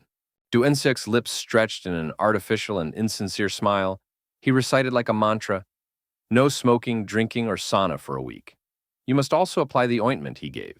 The man was annoyed that his threat had passed his ears. Kicking the door violently with his foot, he finally walked out of the studio. Human rights should exist as a word for human beings only, were the exact words that accompanied the lowered corners of Duenseok's lips, and a hate-filled scolding, filthy animal. When a client left Duenseok's tattoo parlor, the sun was already sinking behind the horizon, coloring the city with golden rays. In a neighborhood nearby, a police squad was buzzing. Buses were parked one after another, people were scurrying everywhere, and shouting was going on. The terrified goblins fell to their knees, begging for forgiveness. The enraged policeman threatened with his baton, swinging it. He barked for each of them to quickly hustle to the bus. The creatures only continued to apologize, and the man continued to yell at them. Chonpal came up behind him and put his palm on his shoulder. What is he doing? The private's tone immediately changed and became softer. The inspector misunderstood. He had heard that goblins were like young children. Chonpal exhaled tiredly and cut his speech short. He squatted down and gave his subordinate a strange look. He shouldn't say things like that anymore. He's a cop. The private felt ashamed and grabbed his neck. But Chonpal had already switched to the goblins. He had already convinced them that it wasn't that scary, really. They could get to the camp by bus. There was free food there. He reached out and the little creature carefully touched him. Then they could return. Finally, the bus was loaded and they were able to leave. Chonpal and his assistant watched the departing bus, its bright coating shimmering in the sunlight. Even if it's because of the Vermai princess, yesterday they regulated all the traffic from the terminal to the hotel. And now they have to patrol even the outskirts, and it's getting harder every day. Suddenly, a phone vibrated in the orc's pocket. He was surprised as he wasn't expecting a call. In his haste, the man pulled out his phone, glanced at the screen. His Henem was calling. Yeminjun asked if he was busy, but Johnpal replied that he wasn't really, if he just wanted to chat. Hunter reminded him of the day they'd visited the orc neighborhood. Back then, they'd still caught that bastard. It seems that among all those intruders, there was one with a tattoo, wasn't there? The hero couldn't remember his name. It seemed to be something like Kang Kamchen. Chonpal corrected almost. His name was Kim Yushin. But the inspector didn't understand what his friend was getting at. Ye Mingjun was more interested in this orc's tattoos. He needs to find out where he got them. Chanpal nodded. No problem. Well, what's wrong with his tattoo? The hero's tone suddenly changed. He was uncomfortable talking about it. It's an inscription in one ancient language, and translated it means, Ye Mingjun didn't want to say it. Damn orcs are only wasting oxygen. As soon as Chanpal heard this, his face involuntarily creased in disgust. Despite the end of the day and the lack of clients, Duenseok remained in his studio. The man basked in the setting sunlight and pondered, staring up at the ceiling. Maybe he should close the salon early. He exhaled thoughtfully. Yes, today is a big day. A short while later, he lazily rose from the couch, gathered his belongings, and locked up the rented room. Turning his face to the street, he was angry. Damn crows, flipping all the trash again. Du Yensok quickened his step and headed towards the birds, dispersing them, the most horrible curses coming off his lips as he did so. It seemed that this man was overflowing with hatred. Du Yensok always found an excuse to reprimand and someone to snap at. He never took a second off his podcast, because it was the only thing that gave peace to his racist soul. Immigrants from another space only take jobs away from our citizens. You have to remember that immigration policy is designed to support slavery as an important economic factor. And of course, remember that those who choose to move in with us have a home somewhere, but Earth is all people have. And if we lose her, I'll have a place to come back to. Frightened by the passing man, the crows scattered in all directions. A man's hand deftly grabbed one of the falling feathers in midair. Ye Mingjun gazed at it thoughtfully, watching the iridescent shimmers on the black plumage, twirling it this way and that. And as long as we have more and more allies, we can fight this propaganda. Duensuk was completely immersed in listening, not paying attention to everything going on around him. And so far, the biggest threat to us are the two races, the dragons and the orcs. The tattooed man nodded. That's right. The broadcaster hit the podium and shouted, words clawing at his heart. Dragons! Those scaly creatures. They are a social disaster. We are all dancing to their tune. We must resist, overthrow, and expel them. Orcs are a biological disaster? They're just animals that breed like cockroaches and must be exterminated. They recently got news of another race that is just as good as those two. When the anchor first heard about the 8th mass immigration, he couldn't contain his surprise. His tone became overly dramatic.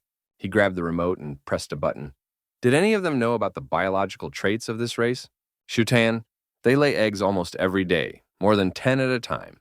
And they can also reach 3.5 meters in height. And how much of their taxes will go to build infrastructure for them? What if they are just like orcs? What if they're just as strong and they're committing crimes on every corner? The presenter's voice became confident and charismatic again. He called for action, so their association would use any method to stop the committee's planned immigration. And the first thing they have to deal with is one alien. He threw his hand up in the air and shook his finger instructively. And it's... Bradley met the attendant outside the hotel and greeted her. He looked forward to working together during their stay. The gnome woman introduced herself. Her name is Olga, and she is a translator. After they met, the woman urged the agent to follow her. To lighten the awkward atmosphere as they made their way to the room in silence, Bradley asked, "How is Princess Vermi feeling?" The woman was silent for a while, giving no answer. The agent became agitated for a second. Olga sighed. Honestly, the princess is really worried right now. Bradley should be aware of an important event between the Korean Committee and the Galanko Kingdom regarding security levels. But the organization is very happy that they can appoint a professional like Agent Bradley as the chief of security. Bradley let out a hysterical laugh. But she still thinks that the guards are still not enough. Olga folded her hands behind her back. The main thing is not to think badly of her. The woman led him to the door at number 1025. Here she has to leave him. The princess is in this room. Before leaving, the woman obligingly knocked on the room. The door swung open, but Bradley couldn't see. Where is the princess? A moment later, he noticed a silhouette completely wrapped in a blanket. It blended too much with the coloring of the room. Suddenly, the creature that was wrapped in the blanket turned around sharply. Golden irises glinting brightly in the fasting green, fleshy skin and sharp fangs. In one motion, the creature threw off its blanket and roared, sputtering saliva.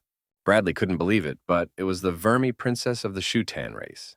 The man did not expect anything, but ignoring the spitting Bradley and wiping his face with a handkerchief, Olga explained that this was the princess's way of expressing her joy at meeting him and hoping to work together in the future. The boy looked over the princess's unkempt crocodile face. Yes, she could assure her that she had nothing to worry about. Before Jensok was in the abandoned building, the trustee stated that his inspection was almost up. If the guy successfully completes it, he will become a member of the fraternity. The tattoo artist gulped excitedly. She had waited so long for this. The mysterious man slid a few pictures toward Do Seok and froze. But before he did, he wanted to tell him something. The guy grabbed the pictures with interest and started looking at them. He didn't understand why he needed them. The pictures were of his customers, mostly orcs. These are inscriptions in an ancient language that literally means slave, genitalia, animal, bastard, excrement, and so on. Du Yensok confirmed. And of course, his clients don't even realize it. In the past dimension, they were treated like slaves, and the illiteracy rate among them was 99%. Du Yensok hesitantly and excitedly hummed, "Because of this, there might be difficulties in joining the Brotherhood?" His handler admitted, "Honestly, there were suspicions that they might get caught because of it, or someone would find out about it as easily as he did." However, everyone ended up agreeing that it was pretty funny. The curator summarized, "Well, from now on he should leave no more evidence, and the saloon would have to close, but he could open it elsewhere." The Brotherhood had decided to help him out with some much-needed equipment. Du Yensok exhaled in relief. He was glad it had all worked out. The mysterious man got up from the couch. "Then, it's time to get started. The gates have swung open. It's time for the final step of joining the Brotherhood." Before Yensoku couldn't bear to wait for an opportunity where he could vent all his hatred and anger, he smiled happily. The abandoned place lit up with a pinkish glow, which attracted small rodents and insects. As the men passed, a seal formed on the gate of the abandoned building. It was the source of the light. Du Yensok moved to another room. His eyes took a long time to adjust to the lighting. He was no longer alone. Suddenly, his heart was gripped by anxiety. It was a small dark room, illuminated only by the light of a few weak candles, and in this light, the many instruments of torture that were spread out on the shelves looked rather grotesque. Du Yensok squinted. With his poor eyesight, everything was like a blur. The candles were not in candlesticks, but standing on orc skulls. It was a terrible sight. In the middle of the room was a folding cross to which a small orc, still a child, was tied, and a pentagram was skillfully drawn on the stone floor. The curator held out the knife to him with a predatory smile. "He understands what needs to be done, doesn't he?" Du Seok grabbed the knife with trembling hands. The curator continued, "He must show his wrath. Let justice be done." As the guy on woozy legs slowly approached the center of the room, mentally, he just kept repeating, convincing himself, "I can do it, I can do it." The little boy tried to break free. His screams were muffled by the gag. Du Yensok kept convincing himself, "It's a simple matter, like slaughtering a rooster. Orcs aren't people. Orcs aren't people." They themselves had nearly killed him several times, his face seized with a phantom pain from blows that he had received long ago.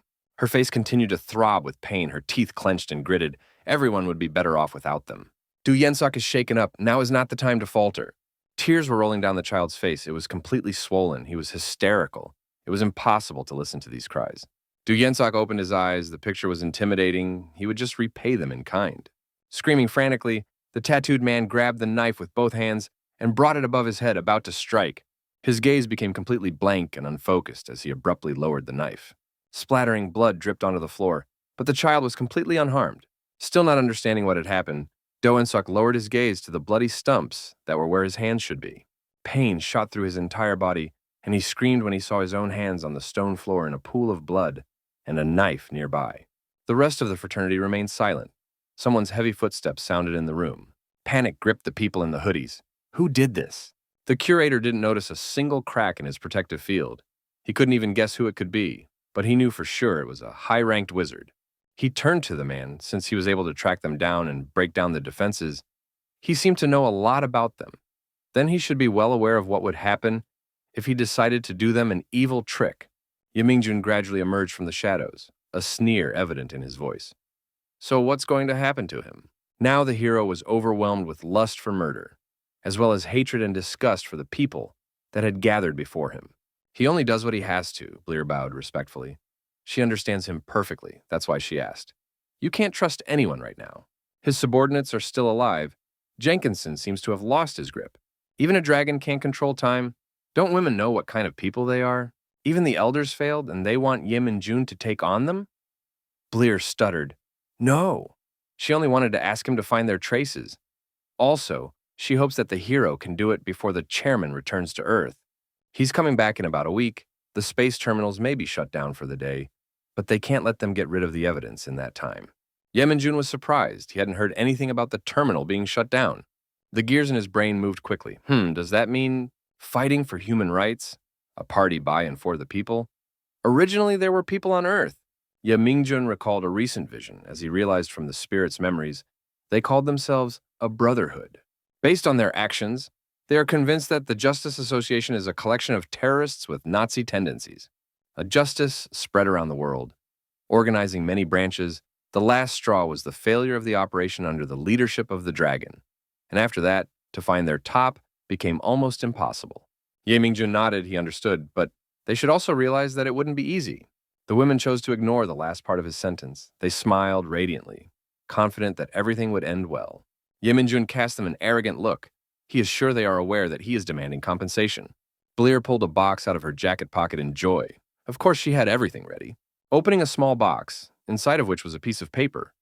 Though small in size but valuable, the Elfis explained, it was a blank check.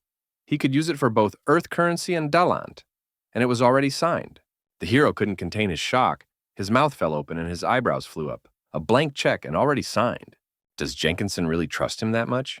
While the women rejoiced that the situation was halfway to resolution, the man was tormented by doubts. He would not be able to take advantage. Ye Mingjun was about to leave as a farewell. He said that he would contact the women as soon as he found something. Bleer bowed respectfully. Finally, the hero was able to exhale. Okay, it's not that bad. He didn't know who they had in charge, but this guy had definitely caught his attention now. Okay, he'll pay him a visit and see if he can find out anything, and the more he finds out, the better. The people in the hoodies are freaking out. Who is he? Ye Mingjun grinned, casting his victims a hungry look. The more he found out about them, the more zeros he could draw on a blank check. The hero raised his hand, activating his abilities. A blood-red mist surrounded him. The boy continued to lie on the pedestal. His panic had subsided, but he was still in great fear, the fog slowly creeping up on him. With a sharp movement, Ye Mingjun clenched his fist. The boy's eyes flew open. There was a rustle of some sort, and his bonds burst. The little orc looked around in panic. He still couldn't come to his senses and realized that he was free. Ye Mingjun cast a fleeting glance at him and informed him that the boy could go. The people from the racist cult continued to stand still. What was this spell? Was such a thing even possible? Ye Mingjun started to read out spells as the curator panicked and started to analyze the situation. He seems to be a master at this. He's not sure if they can win, even if they pounce all at once. However, he had one option. The man smirked evilly. This man would still regret crossing him. They have secretly obtained a magical shield from the community, apparently, and with it, they can reflect any spell back at the attacker. Whatever spell he cast would hurt him, the curator was about to say, when his subordinate's head exploded. The man looked shocked at the corpse that still stood beside him. His hoodie and face splattered with his comrade's blood and brains. Ye Mingjun went on the attack. One mouthful would be enough for him to get the information he needed. Blood flooded the stone floor and splattered the walls, gradually staining the room red. The body of the slain sectarian collapsed to the floor, drenching him with more blood. The artifact that these people had gotten from the witches fell out of the hoodie. It was of absolutely no help in this situation. The curator felt a great panic. Could it be that his opponent was able to break the witch's defenses? If he's not a dragon, they can definitely defeat him, right? Or is it still possible that the person standing across from him is a dragon? Olga's measured voice read out the princess's routine. She consumes about 20 kilograms of raw meat in one sitting, 6 times a day. Also, the head of security has to check if the princess's food is poisoned. She and Bradley will have to stay in a hotel for a few days so she can rest from the road. And there was one more thing left. Olga paused. It was a rather subtle nuance. On the day when the princess lays eggs, there should not be a soul within a radius of at least 10 meters around her. At this moment, the princess is emotionally unstable, and this should be kept in mind. Bradley already knew this information since he had studied the case of Princess Vermi, but he decided to clarify beforehand. It usually happens around 8 o'clock in the morning. The interpreter did not give a precise answer. Due to the time zone difference, everything can happen irregularly. As he must know, females of the Shutan race regularly lay unfertilized eggs if they don't have a mate, and their shells can be used to make metal with a high level of ductility and malleability. In other words, it's a sacred ritual to produce gold. Olga looked up at the American agent. Did he get it? Bradley nodded and grinned contentedly. He understood and would be careful. At the same moment, a group of sectarians decided to act. One of them decided to buy some time for the curator. Magic is so much more powerful when the caster fuels it with his own pain. The man was determined that he would get out no matter what it cost him. With a loud scream, he sank his sharp teeth into the bandaged arm. Apparently, this was not the first time he had done this. The most powerful black magic is still self-sacrifice. In its original form, He bloodily pulled out a piece of his own meat. For the sake of freedom, he was willing to give years of his life in exchange for salvation, a curse from his flesh and blood. Yeminjun shifted his cold eyes to the man. Well, since that's the case. His dry lips began reciting spells loudly, the frightening throaty sounds echoing off the stone walls. The sectarian tensed and froze. He felt a strong pressure in his head. The man had no time to do or say anything before he repeated the fate of his comrade, his head exploding. The curator could no longer remain cold-blooded. He reached for the defeated body of his brother with a scream. His voice trembled violently, his whole body stitched with fear. Impossible. How did he do that? Yeminjun didn't miss the opportunity to let out a sarcastic comment. Well, he was already going to breathe fire, so he just cursed it to make it more flammable. Panic completely engulfed the curator's body. Yes, he's crazy, but his brother still bought him some time. He slapped his hand sharply on the floor, forming a pentagram. Finally, he was able to complete his last spell. He spread his arms out to the sides and laughed evilly. The hero must know about this spell since he calls himself a mage. He has summoned a terrible monster that consumes all material and spiritual things, the shadow monster.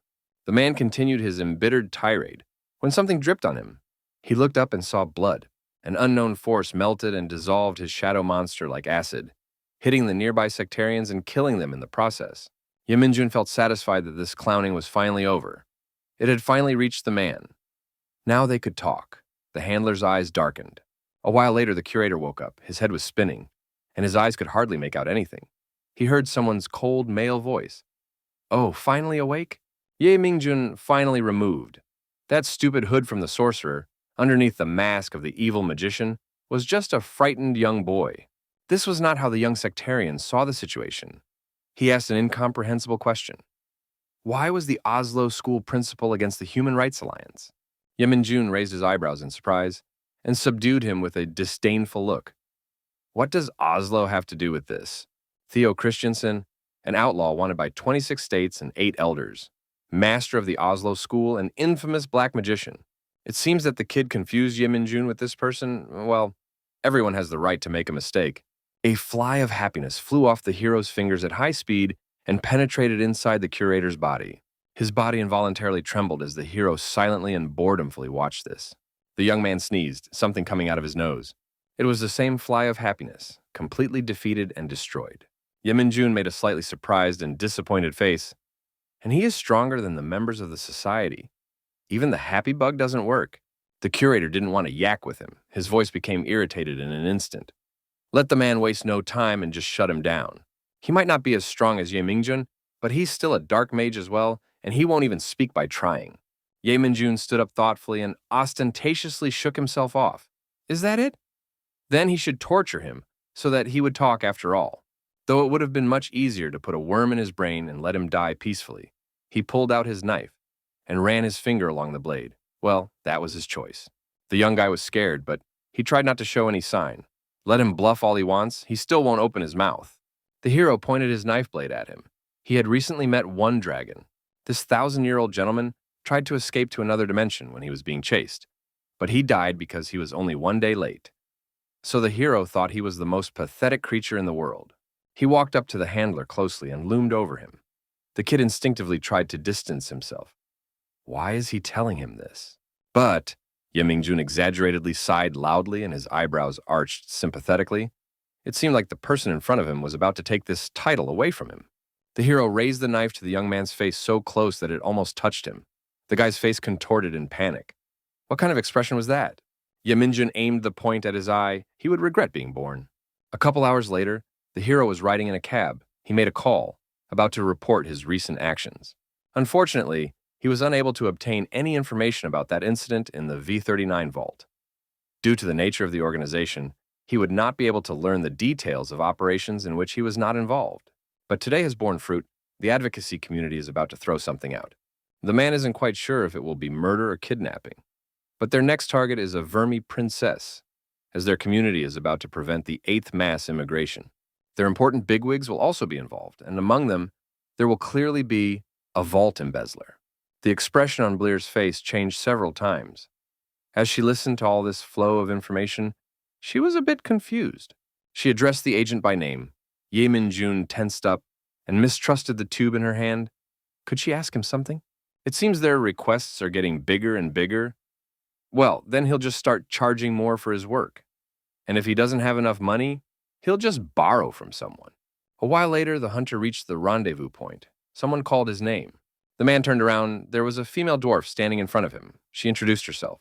Her name was Olga, and she was a translator. The woman was surprised that the immigration office had suddenly cut security personnel. It is said that Ye Min-jun is the highest paid agent in the Korean immigration office. Is that true? The hero nodded affirmatively, and the woman was satisfied. Chairman Jenkinson is going to catch the associates of the Human Rights Association using the princess as bait, with the princess being perfectly safe. Suddenly, a feeling of fatigue came over the man. It seemed Jenkinson and Blyer were playing a dangerous game, and he was involved again. But whether he succeeded or failed, he would still be paid, so he had nothing to lose. If this case causes political turmoil, the committee will still defend it, because prisoners are valuable assets of the committee. The woman knocked lightly on the room door, softly. She pitched her voice so the princess wouldn't be startled. The new member of security had arrived. With a polite smile, Olga opened the door, letting Ye Min-jun walk forward. The princess sat in the parlor of the room, with Bradley seated at her side in an armchair. The man's face became amusedly surprised. With a questioning tone, he whispered Ye Min-jun's name. Hiding his hands in his pockets, the hunter strolled valiantly into the room and said hello. Despite her dangerous appearance, the princess was overly emotional. Her eyes opened wide at the sight of the man. She could clearly feel the breeze blowing, which easily cooled her skin. As soon as the hunter entered the room and elegantly introduced himself, the princess realized that she had never seen a man more handsome than him in her life. She froze, answering nothing, saliva dripping copiously from her muzzle.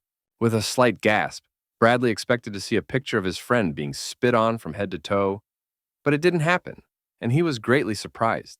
An embarrassed blush appeared on the princess's face, and she remained silent, but her heart began to beat more frequently.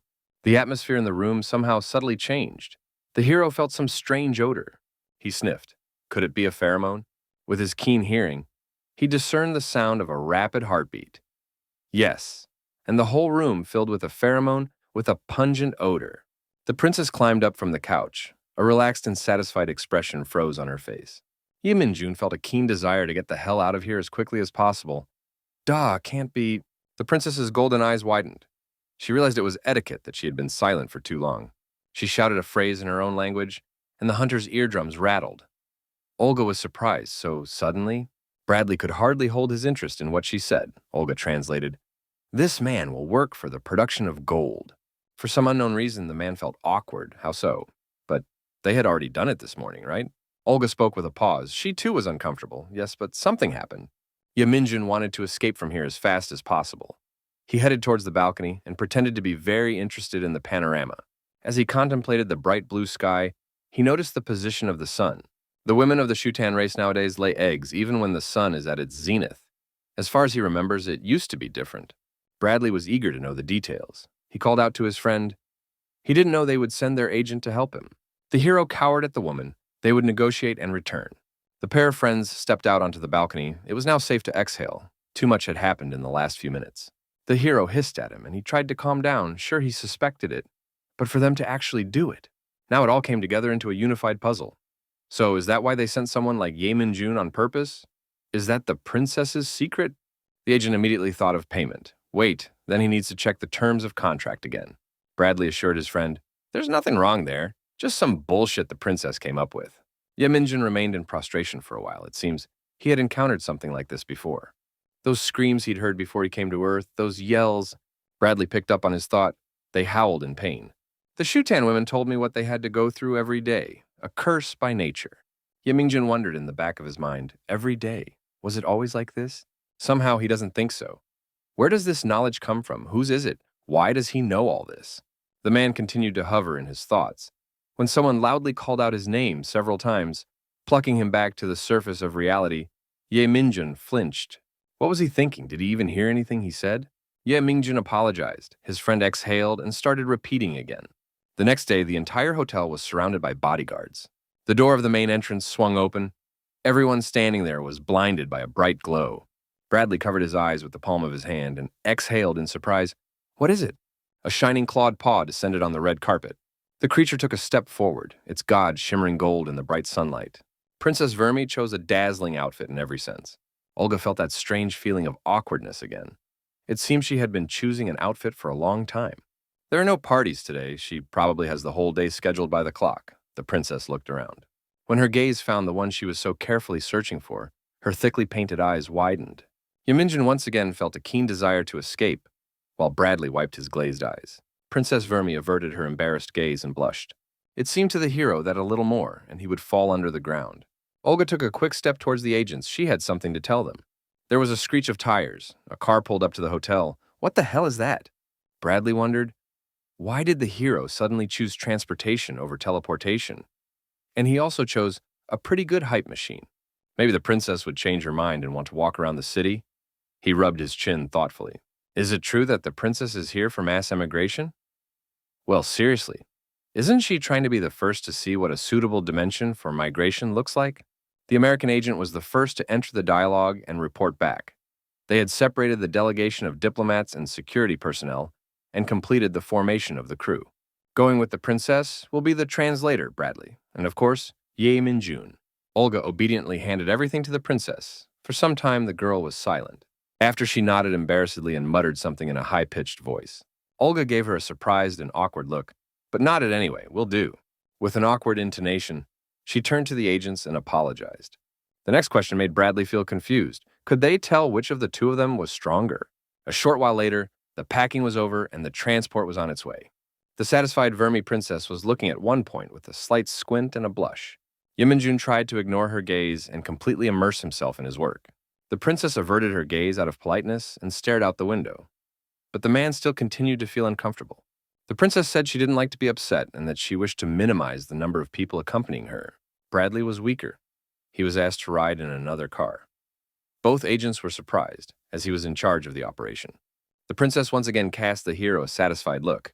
She definitely saw the whole situation differently, through the prism of falling in love and her feelings. As she looked at her lover, she felt her heartbeat hitch and her breath spit. Olga immediately jumped up and asked if something was bothering the princess.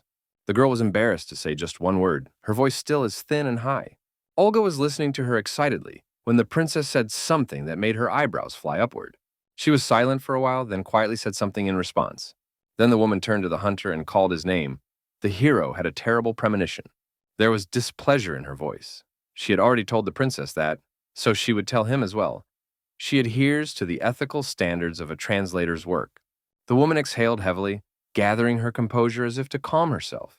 She said, simply relaying the princess's words. She would pass everything on and immediately forget it, so he could be sure nothing would spread. Mentally, Ye Min-jun pleaded for her not to do so. His face grimaced and his hand hung in the air. He didn't know where to put it. Mentally, he was already screaming, "Please don't!" He definitely didn't want to hear it. Although Princess Yi was unnecessarily embarrassed, however, she seemed to be enjoying the situation. She gave the hunter a loving look while he mentally only repeated, "Please don't translate." The cars continued to chase at high speed down the highway. Ye Min-jun wrinkled his face as if he had eaten a lemon. Money is the root of all problems. He wondered what he should do, then tensely exhaled, "Okay, he'll just play along with the princess." Mentally, he promised himself that he would be sure to interrupt her if she began to overreach. Princess Vermi growled something in her thin voice. The woman translated, "His name is Ye Min-jun?" After the man nodded affirmatively, the princess asked the next question. Had he ever been to the Jalanko dimension? Hunter tensely replied that unfortunately no. He tried to change the subject and asked her to tell her about her dimension. The girl smiled, though it was more like an embittered grin. You could feel the longing in her voice, that it was very beautiful there. Silver blue night, the sky is always adorned by 2 moons. A light wind gently touches the water surface, where amphibians and plants stretch relaxedly. And the 4-winged birds, enjoying the fragrance of the flowers, singing with the coming of spring. It's a magnificent place, and she's very lucky to call it home. Also, the girl had heard that he was a quarter elf and that he was born and raised here. The princess wanted to know his age. The man immediately minted. He was born in 1945. At least that's the biography the committee came up with for him. The princess of the Shutan people fluttered her painted eyelashes and opened her mouth. Is he really that young? It's not even half of half her age. She wondered for a while. How long do quarter elves live? But Ye Min-jun himself didn't know the answer to that question. The expression on the girl's face subtly changed. With a hesitation, she asked if he had ever thought of living in some other dimension. Ye Min-jun froze. This was what he was afraid of. It was time to end this performance. The hunter only had time to mumble an apology. about to clear the air, before the princess shrieked and interrupted him with an apology of her own. Unable to cope with the intense embarrassment, Vermi clutched her own tail in her paws and covered her face with it. Let the hunter forget everything she said. "It's just that she stammered, trying to control her emotions and find the right words. It was her first time meeting someone so beautiful. Her face spread into a wide and intimidating smile. Vermi once again apologized heatedly. He should forget all the nonsense she exactly said. Yeminjun felt a herd of goosebumps run down his back. The whole procession was gradually reaching its destination. The troop was now passing the bridge. The princess continued to mutter without pausing for a second. She had never been in the same room with a man from another dimension before, which was obvious to the humble Shutan lady. Therefore, many gesture ladies can be confused about their own emotions. With awkwardness, she asked that her escort think of her behavior today as if she was just a little confused. She apologized again in case she had inconvenienced him with her confused emotions. Yeminjun wasn't quite sure what he should answer, but he was glad that this awkward situation was blurred. He made his suggestion. The Shutan girls must be subjected to the pressure of the loyalty cult. Princess Vermi accordingly nodded. Yeminjun gave her a thoughtful look and inquired, "How long have they had such traditions?" The girl closed her eyes, pondering. She had never really thought much about it, but ever since Jester's history had been destroyed in the interracial wars. It turns out their traditions are at least 800 years old. Yeminjun froze. Something doesn't add up.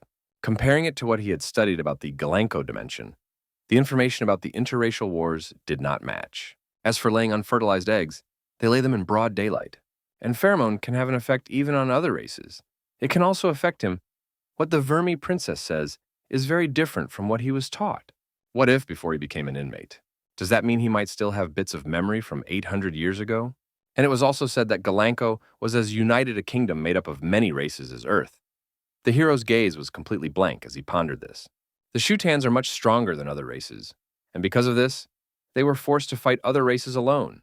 But in the end, they lost this interracial war, and as a result, the political power of the Jester has sunk to the bottom of the entire Galanko dimension. Yeminjun turned to the princess, about to confirm his theory. Many inhabitants of Earth believe that the Shutan race visited them to prepare for mass emigration. Is this true? The princess didn't let him finish. Rumors had reached her. But it all comes from the fact that the Earthers don't know them well. The climate and infrastructure of the land is poorly suited for this race. Princess Vermi's voice became much lower. This little star is not capable of accepting them. Even preparing them for immigration would take a lot of time and resources. The hunter nodded approvingly, so they really are only here on business.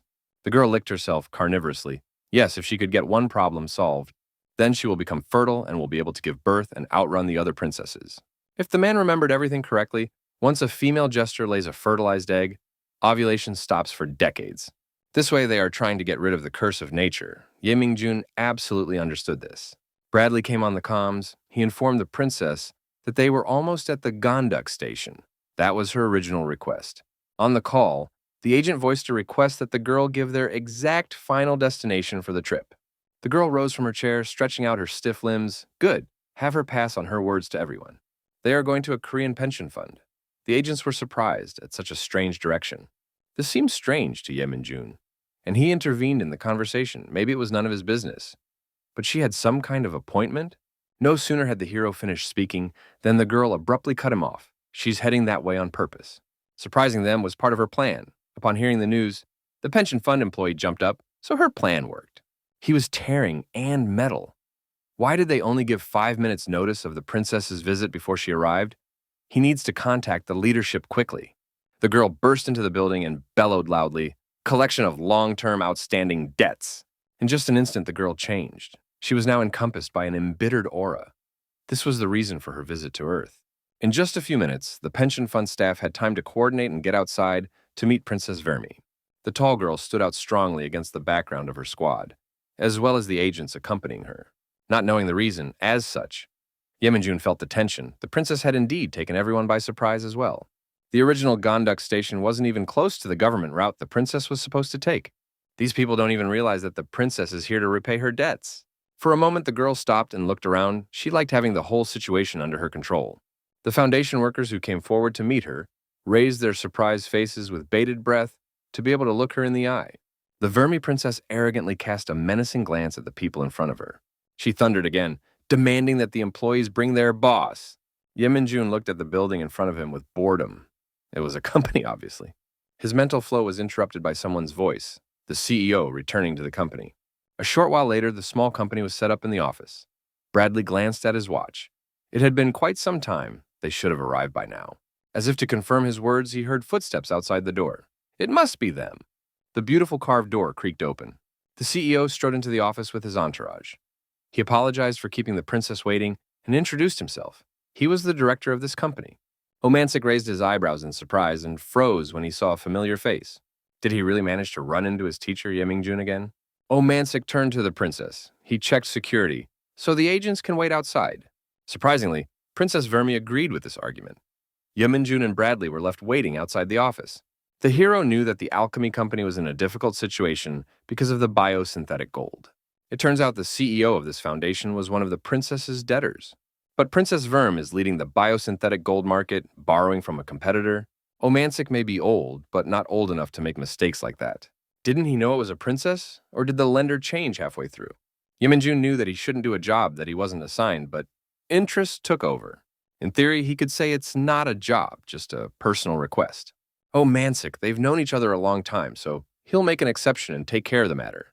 As they say, accidents don't happen by chance. Yeminjun sent a message to Cassie. It was quite brief. The Korean Pension Fund. Let him pass the information to the government and let him know their reaction. With that, the man tucked the phone back into his pocket and cowered at the door. Cassie should know what to do about this. The government knows it's better to help than to watch aliens take over a Korean company. Ye Minjun sighed heavily because of the contradiction that was tearing him apart. In essence, they were now violating the purpose of the escort, but Omancic greeted the princess and overly obliging kissed her gilded paw. The princess's voice was no longer so soft and delicate. Now it was cold and low. If the formalities were over, she wanted to hear how his company planned to repay the debt. The chairman sighed sadly. Yes, the offer was too attractive to refuse. As gold prices plummeted, the pension fund went bankrupt, and many organizations faced bankruptcy. Many pension funds were going negative, but Omancic believed in himself so wholeheartedly that he did not stop gold production. If you put your all into it, you will overcome all obstacles and get up from your knees again.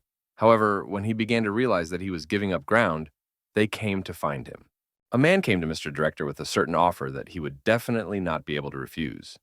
The man was too persuasive, and he managed to get the man to take a look at him. Omancic couldn't believe what he was looking at first. IFM, Mana's electral filter. These are the necessary materials for synthetic gold that is 100% dependent on imports to other dimensions. Seeing their predicament, they promised to supply them an unthinkable low price. The chairman hesitated at first, for they don't even have that kind of money right now. But for the mystery man, it was no bother at all. What about the loan? He'll pay it off as soon as he can. But gradually the company's situation only worsened, and they offered more and more to them for more debt, until one day the company was contacted and told that their debt had been sold to another party. The man was panicking. It was a hopeless situation for him. Where would he get so much money? And after the change of creditor, she became the Shutan Princess Vermi. The man wanted to continue his story, but he stammered. The look on the princess's face was unnecessarily frightening. The girl was filled with anger. She screamed at the whole office that she had never heard more Brad. She shook her head furiously. So many lies. She doesn't believe a word of it. The man made another attempt to justify himself, but the girl immediately cut him short. Basically, he either pays off the debt on the spot or accepts her terms. Omancic's heart skipped a beat. What other conditions? At that moment, Olga intervened in time. She handed the man a folder with documents. Omancic quickly ran his eyes over the documents, and after that, he involuntarily let out a surprised exclamation. Shock made him start stuttering, which made his image even more pathetic. Wouldn't that just mean giving the princess his company? Why would a jester need a gold-producing company? The Vermi princess smirked gloatingly and gave him a scornful look. It was none of his business. The company to be transferred the shares is legally established on Earth. The man's hands involuntarily trembled as he listened to this. The princess has already discussed it with the lawyers of both parties, so there can't be any legal problems. She took a step forward and hovered over the lowly chairman. What was his choice? Bankruptcy or stock transfer? If he chooses the latter, it guarantees that current employees will keep their jobs, and he won't be able to turn away anyway. The chairman's voice trembled and his head drooped. He asked the girl to give him time to think things over. Despite the anger overwhelming her, Princess still agreed she would return at the same time tomorrow. When Princess Vermi returned to the car, her mood once again peaceful, she let Olga know that she was hungry. The woman handed her a rather large and weighty briefcase. She mumbled that she had brought some snacks with her. The princess devoured the raw meat with gusto and bloodlust. A moment later, the smell of raw meat and blood spread throughout the cabin. Ye Minjun felt sick. He was about to cover his nose when he felt some other meat odor mixed in with the smell. He was sure that the second smell was definitely not coming from meat. Could it really be the princess? But it's definitely not a jesting pheromone, Ye Minjun frowned, covering his nose. Exactly. It's like that pheromone that bugs give off when they communicate. So why would it be coming from the princess? Maybe they are similar, but it's definitely something else. Maybe it's a specially made chemical, and when it comes in contact with air, it oxidizes to this pheromone? He quickly dismissed the idea. The elemental composition of the pheromone contains noble metals. It came to him. Something had seeped into the princess's body, and that something was changing inside her through chemical reactions. Princess Vermi continued to devour the meat, slurping with pleasure. Maybe it was the reason for that. As soon as the hero realized this, he mindlessly and abruptly jumped up to the princess, about to rip the meat out of her mouth. Ye Minjun himself was shocked as he listened to the swear words from the princess in her native language. He looked into the princess's eyes, and she abruptly fell silent, slamming her mouth shut. The hero loomed over her and was too close, so she squirmed, feeling a rush of intense embarrassment. Seconds later, her expression changed again. This time, she was hoping for a kiss. Ye Mingjun couldn't contain his disgust. He wrinkled his face and shrieked. Heroes decided to ignore. He turned to Olga and asked that the woman tell the girl that she should open her mouth. For a moment, the woman froze in a strange position upon hearing such an unusual request. But still, she agreed. Olga quickly sauntered on her little legs to the princess and relayed the agent's request to her. The driver drove calmly until small black dots flickered in his eyes. He rubbed his eyes, assuming it was the effects of sleep deprivation, but the black dots didn't go away. His mouth dropped open and he couldn't contain his surprise. It's what the fuck? Meanwhile, the cluster of black dots were approaching at high speed. The closer they were, the more they became. It turned out to be a huge swarm of insects. Yemingjin couldn't hold back his scolding. Did they really fall into a trap? Meanwhile, a huge swarm of flies caught up with the entire procession of vehicles. The insects instantly clinging to the transport, trying to find crevices through which to sneak in. From the fright, the driver lost control. The whole car shook violently. Olga and Princess Vermi shrieked in fright. Ye Minjun felt tense. Something was definitely going to happen now. The flies began to attack the machine, the tone and scraping of metal resounding from all sides. It was a Manhwa hornet.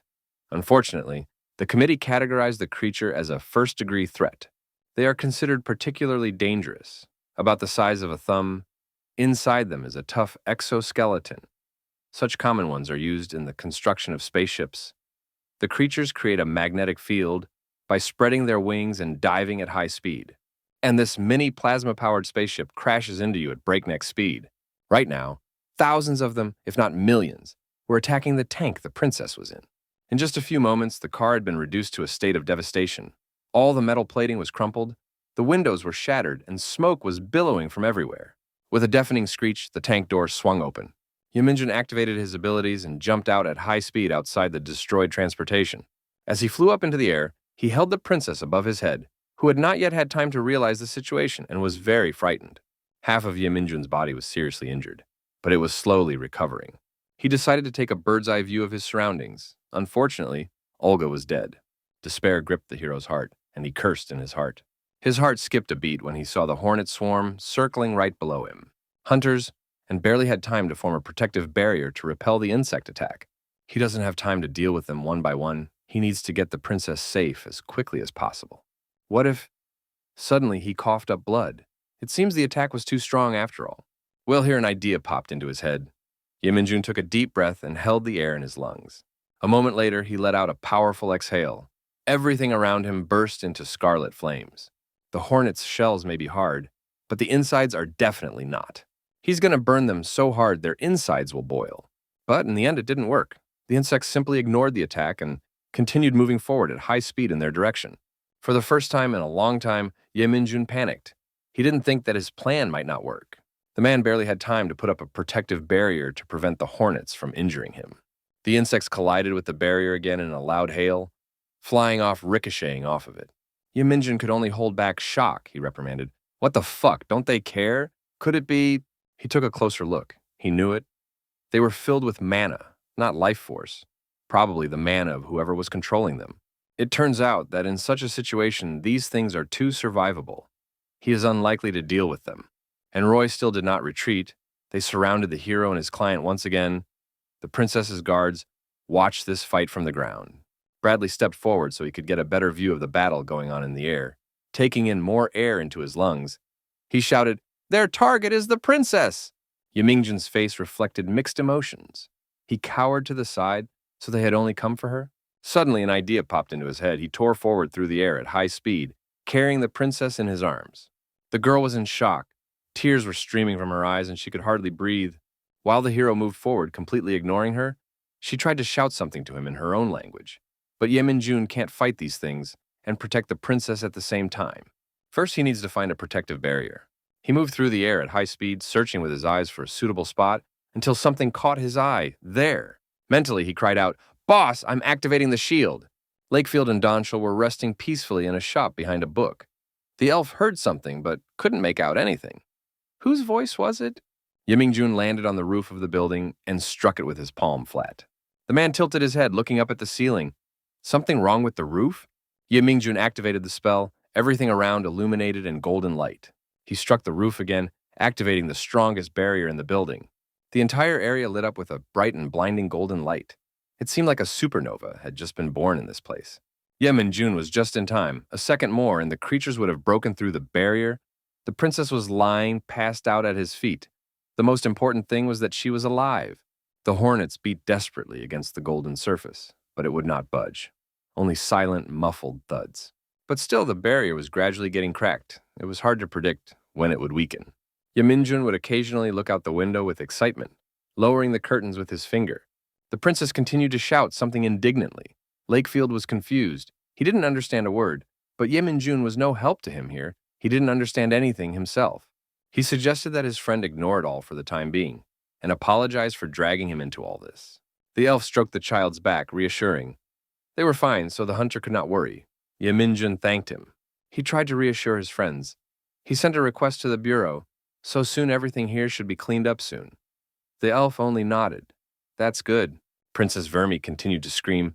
The hero decided maybe he should try to talk to her on a mental level. Mentally, he turned to her and asked her to remain calm. For a moment, the girl froze and let out some sort of questioning exclamation. But it didn't seem to help. It opened its mouth wide and screamed at the entire building. Yeminjun kept reassuring her, hoping it was working.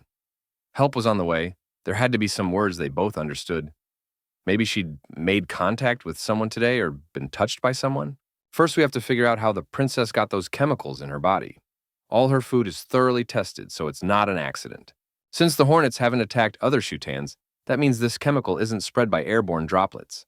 So it's something that only the Vermi princess has been in contact with. The girl indignantly started to prove something to him. Judging by her reaction, she understands the hero's words. He thought deeply, is there really no way for the princess to answer him? Lakefield interrupted his musings with a question. He wouldn't happen to need an interpreter, would he? The elf himself can't help him, of course. But he has one thing in his vault. He asked Donshell to fetch it. Yemingjun stood in the middle of the room at a loss. What the hell is that thing from the vault? When the boy entered the room, exhaustion was evident on his face. With awkwardness, he said he had brought the object.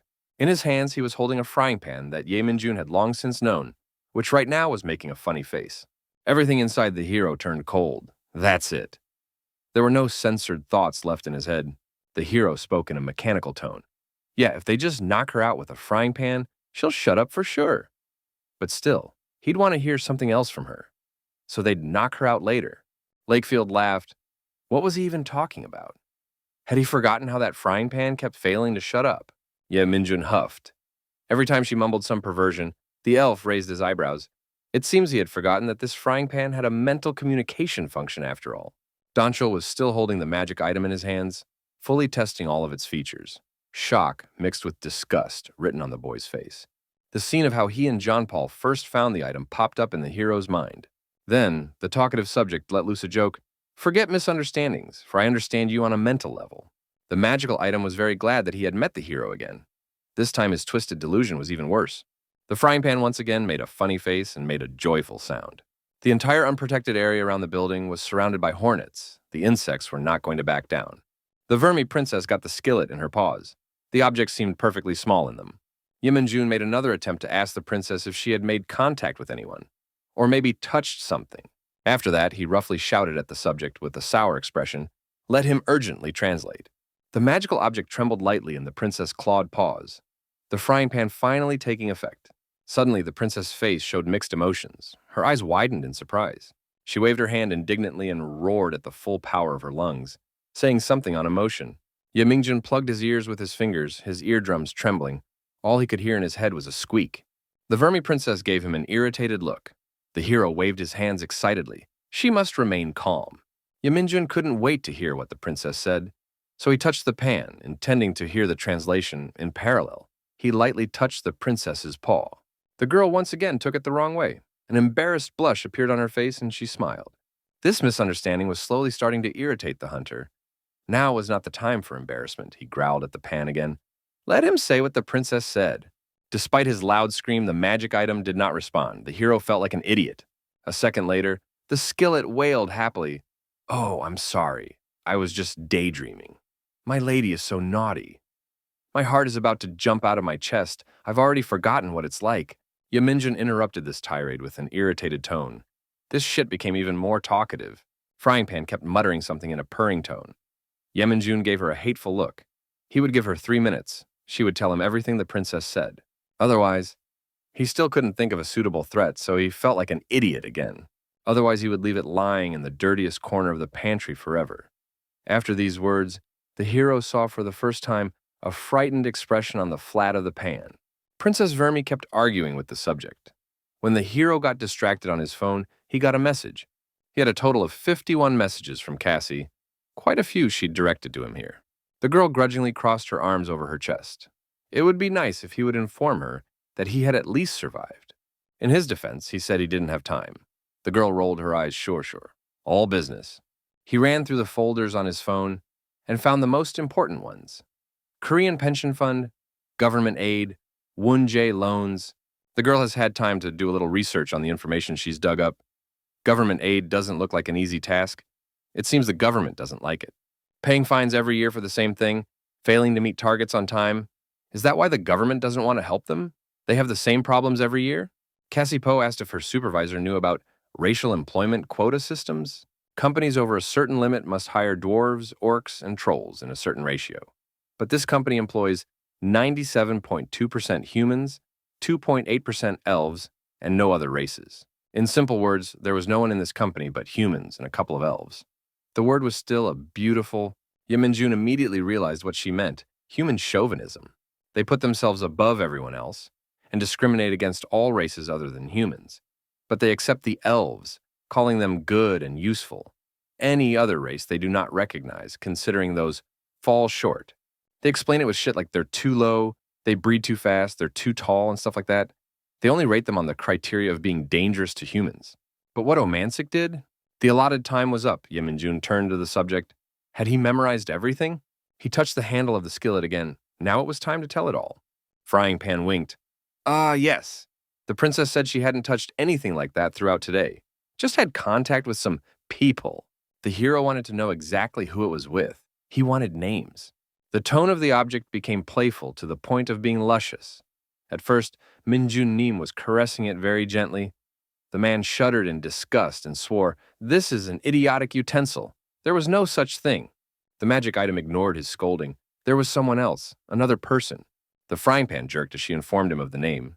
The hero's heart skipped a beat. This was something he definitely hadn't expected. He froze, unable to take a breath from surprise. Feeling disappointed, he covered his eyes for a few seconds, trying to come to terms with what was said. Cassie called Yeminjun by name. What did the pan say? The man covered his frowning face with his hand and exhaled heavily, his lips snapping into another mat. But this time his voice trembled. After the battle was over and the guards had dispersed, Bradley summoned a car for himself. He sat in the front seat staring at the burning screen of his phone with a smile. Luckily, he gets good news from Yeminjun. The princess is safe, but now Bradley must find out who's behind the attack. She may have been attacked by something unknown, but there's nothing they can't track as long as they have his ability in their pocket. Bradley's abilities include clairvoyance, the ability to see through objects, augmented by psychometry, non-contact vision. The light reflecting from his eyes is not magic at all, but a path made into the physical world by the thousands of beetles that have arrived. Those bastards from Justice. The idea of transforming Hornets Mino is just brilliant. They probably thought they were safe since the spells have no reason to show themselves. But they just didn't know about the American agent's secret. He's sure to catch those assholes. If he could help track down the higher-ups in the human rights community, maybe he'd get a 5,000 Daylent bonus. The thought made Bradley's spirits rise. He opened his information window with satisfaction and peeped through it. He only had 10,000 left to pay. Then he could pay half. His total ransom amount, 70,000 Daylent, which, compared to others, is some pennies.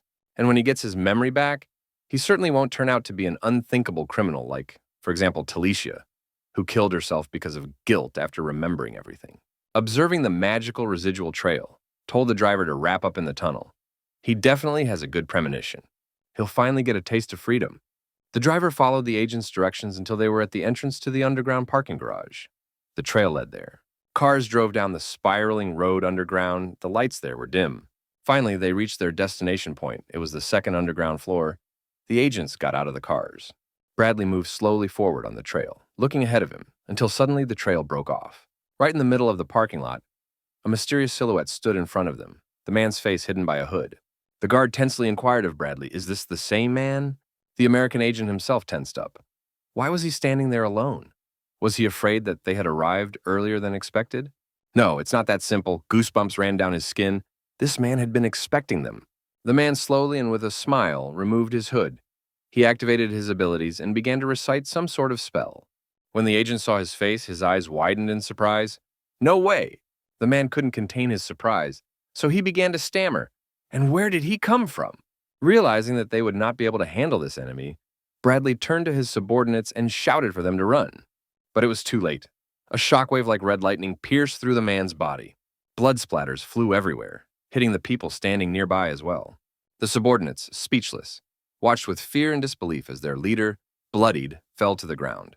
The young man that had just turned American agent laughed, even though his eyes were cold. The problem with the Hornets was finally solved, so the hero was able to get out of his office. He had a lot of things waiting for him. Yemin-jun was thoughtfully twirling the business card in his hands. The day he had stopped at the witch community, he remembered the hapless lawyer Jung Nam-gyu, who had just handed him a business card that day. What followed was a flashback to the first time he had encountered his student in a long time. It turns out that Omancic hired the very same troll lawyer that day, so he had never considered him a chauvinist. But was he only pretending to be one for the sake of his reputation? The reason he ignored the law and employment of other races? He was hiding his past. The chairman of the company even kissed the hands of the Shutan princess. All this was just to maintain his tolerance in everyone's eyes. The man was disappointed with his acquaintance. From impotence and irritation, he clenched the business card in his hand. Finally, the car reached its final destination. Yemin-jun didn't want to do this, but he would have to. Omancic believed in stopping the encroachment of foreign companies into their market, and that he could protect their market. He believed even when other companies were closing down, the chairman continued to promote his alchemy even when it was difficult. If the jobs run out, his alchemists will just go overseas. And if all the talent keeps fleeing, their Korean gold market will simply be crushed by foreigners. He's hanging on for them, for their people, their country, and their workers. With irritation and resentment, he clutched the document. But all the effort gone, will they be ruined by a mere scrap of paper? Come to think of it, those bastards who offered an MPF that relies heavily on foreign imports at such a low price, those freaks were in cahoots with the princess. It was just a trap to devour his company. A trap created by the princess. The man crumpled the document into a ball and threw it into the trash can in his heart. With irritation, he plumped into his chair, leaning back. After such a strong surge of anger, fatigue came over him, which deepened his wrinkles even more. He let out a heavy sigh. They won't be able to help the chairman, just as the human rights community swooped in. Since some time, they've been using Mr. Chairman and the Korean Pension Fund quite a bit as people that fight for people's rights. The man laughed contentedly. Time to show the Vermi princess all their anger. One of the reasons for the princess's Vermi trip to Korea must include Mr. Chairman's duty. Of all the countries on Earth, what reason is there to come to Korea? The masked man's voice became ingratiating. Only the smallest thing is needed from him. Mr. Chairman, no evidence will be left. He may not even think about it. The man remained silent. He was tormented by doubts, but there was still no choice. The rest will be taken care of by the organization. Despite the blood on his hand, The mysterious man squeezed the chairman's weak, senile hand with force. And if all goes according to plan, the advocacy community has promised to take care of the rest of the debt as well as the financing.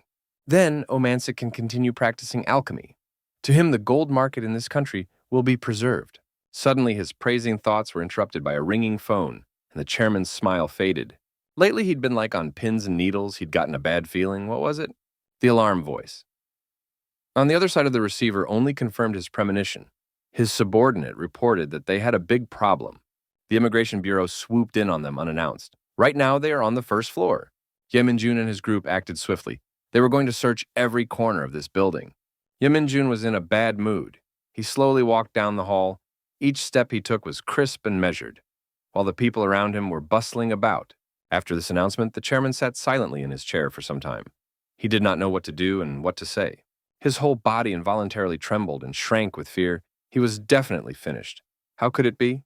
He said there would be no evidence left. He's heard a lot about Immigration Bureau agents, and since this is connected to the human rights community, it's obvious how this is going to turn out. If he's caught, he'll be tortured to death. And if he survives, he'll just beg for death. And he'd better take his life in his own hands and go quietly. The instant poison will kill him as soon as he breathes it in. With a trembling hand, the old man brought the strange slurry up to his face. And if it was so, while the man was stirring, after all, he wasn't so keen on dying, after all. Strange bands swung open the door of his offices and made their way inside. They grabbed him and secured his body in one position, preventing access to the poison. Chairman Omancic's eyes opened wide. He seemed mad. Why is Ye Min-jun still here? The Hornets should have dealt with him. The hero's voice was cold. If he is talking about Manoa Hornets, the Immigration Bureau has successfully eliminated them. The hero's black eyes were full of dislike, even though he tried to suppress his emotions. And right now, Mr. Omancic him everything he knows about the human rights community. The aged voice trembled. The man apologized to his teacher. After all, he has the right to remain silent. But the hero interrupted him rudely. He does not. He should have expected such a thing, back when he made his plans. Under the Fourth Amendment of the Korean Constitution, his rights as a citizen of that country would be partially restricted. The old man's face creased in displeasure. Despite his fear, he shouted at Ye Min-jun, "Why is he taking the side of the aliens?" The chairman of the company had completely forgotten that not long ago, he was shaking like an aspen leaf. Anger filled his mind out of the 7 mass immigrations. They, the humans, at least accepted them, the elves.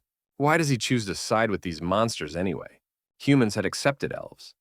So why? Ye Min-jun could hardly contain his disgust as he listened to this nonsense. Publicly, his race is a quarter elf. Even when he's literally 75% human, he calls him, "You elves?" Not accepting even the slightest fusion of the blood of other races. Human supremacist. The hero barely managed to suppress anger. His voice was cold as he asked the man, "Is that why he works in the human rights community? Since their ultimate plan is to get rid of every race on Earth except humans? Chase him away or kill him? Does he know how horribly they treated other races?" Chairman Omancic interrupted his tirade. So what? There was such intense disdain and hatred in his voice that the eyes of the usually cold-blooded Ye Min-jun opened wide. The man continued, "Who cares if these things die or not? After all, they're not even human. What does he care about any of this?" Hunter covered his eyes, trying to suppress another flash of anger and the urge to punch the old man in the face. And this was his former apprentice. When he spoke, his voice sounded dejected and oozed frustration. He had no intention of setting up an interrogation here. However, he paused a much significant pause, a threat now audible in his voice, seeming better to do it to the dragon instead. Dragons can use some pretty weird and nasty magic. There's magic that can bring your brain function to the max. They will make the chairman remember everything he could not even think of. The place where they met with the advocacy community will be revealed. His voice, what that man was wearing, he will give it all away, word for word. Of course, it would be a very painful process, but he wouldn't die until he told everything. Ye Min-jun felt a grim satisfaction in putting such pressure on this racist. Apart from the dragons, agents of the strong holy force would take care of preserving his life. Omancic's eyes were unfocused. A wave of intense fear came over him again. As soon as the old man was led away, the phone in Ye Min-jun's pocket rang. He reluctantly took it out of his pocket. The man was still in a bad mood. He flipped off his cell phone cover and, in a disgruntled voice, asked, "What is it?" Bleer called, her voice quiet and uncertain, and she stammered a lot. Ye Minjun continued to listen to her without answering anything. When the hero reached the meeting place, it was already evening. Getting there was unpleasant because it started to rain very unaccountably. In the underground parking lot, he was met by Bleer. The place was scary to look at. Blood was pouring all around. Earlier, Yemenjun had requested the elven woman to check the place where the agent had been sent to check. Agent Bradley's soul had left this place and was nowhere to be seen. The woman involuntarily shivered. The committee uses a miraculous magic that relocates the soul of agents to another body. But the committee needs a lot of power and resources to use it. So the soul that left the body even they cannot find. Yemenjun looked around the bloody crime scene. His face was hidden from Bleer. It was hard to tell what emotions he was feeling. The hero stared at the bloodstains on the wall, realizing that Bradley was finally dead. How about it? Isn't it beautiful? A phantom mocking voice rang out next to Ye Minjun's ear. There was pleasure in that unfamiliar voice, but it was also very cold. Ye Mingjun felt frost on his skin when he heard the last sentence. This bouquet was created for you. The suspect has purposely left traces in the spirit world to reach the hero. It's a message specifically for him. Hunter was seized with anger. Who dared to get his attention in such a way? His fist involuntarily clenched. He involuntarily pressed nails into his palm until it bled. Was he satisfied now? His eyes lit up red. Oh well, they'll see what else comes of this. A phantom bloody inscription formed on the wall. Baby, I missed you. Ye Minjun couldn't calm the emotions raging inside him. He would tear this person apart as soon as he caught his eye. Ye Minjun slowly came to his senses. Now was no place for anger. They need to send the princess back. The terminals are probably closed. But if they talk to Chairman Jenkinson, he'll probably make a small exception. They were planning to use the princess as bait for the ringleaders of the human rights community. Bleer didn't quite understand what he was getting at, so she only looked at him with confused eyes. But the current situation is a little different from what was planned. Ye Minjun tried not to look at the body of his murdered friend. They hired the foreign mercenaries, which means there's no chance of the ringleaders themselves showing up. Saying this, the hero looked at the Elphus absent-mindedly. So it's time to stop this cat-and-mouse game. It's too dangerous. Ye Minjun turned around and headed towards the exit. As long as he accompanies the princess, she is safe. But they need to prepare for Princess Vermi coming home early, so he wouldn't have to protect her anymore, and he could focus all his energies on killing the thing. At the same time in Dimension 51 of 532 of the second terminal, the subordinate was mumbling something to Chairman Jenkinson. His voice was shaking, and his speech was not dickish. This infuriated the chairman. What is he trying to say? He turned sharply away from the panoramic window, piercing the man with an irritated look. Simply put, the distorters have remained intact through 5 jumps to different dimensions. But one did break, and it will take 3 days to repair. There was no limit to his anger, he growled again, separating each word with a pause. 3 whole days. Fucking hell, why now? When he had decided to visit his secretary Bleer, the dragon approached the man. His aura was overwhelming. What about the other distorters? Isn't there a spare? He should be able to find something quickly. Stammering, the man mumbled that he had already found something. Chairman Jenkinson snatched his clipboard sharply. He wasn't happy with the proposed option. After all, if they put this distorter in, they'd be facing a lot of transfers, so they'd lose too much time. Suddenly his anger waned, its place taken by surprise, something that caught the dragon's attention. He clucked his finger at someone's name. Why does a passenger of this race go alone to Earth? His assistant jumped up. A message had just come in from the ground from Blair's head secretary. The chairman muttered his secretary's name quietly under his breath. He hoped it would be good news. With that hope, he activated the hologram, followed by Bleer's soft voice, which was intermittently interrupted by static. Hello, Chairman Jenkinson. This is Bleer Campbell speaking. She had contacted the chairman. Hopefully he would approve the request as a matter of urgency. The man frowned worriedly. He inquired, What is the request? The woman paused awkwardly as if she was having a hard time voicing it. The man was anxious to hear, What is it? A couple of minutes later, the elf ran towards Ye Mingjun, her face almost glowing with happiness, and she jumped up and down. She had done it. The chairman contacted the committee directly, and they authorized sending Princess Vermi back.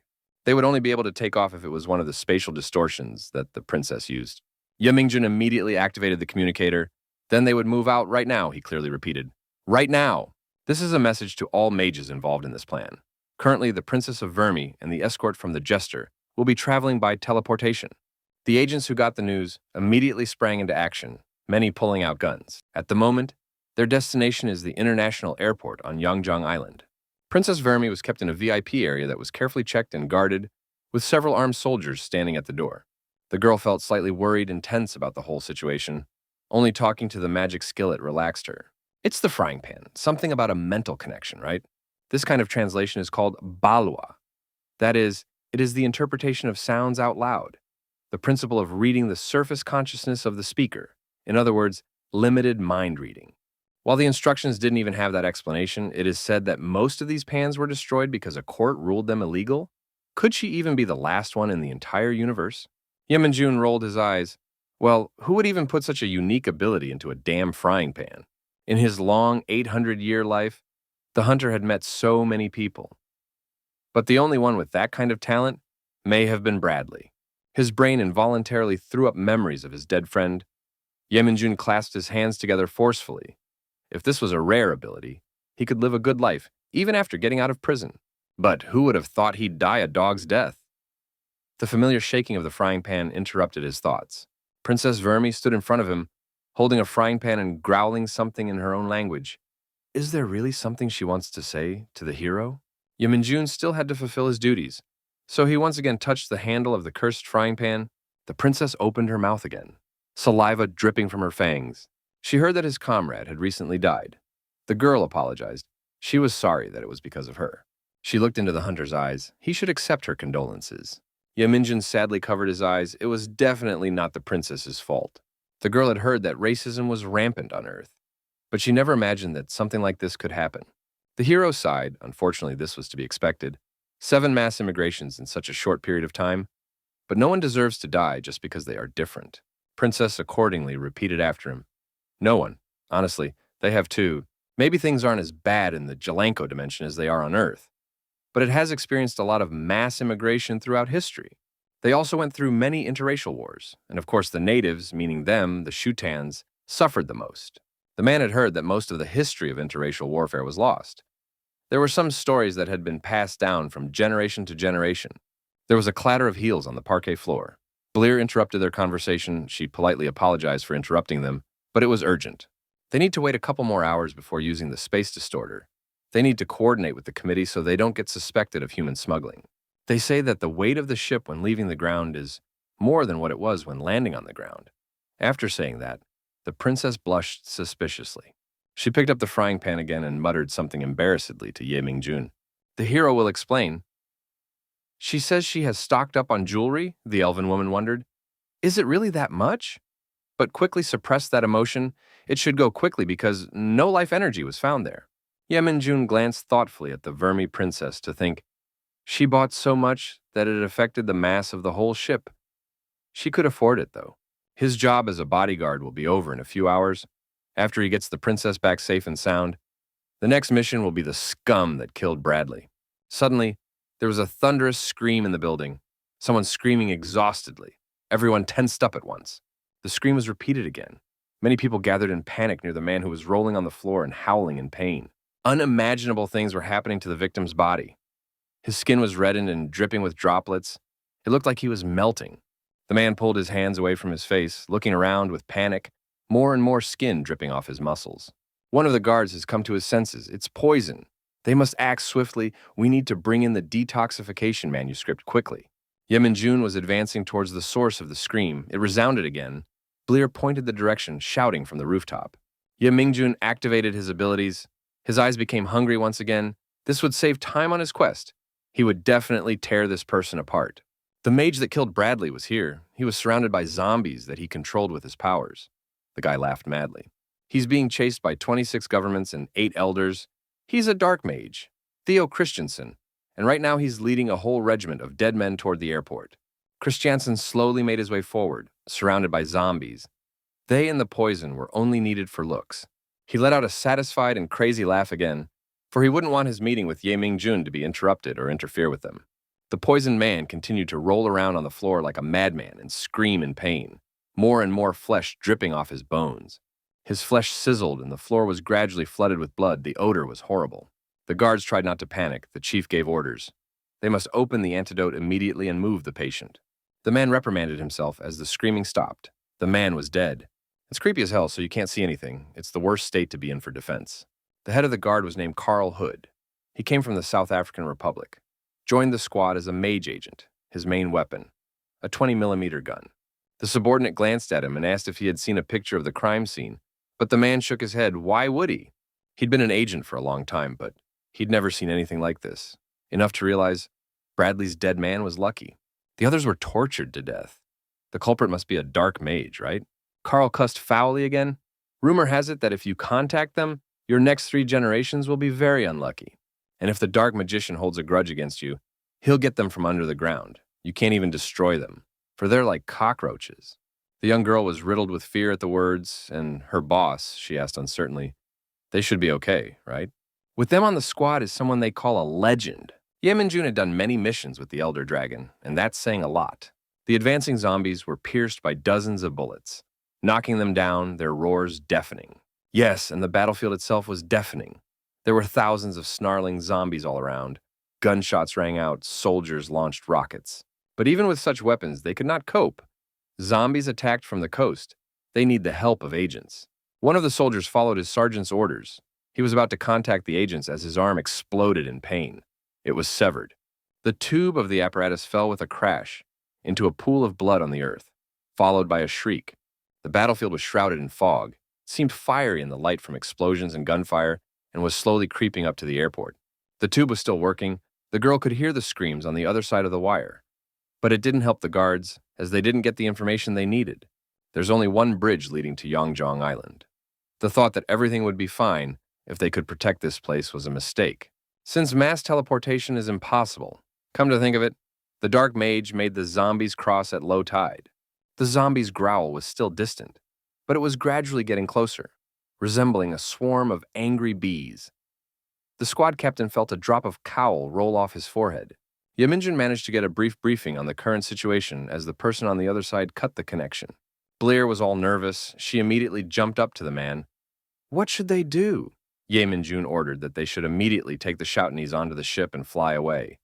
The committee he would inform about the imminent departure himself.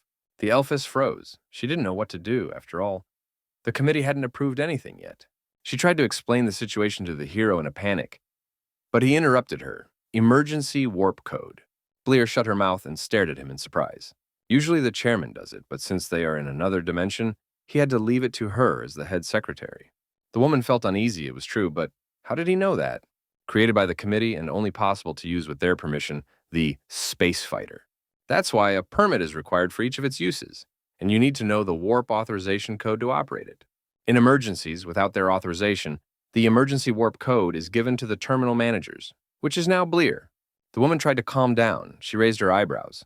A lot of people don't even realize it. All this time, she was sure that she knew Yeminjun well, but now doubts crept into her head. Who the hell was he? Hunter stepped back to the window, what to contact and relay the new order to the guards.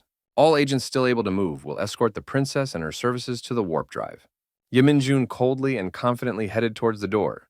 Without turning around, he said that he was leaving Princess Vermi for Blair. Before the hall doors slammed shut, Yeminjun heard the princess's indignant and deafening roar. She didn't seem to agree with it. Mentally, she tried to reassure herself. It's okay. Everything will definitely be okay. After all, she and he are still sure to meet again. Yeminjun stepped out of the building into the street. The temperature had plummeted. The fog that reached the airport was reducing vision. The heroes activated their abilities and soared above the airport, assessing their situation. He began to look out for his enemy with concentration, for he had told himself to find him himself. Soon he found Christensen among a pile of zombies.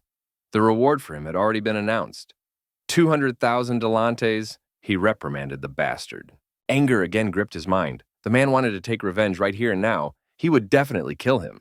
Continuing to maintain himself in the air, the hunter moved forward, intending to immediately attack the dark mage stealthily. The young man was not at all frightened by his appearance. He laughed a mad laugh again. It reminded him of the times when the hero had destroyed his school. Though he was with the older dragons then, it was just the two of them here now. You could sense uncontrollable anger in the guy's voice. He called the hero a parasite living off dragons. He would destroy him with real black magic. Yeminjun was originally prepared for battle. He lowered the knife point into the center of his palm. Droplets of blood flowed out. So sharp was the blade. He abruptly slashed the knife at his own arm. and this time he would be the one to tear it apart. The hood fell off Theo Christensen's head, exposing a predatory and insane smile and empty eyes. The guy was looking forward to this fight with excitement. With his ability, he directed the zombies to attack. The creatures completely enveloped Ye Minjun. But with his abilities, it was absolutely no problem at all. There were rays of red glow shining through this entire pile. There was an explosion. Zombies scattered in all directions, becoming a bloody mess. Ye Minjun was no longer going to control his emotions. He was absolutely furious. And that was it? This mocking phrase only provoked Theo Christensen. With a satisfied smile, he formed a new spell. The guy waved his hand, sending a red lightning bolt forward. And with the speed of light, it hurtled towards the hero, leaving a deep furrow in the ground behind it. The dark mage laughed maniacally. He had created dozens of kinds of true dark magic just to kill him, and he won't let Ye Minjun die until he tries them all out on him. Theo Christiansen let loose several attack pentagrams that formed another explosion. He watched it all with rapt attention. Such a picture stirred his brain, giving him absolute pleasure.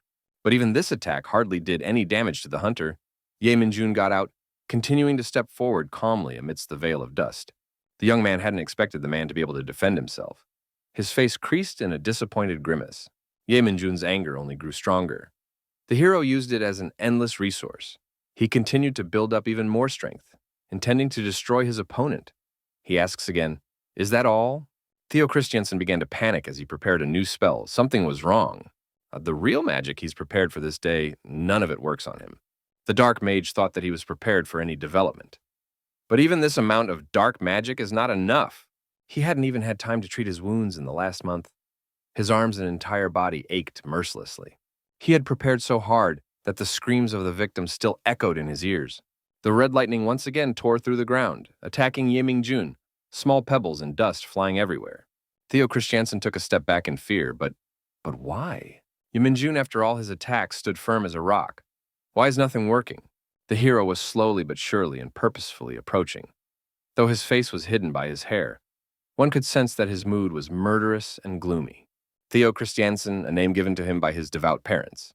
Contrary to the meanings of his name being a God-given gift, his high talent for dark magic was like a slap in the face to God. A slum somewhere in Europe. The bone-dry dwarves approached the young man and, not believing their ears, thanked him. Would he really provide them with food and work? Christiansen let out a slight chuckle and beckoned the creatures to come inside. The dwarves obediently and confusedly walked inside the old building, the rusty door slamming shut with a creak. It wasn't that he hated orcs or goblins. He just didn't want to be disturbed during his research into dark magic. The little creature was frightened by this nightmarish sight, cowered at the guy, and wondering what about food and work. Theo Christiansen bared his teeth in a predatory grin and swung the knife sharply, his whole being quivering with pleasure. After all, no one would care, even if orcs or goblins started disappearing in droves. It was because of this belief that everything went downhill. But still, there were people who noticed it. There were rioters taking to the streets, even when a group of goblins went missing in Eastern Europe. The European Alliance does nothing. The young man kept yelling into the megaphone, "They don't care about socially disadvantaged goblins. Live those or die." The group of rioters did not give up, despite the fact that people passing by ignored them, and the rain may find themselves in a similar position. Workers passing by swore. Once those vile monsters left, it was nice to walk on clean streets. But they, on whose side? Humans or monsters? The leader of the rioters was about to make his position clear. They must create a society where the weak are protected. As someone sharply knocked him to the ground, the young man fell right into the puddle. He raised his head to look at his assailant. Above him towered an incredible angelic-looking young man, except that his gaze was cold, and his clothes and skin were stained with blood. Guy felt his heart freeze for a second at such unprecedented beauty, but a moment later it began to beat several times faster because of the anxiety that came over him. In a good mood, Theo Christiansen walked further down the street. Well, he benefits from it. Thanks to people like this, he can explore dark magic without obstacles. His gloomy figure dissolved into the mist and rain. And for a while, everything was going well until the damn dragons intervened. A military outfit found his quiet and cozy place where he conducted his experiments and subsequently razed it to the ground. One of the figures involved in this case had seared itself into the subcortex of his mind. The cold-blooded stare and relaxed posture of the hunter infuriated him to the point of shivering. Ye Minjun reported to the dragon, "At the moment, they are looking for Theo Christiansen, but Given that many of the corpses are still fresh, it's more likely that he just escaped, sacrificing many to get out of their trap. Although Dragon was not happy with this arrangement, but still he accepted it. They would have to be content with getting rid of the Oslo school. They would put out an APB on him and continue to pursue the dark mage. Heavy breathing and hurried footsteps echoed off the lifeless walls in one of the abandoned underground pathways. Theo Christensen reprimanded. He never thought they would care about any orcs or goblins. He realized it was a mistake to kill too many orcs. He should have been more careful. When the orcs working in factories and plants disappeared, problems in the industrial sectors began to grow. Now that it's become a problem for them, they're taking action? Damn hypocrites. They didn't care about orcs in the first place. The young man had no choice but to hide in the street. From everywhere, from every corner, he heard about how his school in Oslo had been vandalized and burned to the ground. You could hear his name from every corner, and it was also printed in every wretched newspaper. Wherever he heard or saw him, everyone wanted the Immigration Bureau to catch him and kill him as quickly as possible. Theo Christensen had no choice but to go into hiding. It's too difficult to confront both the Immigration Bureau and the senior dragons. He must destroy them, starting with the weakest. And first he'll start with the Immigration Bureau agent, Ye Min-jun, a dark mage like himself who betrayed his own kind to live as a parasite under the dragons. The young mage hated himself from how well he had memorized every feature of Ye Ming-jun's face. And that made him hate him even more. He would be the first. And to avenge him, the mage needed to consolidate his power, find more opportunities and more victims. That was why cooperating with the Human Rights Union was so fitting, after all. They both wanted the pain and blood of monsters. Theo Christiansen assured the leader of the movement that he would take care of Princess Vermi's bodyguard. He would not cause any problems. He looked at the corpse mutilated by his own hands with satisfaction as he spoke on the phone. He assured his interlocutor that he would not be disappointed. And when the young man received a request about the Vermi princess from the Alliance, he had no reason to reject it. After all, it was his time to take revenge on that bastard. Not even the red dragon covering him was on Earth. That's when Theo Christensen realized that God had given him an opportunity he should never miss, for which he thanked him. Never before in his life had he felt so much happiness and so much euphoria. Laughter involuntarily burst out of his chest. But now he could forget about this triumph because all his efforts had gone to waste. It just didn't make sense. Theo Christensen couldn't accept defeat, he hysterically screamed. Does he have any idea how many sacrifices he made? No sooner had he begun his tirade than it was cut short, his chest cleared and shattered by a magical beam.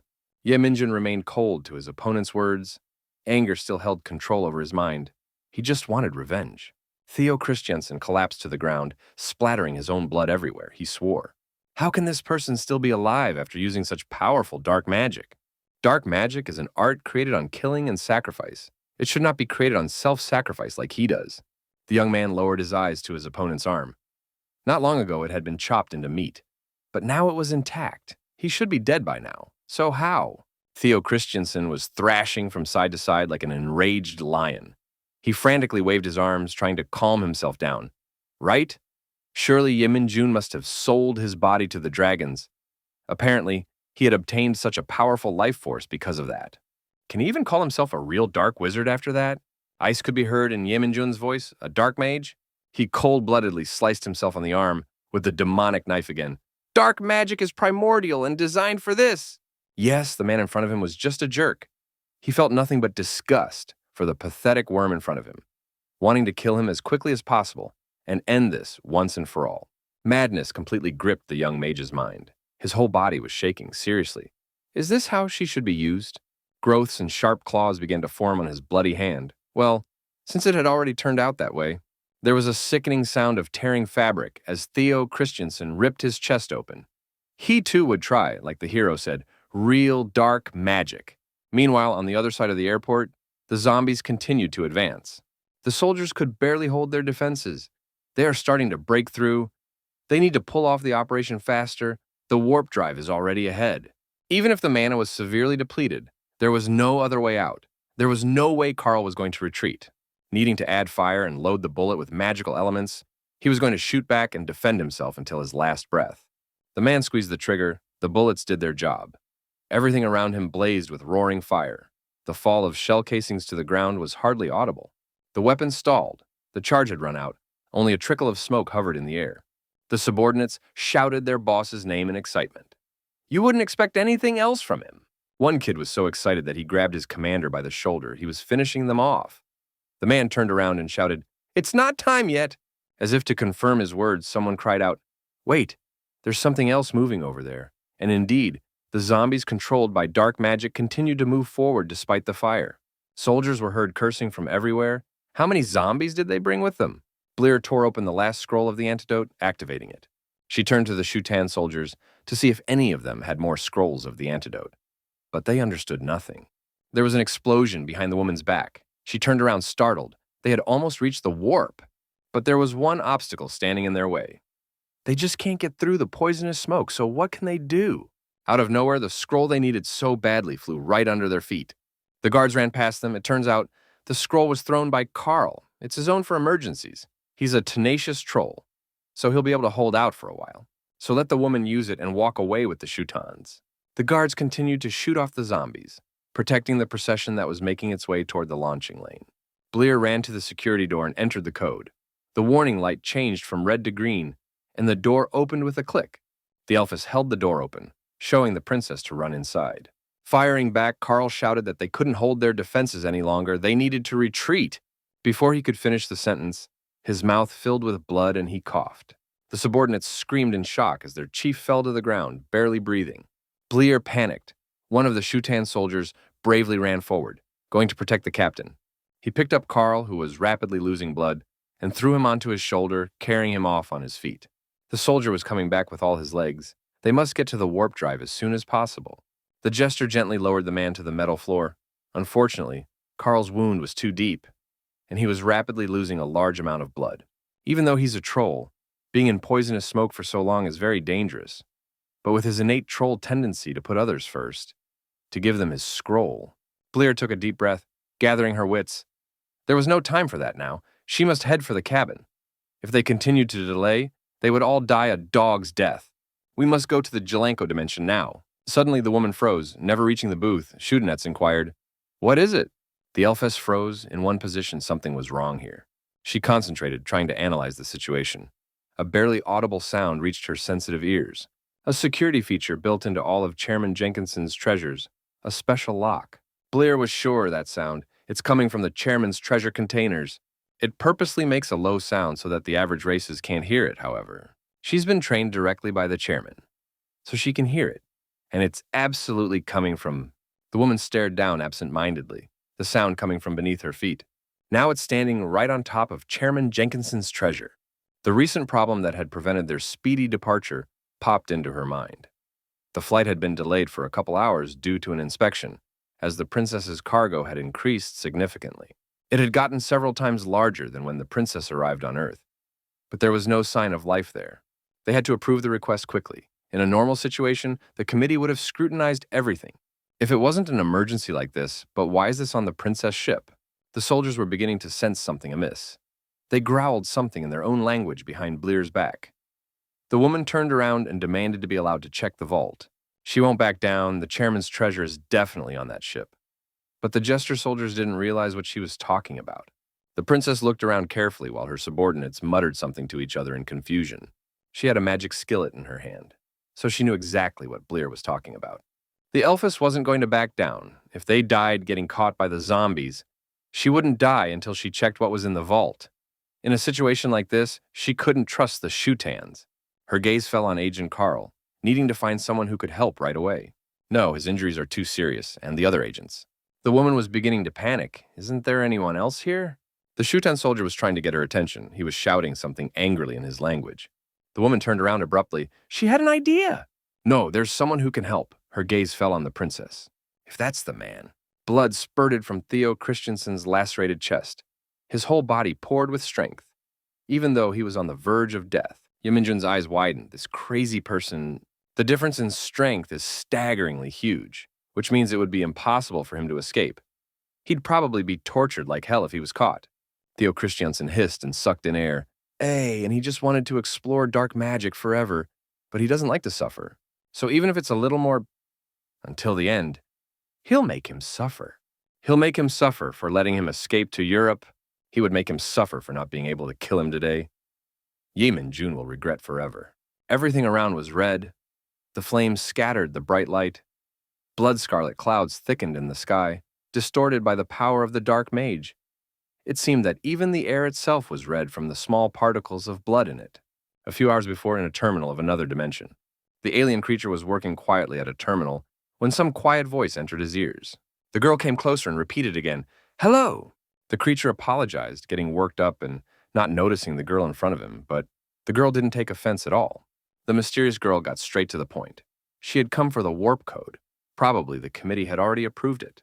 The creature felt a slight discomfort from talking to this girl, but it ignored it. It turned to the terminal again. Yes, everything is already approved, and the cat has already been issued, but perhaps the girl's not aware. At this point, the committee has announced a partial lockdown of Earth. It's easy to get there.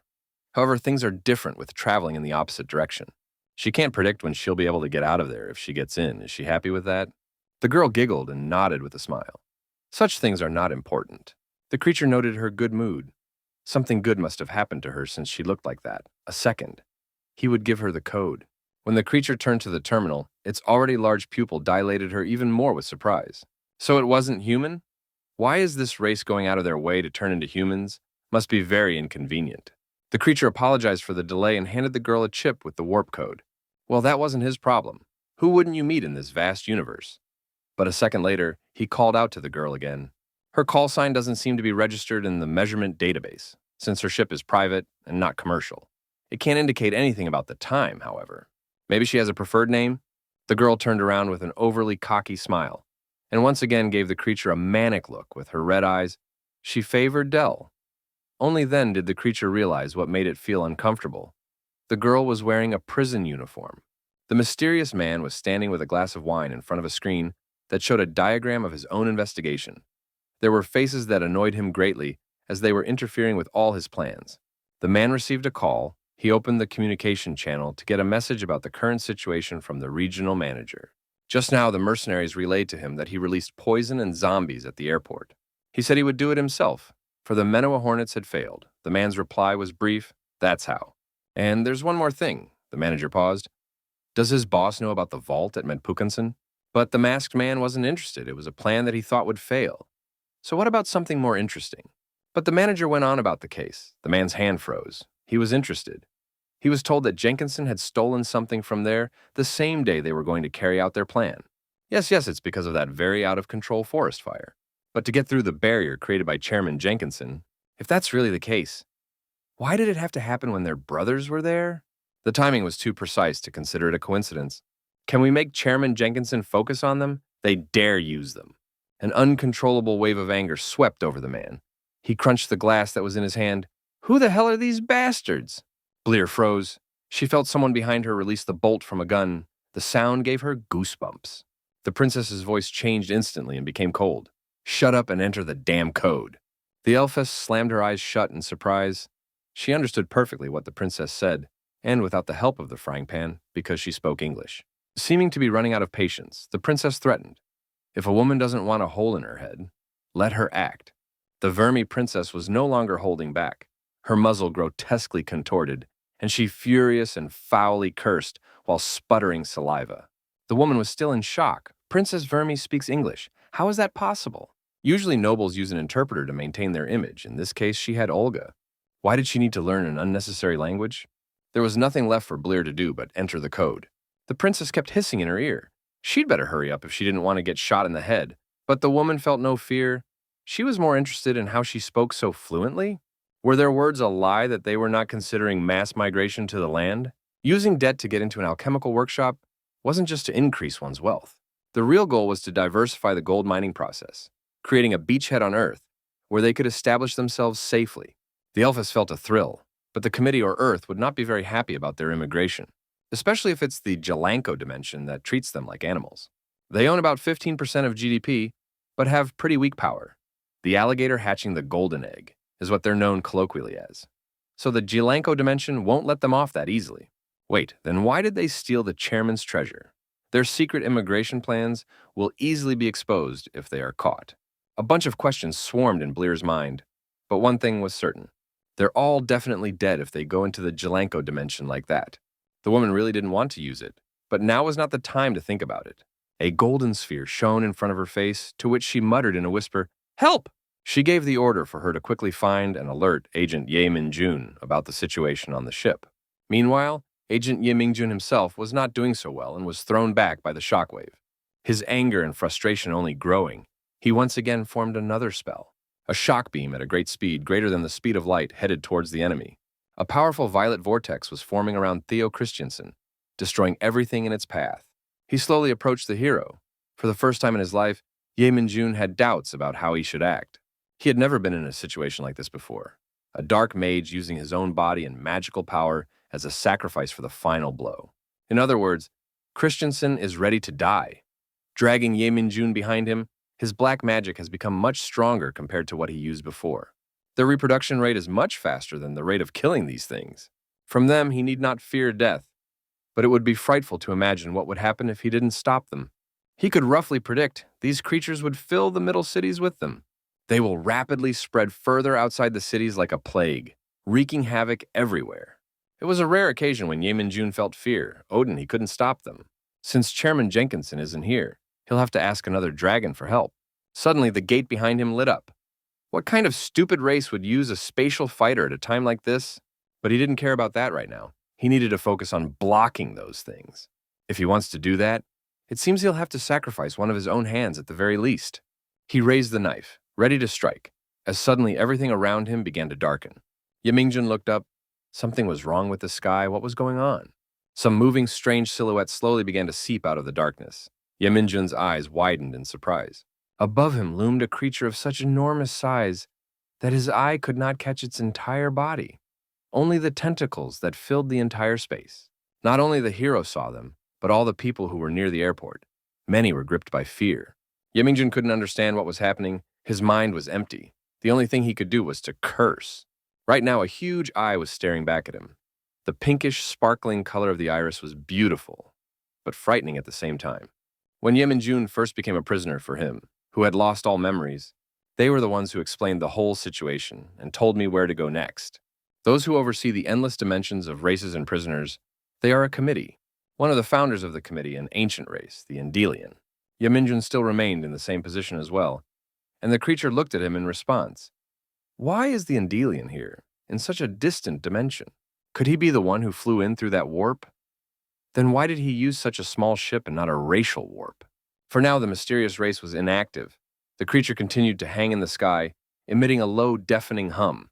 A dark sphere began to form in the air, glowing with a gloomy black color. Since the gravitational field of the sphere was too strong, all the minnow hornets buzzing around it began to be attracted to it. The insects tried to resist. The air around them vibrated with their shrieking buzzing. All was useless. The creatures dissolved into darkness. A realization came to Ye Min-jun. Wait, inside that black hole. He was unable to breathe, his throat constricted. Is this the abyss? A place that even the committee refused to investigate. A place that once you enter, you can never leave. It's a hell where they throw prisoners who can't be reformed even by labor. Ye Ming-jun continued to stand idly by. For now, the situation was too grave for him to comprehend. He saw no point in interfering. But the great thing about this black hole is that by marking each of these bugs, it absorbs them without harming the surrounding space. But even so, just opening something as dangerous as a black hole, even though they're noble, the committee can still take them out. The creature looks like someone who isn't easy to deal with. The hero dismissed that thought. No need to dwell on it. His train of thought was interrupted by a golden glow flickering before his eyes. Ye Ming-jun exhaled in surprise when it caught his attention. What is this? He took a closer look. It wasn't just a fireball. It was a small creature completely covered in eyes and horns. What kind of strange spirit was this? The creature delivered a voice message. Help me! It was Bleer's voice. She was barely audibly whispering, so he didn't catch all the words. Now! Princess Vermi! The spirit sent by the Elphys finished delivering the message and hovered in front of the hunter. Ye Min-jun was on the verge of a breakdown. So much had come over him in the past hour. He let out a shaky voice. That damn alligator! The man headed at high speed toward the starting lane, where Bleer was now surrounded by Gesterians and where his spirit was leading him. The guards continued to shoot back, defending their positions, but it was getting harder by the second. The tentacles in the sky that hovered over their heads unnecessarily stressed them out. What is all this? A comrade shouted at him. Let him better concentrate on the zombies. It's unknown what happened. But their movements became blunt. Now they can hold out until the princess flies away. Judging by the roaring sound, the ship's pilots were gradually starting the engines. Soon, they would be flying away. Just a little more and they'll have everything ready. We just need to hold out. Just a little more. Ye Min-jun had practically reached the ship. It landed with a deafening crackle right in front of Zombie. The guards couldn't believe their eyes. Is it really Agent Ye Min-jun? They barely had time to warn the man that the zombies were behind him. In one fell swoop, the hunter beheaded an entire row of zombies. The guards howled with delight. At last they were saved. Ye Min-jun shivered at them. Hurry up! Now is not the time to rejoice. They need to urgently stop the ship. Suddenly, a bright white light flashed around him, which blinded him for a while and made him squeeze his eyes shut. Ye Min-jun raised his hand to protect his face and looked around. The sky was clear again. The sun, which stood at its zenith, shone brightly. Endelian. Gone? Ye Min-jun felt like he was gradually going crazy. What was going on? No, he'll deal with that later. Right now the warp drive is more important. Where are you off to in such a hurry? Came a low, goosebumpy, familiar voice behind him. The voice he was so afraid to hear, so he hoped he never would. Ye Min-jun froze. He didn't turn around to the last, hoping that it was just an auditory hallucination and he had imagined it. But the voice continued. Seriously, you're still the same even after decades? Dell made her voice thinner and more gentle. Hi, honey. Ye Min-jun could hardly squeeze out anything. But the woman had anticipated his question. Of course, she had arrived here by ship. The hero realized, this is the same ship that went through the warp drive in the thick of things. Ye Min-jun shook his head. It didn't matter right now. He looked up to the flight highway and barked out, Damn! The ship is almost in warp. The man felt awkward saying that. He apologized. Couldn't they talk a little later? Unfortunately, Dell had an explosive temper. She grabbed his arm firmly and yanked. It was too much. Couldn't he be with her now, when they hadn't seen each other for so long? The grip on his wrist was terrifyingly tight, likely to leave a bruise there. And why was she pretending to be so gentle and weak? She's going to drive him crazy. The man pulled his hand out and apologized again. As he ran, he convinced himself that he only broke free of her grip because he needed to stop the ship. They, for the reason that he was terribly afraid. Dell looked at her palm with a blank and frustrated look. Not long ago, she could still feel Ye Min-jun's warmth. His silhouette moved faster and faster away from the fighter, intent on stopping the ship before it was too late. Dell's gaze became frighteningly manic again, and she watched him with mixed feelings. Ye Min-jun continued to run with his last strength. He would think about Dell a little later. Right now, he needed to. The man felt with horror as something whizzed by millimeters away from him at high speed. His ears were once again caressed by a cold female voice. What's wrong, sweetheart? Does he really care about this ship more than her? The ship was enveloped by some mysterious, strong thread of unknown origin. It was this that stopped it from entering the warp drive. Ye Min-jun took a closer look. It wasn't a thread. His face became frightened. He couldn't believe his eyes. It was tentacles. He traced his trembling eyes to the source of the tentacles. They were growing out of Dell's back. The woman raised her empty pink eyes to him and addressed him again affectionately. What is it about this ship that he ignores her? A mechanical voice made an announcement inside the cabin. 60 seconds to departure. All passengers, please buckle up. The princess and her subordinates took their seats. Behind them, they seated the bound Bleer. Everyone sat in silence, listening to the mechanical voice counting down. Princess Vermi looked gloomy and serious. If everything works out, the Shutan tribe will be free. She was once asked how she felt about land as an object of exile in the periphery. The girl did not know the answer to this question. She was given a laconic answer. You just have to pay the appropriate price. Then she'll go to the committee with a proposal. She doesn't really want to ask for their help, but in order to overcome the opposition of the other races in Jelanko, she has no choice but to appeal to the committee. She was silent for a while, her voice sounding teary. And what was the price? It's very simple. Now the princess will have to visit Earth more often. And during each of her visits, they will use her warp drive to deliver different goods and her first destination. With 10 seconds left, Princess Vermi exhaled a sigh of relief. She would finally be going home. The voice of the artificial intelligence kept counting down. 8, 7. Droplets of sweat dripped off Bleer's forehead. Why isn't Agent Ye Min-jun still here? The woman pleaded, no longer important. Who will come? Please help. Suddenly, the ship shook violently. The entire cabin lit up with red light. Princess Vermi froze in suspense. What was going on? Dell's tentacles continued to restrain the ship. The woman froze in one tragic pose and stood without moving. Upset over Ye Min-jun's betrayal, she covered her face with her palms, trying to subdue her emotions. Beneath them were her red eyes, empty and frightening. She turned to the hero. Sweetheart, is this ship more important than me? What's it all about? Ye Min-jun felt as if he was frozen to the earth. A terrifying realization came to him. He didn't want to accept the fact that these tentacles were similar to what he had seen just moments ago. Do those tentacles really belong to an Endelian? Yeminjun slowly turned to his ex-wife, surprise frozen on his face like a wax mask, in a hoarse voice. He asked her about the Endelian. The woman interrupted him without letting him finish his sentence. Yes, it was her, even as she regained her body and memories. In these clothes and in this body, just to see him, anger swept over her. She had done this for him so he would remember what she looked like when they first met. Yemingjun could find the right words. Sounds came off his lips, but he couldn't put them together into a sentence. Dell's patience broke, she screamed. He's ignoring her because of this damn ship. In annoyance, her tentacle yanked the ship again, the passengers inside shaking violently again. The woman slowly pulled the ship away from the warp. She was more interested in the question of what was in there. The hunter got a traitorous feeling that this was going to end badly, he screamed, trying to stop Dell. But the woman didn't care. The emotional outburst completely controlled her mind. She swung her own tentacle sharply once more, this time slicing the ship in half. She shook the ship like a child, shaking a piggy bank overflowing with coins. All the passengers and objects spilling out. With an enraged expression, the woman activated her abilities, her entire silhouette glowing with red light. She managed to stop the creatures and objects from falling. They just hovered in the air, while the woman looked at the insides of the ship that hovered in the air. She turned her empty eyes to the hunter. He need not worry. Everything inside is intact.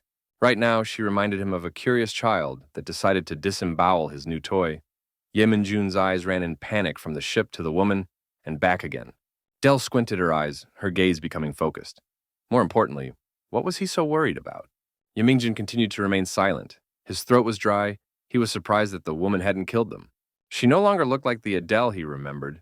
So, what was she thinking? He raised his voice, trying to turn her attention to himself.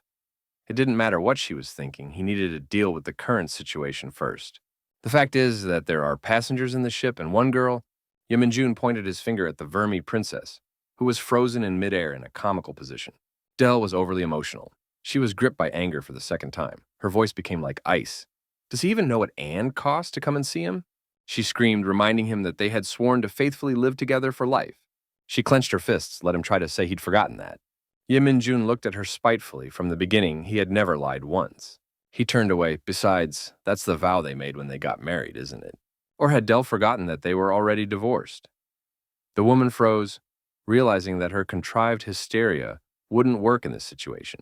As she continued to remain silent, the hunter turned to the princess of the Shutans. Well then, Princess Vermi with the Gilanko dimension. She is the prime suspect in the North Pukanson warehouse attack. Yeminjun raised the demonic knife under the name of Senior Dragon Jenkinson, arrested. A voice echoed in the princess's head that she had heard in her distant childhood. Remember, Vermi? The Gilanko dimension originally belonged to the Shutans. Her father had told her that all other races were just plain dirty invaders. She must never forget that. The committee granted them the Shutans for their welcome grants, technology to regulate ruthless conflicts, and elixirs to increase the purity of gold. From the beginning, they should never have agreed. Once the immigrants banded together to overthrow their Shutanese tribe by force, and at that moment, the gifts of the committee turned into a curse. The invaders changed from monthly relentless attacks to a daily onslaught, and egg sizes increased by leaps and bounds. Among the daily tormenting their souls, the women who decided to commit suicide increased. When they lay an egg, ovulation can stop for decades, but the invaders have gone even further by cutting off all contact between the sexes. And as a result, they, the Shutans, lost all freedom to breed and procreate. Her father reminded her every time, affectionately calling her by her name. She must never forget. Their Shutanese tribe was never just a vessel. Tears came to the girl's eyes. They were meant for freedom. By the time the authorities were able to clear up the mess left by the battle, the sun was already slowly setting. In these parts, in this land, Vermi once hoped to rewrite a misguided history and see the Shutan people regain their freedom. But now all her hopes seemed to have vanished. The girl stared blankly at the vast sky. A faint tear glistened in the last rays of sunlight that streamed down her cheek. Her heart ached just thinking about her mother. It was already nightfall, stars dotting the sky as Dell stood at the warp and continued to wait for Yeminjun. Finally, what she had been waiting for so long happened. A man called her name. Yeminjun walked over and apologized to the woman. For keeping her waiting, he had something to report to the Immigration Bureau. Dell replied that there was nothing wrong with that, an awkward pause hovering between them. The woman finally threw off her mask. She apologized. She's really sorry she put on such a show today. The hero listened to this with a calm expression on his face, but inside him a storm of emotions broke out. She is that, and apologizes for this. And before, when she was angry, could do worse things. Dell continued. It seems to be in her nature to act so impulsively and on emotion. As an apology, she prepared a gift. Ye Min-jun raised his eyebrows. She's also a mind reader? The man fought his surprise with an effort. Dell, had she changed much? Or was it the effects of recovering memories after she left? But what's more important now is that the Dell bloodline belongs to the Adelians. At first he thought she had come to kill him. But if a woman had wanted him dead, she would long ago have gotten what she wanted, and if so, then... Hunter changed the subject and asked the question, why had she come to Earth so suddenly? The woman's face still reflected shame. She didn't look up at him and remained silent for a while. The woman shuffled from foot to foot, trying to hide her discomfort. There are 3 reasons for this. 1, she really just wanted to look at him, saying that she pretended to be a frivolous woman again. Secondly, she put her hands together. She wanted to apologize to Ye Min-jun. After decades together, she was wrong to think she wanted to kill him. At the time, she believed that only death could free her husband. But now she would no longer find excuses for herself. For the past, she's sorry. Ye Min-jun muttered her name. He didn't know how to react. It felt like a completely different person was standing in front of him. So, Dell looked into his eyes, trying to recognize his mood. She thought about how to apologize to him. Ye Min-jun exhaled in surprise. This is the last reason why she is here. A couple hours later, the hero was home, but he was still awake. His calloused, scarred fingers were clacking on the keyboard as he wrote the report. It was late at night, the bright light of the screen blinding my eyes, but this was no time for sleep. This is classified information from a special assignment of the 47th Committee Directive. Dell's words came back into his mind. As he knows, her lineage comes from the Adelians, the interdimensional aristocracy that created the committee. Through this, his ex-wife can gain access to the most secret arcane committee unavailable to other races. Even though there's not much information, if she can apologize to him like that, even for an aristocrat like Dell to gain access to such sensitive information about the Adelians isn't easy. Dell. He stared wistfully out the window, at the moon and the starry sky. Who was she really? Elsewhere, a little earlier, just under the same moon, there was the unintelligible muttering of a communicator. The connection broken. A couple moments later, a voice cut through Dell's speaker. Finally found it. As much as she wanted to work, it wasn't an option. What would she do if he escaped to a distant dimension? Dell covered her eyes, she realized, would be there soon, so he should remove the lockdown or something. The voice on the other side of the communicator was slowly starting to annoy her. He exclaimed that he had already unlocked everything and restored the terminal's functions, so she should leave right now. And also do your job. The voice of the man on the other side fell silent as Dell cut the connection. The woman reluctantly rose to her feet. It was time to spring into action after all. Without turning around, she said in a quiet voice that she had to go. But still, the woman couldn't hold back. She turned around, but still didn't raise her eyes to Ye Min-jun. The hunter continued to stare at her in surprise and remained silent. After all, verbosity was definitely not his trait, and he felt as strange as possible. Dell had a lot of things she wanted to say, but now was not the time. For a while, they just stared at each other in silence. The woman was the first to interrupt this awkward situation. With a slight smile, she said goodbye to Ye Min-jun. Nothing is certain in this world except death and taxes. Benjamin Franklin. Ye Min-jun enjoyed pestering the chairman. Well, isn't that a truly heartbreaking phrase? Ye Min-jun has to pay a survival tax every month, so the committee doesn't throw him out, in his opinion, a quote worthy of applause. The hero stretched out in Chairman Jenkinson's chair, throwing his legs over his desk, didn't he? Chairman Jenkinson continued to stare out of the window without turning around, completely immersed in his thoughts. He assented machine-like, exactly. Ye Min-jun knew. This was the exact moment. This was the reason why he would want the chairman to pay him the Delantes as soon as possible. He pulled fresh, crisp papers from behind his sinus and waved them. The hero did not take his eyes off the personal check for 300,000 Delans. No signature there yet. Chairman Jenkinson still continued to look out the window and remain silent. Ye Min-jun called out to him again in a gnarled voice, deliberately stretching the vowels, but the man still didn't answer. A couple minutes later, they were in the presentation room, spotlight illuminating the wall. Of course, the assignment pays, but no matter how hard he tries, for Chairman Jenkinson to pay 300,000 Dalens is unreasonable. Ye Min-jun was not going to back down. He once again took out a piece of paper and slammed it on the table, putting it on display. He took his hand off the check, and the chairman sounded less sure, of course. The chairman made a frustrated face and averted his eyes. It's not that he didn't keep his promise, but he understood, right? If an ordinary person like him had given money to some prisoner, then Ye Mingjun knew he was in for such a situation, and with a cold expression on his face, he finished the sentence for the chairman. He would be charged a special tax. The dragon gradually calmed down. Right, if he paid him this 300,000 dalants, the special tax would rise to 90%. In the end, he needs to prepare 3 million dalants. Ye Mingjun interrupted the man again, abruptly standing up from the table and beckoning him over. He was rewarded by the committee with 200,000 dalants for eliminating Theo Christensen, as well as protecting the terminal. Even just compensation is substantial. Because of his personal affairs, Chairman Jenkinson gave him literal personal hell and even offered him a blank check, so obviously that he owed him more than the committee, didn't he? Judging from the chairman's face, the hero Beale was right on target, exactly what the dragon was afraid of. And besides handing over Yang Taejun's treasure to the committee, the hunter forcefully lowered his hand on the dragon's shoulder. There must be money involved here as well. Chairman Jenkinson felt unusually small compared to the man looming over him. His face became comically tense, and with a questioning intonation he spoke Ye Mingjun's name. Hunter was unwavering. It's time for someone to shut up and give him 3 million dalants, including gift tax now. When the man returned to his neighborhood, he was met by Donchul, sweeping the yard and humming peacefully to himself.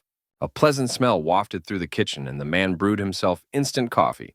Suddenly, a communicator window hovered next to his ear. Well, he couldn't relax for a second. It was Chairman Jenkinson, so the man picked up the phone. "How's it going?" You could tell immediately from the man's awkward voice that things had not gone so smoothly. He sounded a little nervous. The thing is, he can't even borrow 3 million with his credit. Ye Mingjun took a sip of the invigorating coffee with pleasure. Well, he had an idea, but the committee accepts everything from terminal dividends and taxes in the universal currency, the dalant. The committee, which holds various patents that include spatial jump technology, collects dalants under the guise of technology fees. Ye Mingjun couldn't deny that he was enjoying this situation. He hammered the last peg into Chairman Jenkinson's coffin, happily asking the question, what would they do? They did nothing for him, yet they blame him. It's not fair. Ye Mingjun asked with a noticeable pleasure in his voice, "Is the chairman suggesting that he should evade tax?" As he spoke, you could hear his smile in his tone. He could already hear the IRS SWAT teams approaching. The man let out a chuckle. It seems that the echoes of the dragon's cry from the sky could even be heard somewhere. Chairman Jenkinson jumped up again and screamed, "Tax evasion?" He was just trying to legally lower them. Ye Mingjun made a stone face, and how did it go? The hero set the porcelain cup down on the table with a quiet zing as he listened to his friend's nervous muttering. He plunged into his own thoughts, right? The only way to avoid taxes was to receive the reward directly from the committee. Wasn't that what they were offering to help with? So the point is to help with a special mission, as then with Dell, the hero called the chairman by name in an attempt to capture his attention. The dragon had no choice but to agree to his plan. After this telephone conversation, the chairman stood in the same pose for several minutes, trying to calm his frayed nerves and analyze what had happened. The faucet was leaking again, and in the silence of the night, each rhythmic tap of a drop against the sink was clearly audible. Ye Mingjun continued typing the report, trying to ignore that intrusive sound. There had been a lot going on lately, meaning the earnings must be great. At the thought of what lay ahead of him, he only felt better.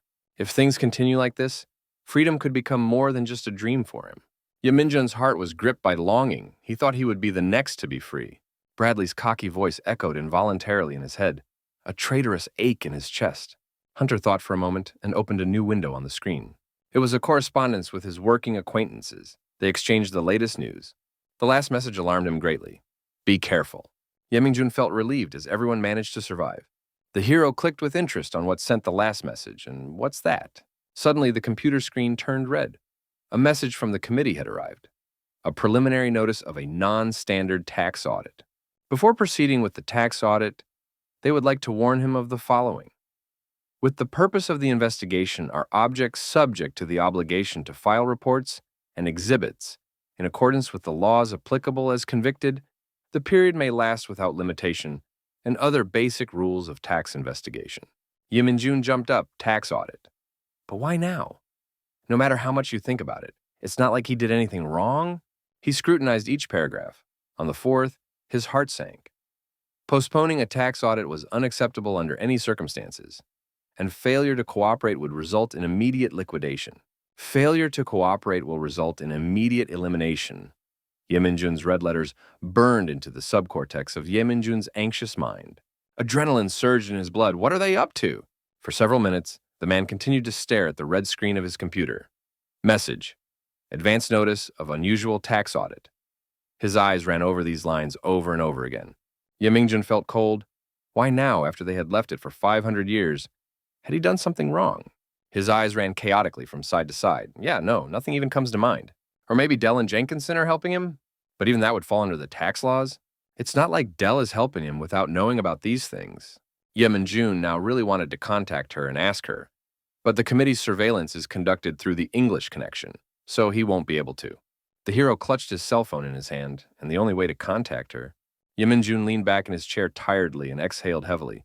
He, a divorced guy, is waiting for his ex-wife to call him. But seriously, it's not funny. Just when he wanted to give up on the whole situation, what he both wanted and feared happened, his cell phone vibrated. When he picked up the phone, his face became displeased. The wrong woman was calling, not the woman he wanted to hear from. It was Bleer, and from the sound of her voice, she wasn't in the mood either. It's nothing like that, it's just that Princess Vermi wants to talk to him. Ye Minjun exhaled in surprise. Because she's a princess of another dimension, the chairman can't just mindlessly interfere. Hunter tried to shake off his nervousness. He inquired, "How's the princess investigation going?" Bleer exhaled frustrated and tiredly. Even after being pressured for a whole week, she continued to invoke her right to remain silent. But suddenly she informed one of the agents that she would make a statement to Ye Minjun. The situation was more urgent than the Elphys had expected. Ye Minjun raised his eyebrows. What was so urgent about it? The committee has asked for the case to be referred to court and requested the extradition of the suspect. Committee concerning various land contracts? It didn't matter how many days it would take. In the end, it would still be handed over to the committee. Bleer wasn't going to argue with him. She thought exactly the same thing. As far as she knows, the committee usually takes the princesses and keeps the results of the investigation secret from Earth. If they send the princess off like this without getting any information, they as a land will just fall victim to the same deception again. Anxiety gripped Bleer's heart to prepare for what's to come. She counts on Agent Ye Minjun. The hero remained silent for a while. Remaining in prostration, so much had come over him in just a few days. But a moment later, his face creased and panic settled in his eyes. He had no other choice. He was leaving tomorrow. A bunch of worries settled in Ye Minjun's mind, and because of them, he couldn't sleep until almost early morning. So he ended up waking up late, his head aching mercilessly. In a depressed mood, the man slowly crept out of the office. He was met again by a cheerful Donchel sweeping the yard. Ye Minjun frowned unhappily. This alligator was such a pain. It was still better to have a plan for the future. Having this system makes his job easier too. Ye Minjun dialed the right number. Suddenly, a dialogue box flashed before his eyes, and he stopped like that in the middle of the street, ignoring the man that called out to him from the tube. Donchel froze too, watching in surprise at the strange behavior of his boss's friend. Half an hour later, the man was already downtown. The hunter crossed the clearing that sprawled in the park, people resting carefree around him, but he didn't share their mood. Ye Minjun unsurely stopped in front of a small structure that resembled some kind of shed or guard booth. He opened the information window again and reread the words that were written there, hopefully missing this time.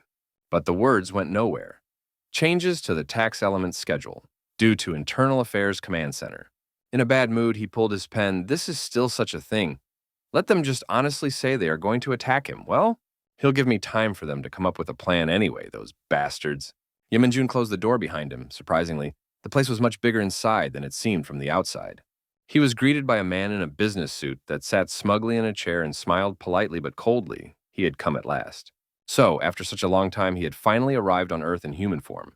The man slowly rose from his chair. Each step he took was clearly audible as he stepped closer to Ye Minjun, echoing in this endless space. Still with the same cold smile, the man extended his hand. Should he greet him in an earthly manner?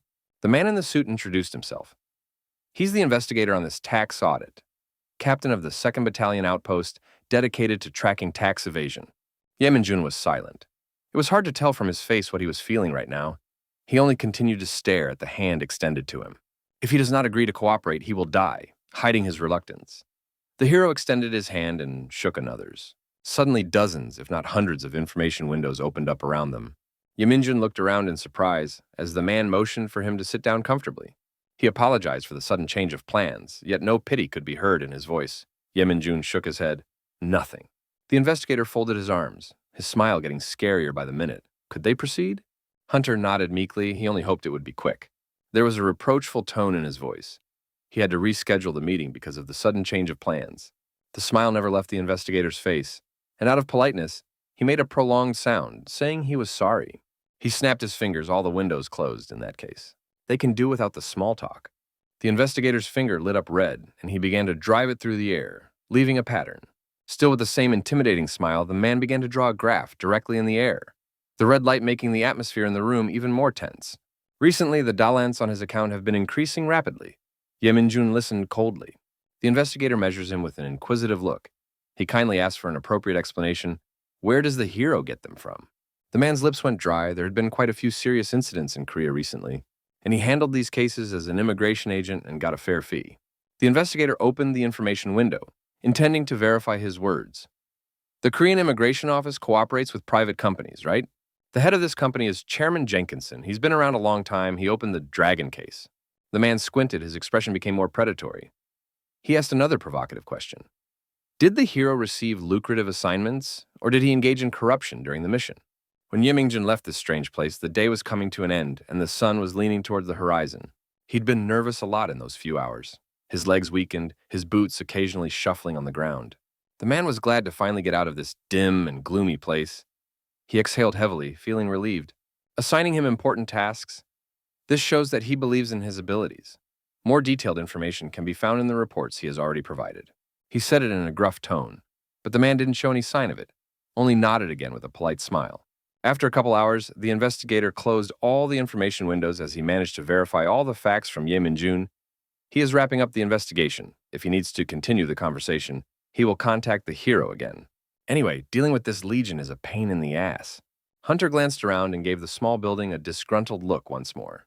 They pick on the little things. But don't they still know what he was really worried about? Ye Minjun rolled his eyes and tisked. He should quit rather than doing all this nonsense. He's just wasting his time. At this time, strange things were happening in Ye Minjun's apartment that he hadn't gotten to yet. The skillet squealed in a thin voice. Thanks for finding me, Nuna. What menu do you want to try today? Cassie looked at the magic item with sparkling eyes. She wanted to cook something her boss would like. The girl heard that his best friend passed away. That's why he's so depressed lately. So she wanted to cheer him up at least a little. The subject immediately tried to adapt to the girl's request. What does her boss like? Cassie began to list in a thoughtful tone. First, he loves ancient grains and crops, but can't stand ferns. The skillet made a funny sound. She wanted to know if there was anything its owner didn't like. Cassie mine. Well, she doesn't have the best relationship with fish. The frying pan emptied into the bag. Well, considering her ability, it all makes sense. The woman jumped in surprise. How did this object know about her ability? The facial expression on the flat of the pan became sly. And this is already one of her little abilities. She can recognize the abilities of the person holding her pen. But Ye Minjun doesn't know about it. She is very shy, so she is not strong in socializing. And what kind of crazy person would add such features to a skillet? Cassie waved those thoughts away. Okay, it didn't matter. They should make something delicious. The magical object began to recite instructions to the girl. So, they would start with frying, and the first step in frying is to heat up the skillet. It was impossible to take his eyes off Ye Minjun's delighted face when he came home and saw the extraordinary sight. To everyone's surprise, the table was set for dinner, and there were some rather complicated dishes on it. Cassie invited everyone, including the neighbors, and wished everyone a good appetite. When the man heard about Cassie cooking it all up, he gasped in horror. Chanpal and Dongchul wolfed down the food in both cheeks, commenting on how good it was. Ye Minjun opened his mouth in disbelief. Are they mocking him or what? Cassie revealed her secret. Okay, enough for him. She's just kidding. It's all that skillet cooked up.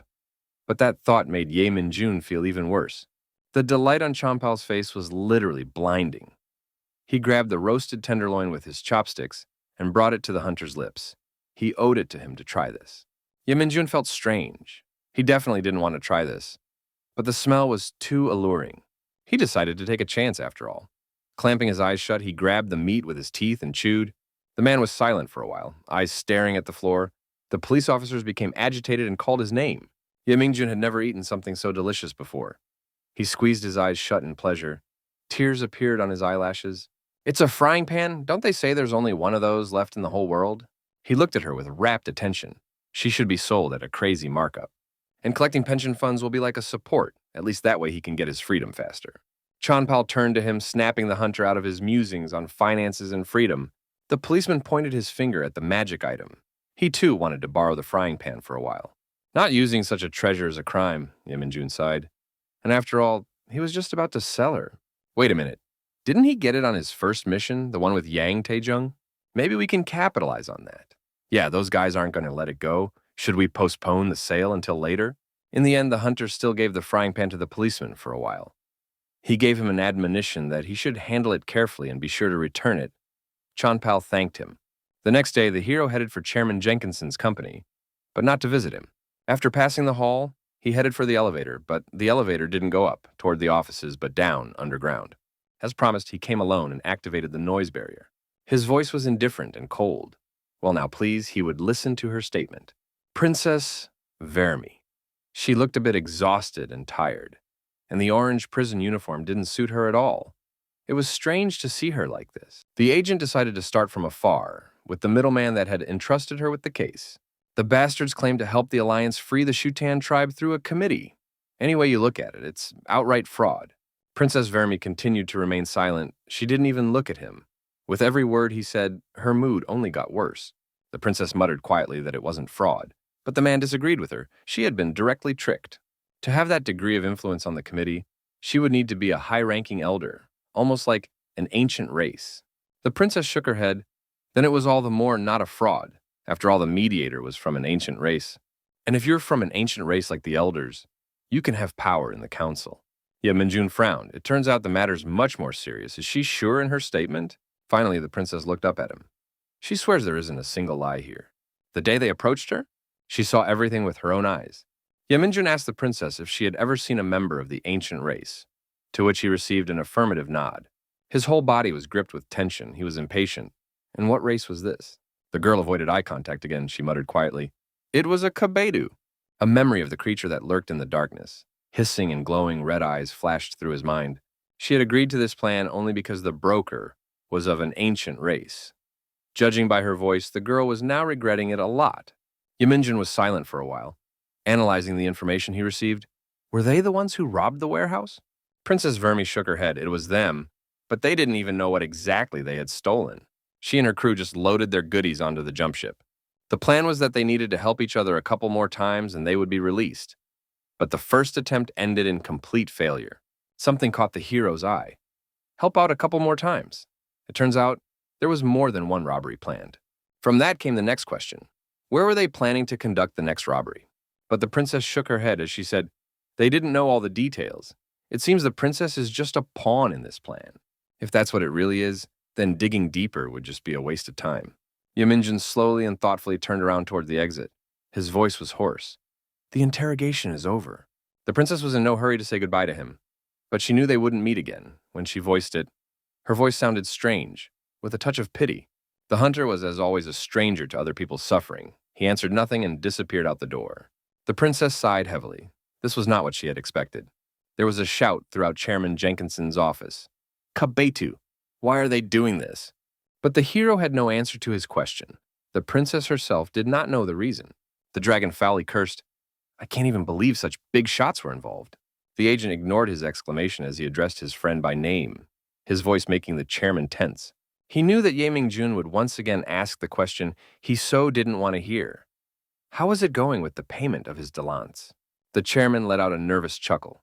Please, he should give it. Some more time. The dragon is trying to deal with it, but the amount is too much. The man exhaled irritably. If it was so difficult, why didn't he start selling his body? Ye Mingjun once again said something so outrageous. Only because to amuse himself with the chairman's reaction, the dragon immediately jumped up, selling the dragoness body. There was no way you could not sell the dragoness body. But there was some truth in that joke. What he really meant was labor. The dragon froze with its mouth open. Chairman Jenkinson reread the documentation. Does his friend really want him to test every goblin DNA on Earth? The man still couldn't believe it. He thought his friend was joking. But the man nonchalantly replied, Yes, why? Even in Korea, most goblins don't have insurance and have never been to the hospital. The chairman once again shouted exhaustedly. Moreover, this is the DNA of goblins from all over the world. The agent continued to keep his cool. He only commented on the obvious thing. It seems to be a tricky case. Chairman Jenkinson shouted in agreement. But Ye Min-jun was already heading for the door. It was only his problem. Since the dragon can't give him money, then let him work hard. Hunter didn't wait for a response. He merely slammed the door, leaving the man to digest this query in shock. This is confidential information from Special Assignment Number 47. It is said that long ago, the blood of goblins who lived in a particular dimension mixed with the blood of demonic goblins. The descendants of these goblins scattered across many dimensions, and one of them is Earth. It's like looking for a needle in a haystack. But if done, he'll get 58,000 Daylons for the sample. Of course, it would be much easier for him if an adult dragon helped him with this. As the man was leaving the office, he was abruptly stopped by Bleer. She quickly sauntered over to him on her heels and asked that he give her the contact information for the man who had tentacles growing on his back. The woman had left her a gift and a letter that time. She wrote that she was sorry for scaring her. When the elfess opened the gift, some magic of unknown origin activated. This spell ringed her finger. The elfess glanced fearfully at her finger. The letter said that one day, this spell would come in handy for a woman. But no matter how hard Bleer tried, it wouldn't come off her finger, and frankly, she was scared. In the back of his mind, Ye Min-jun howled. Again, Dell had done something, but he tried to keep his face in front of his acquaintance. He would definitely look for contact information for her. First, Dell apologized for scaring her, and then gave her that thing? You could buy an entire planet with such a worthy artifact. Dell, apparently she's an unusual extortionist. What did that kid do? Did he commit a crime worth 500,000 Dalantes? It was a tax audit, an order given personally by one of the representatives. The mysterious creature contacted the Endelian princess, and the figure on his account increased several times over. However, a careful analysis of the mental waves confirmed that the recovery of personality-related and memory-related memories had not progressed, although recollection prior to a sentence of corrective labor cannot be restored. Using someone like that as a prisoner seems dangerous enough, doesn't it, Dots? The creature hissed, turning away from the screen. The so-called Dots, a bird-like creature, covered his eyes. What could a junior employee like him possibly know?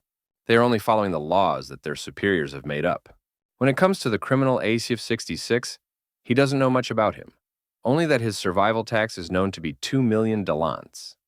The payment for his release, more than 5 million Dalants. And also in his biography, there is one interesting fact. He is the creator of black magic. Dots cried out in surprise. Black magic creator, so that's why the price is so high. Yep, laughed whistlingly. Misusing an invention might be a sin, but inventing something itself is not a sin. In any case, since he was given a release fee of 5 million Dalants, it meant he had done something really terrible. Yep didn't take his inquisitive red eyes off the screen, that's what worried him. It's unlikely, but if Asif 666 does get 5 million Dalants to pay for the liberation, will they really need to release it that badly?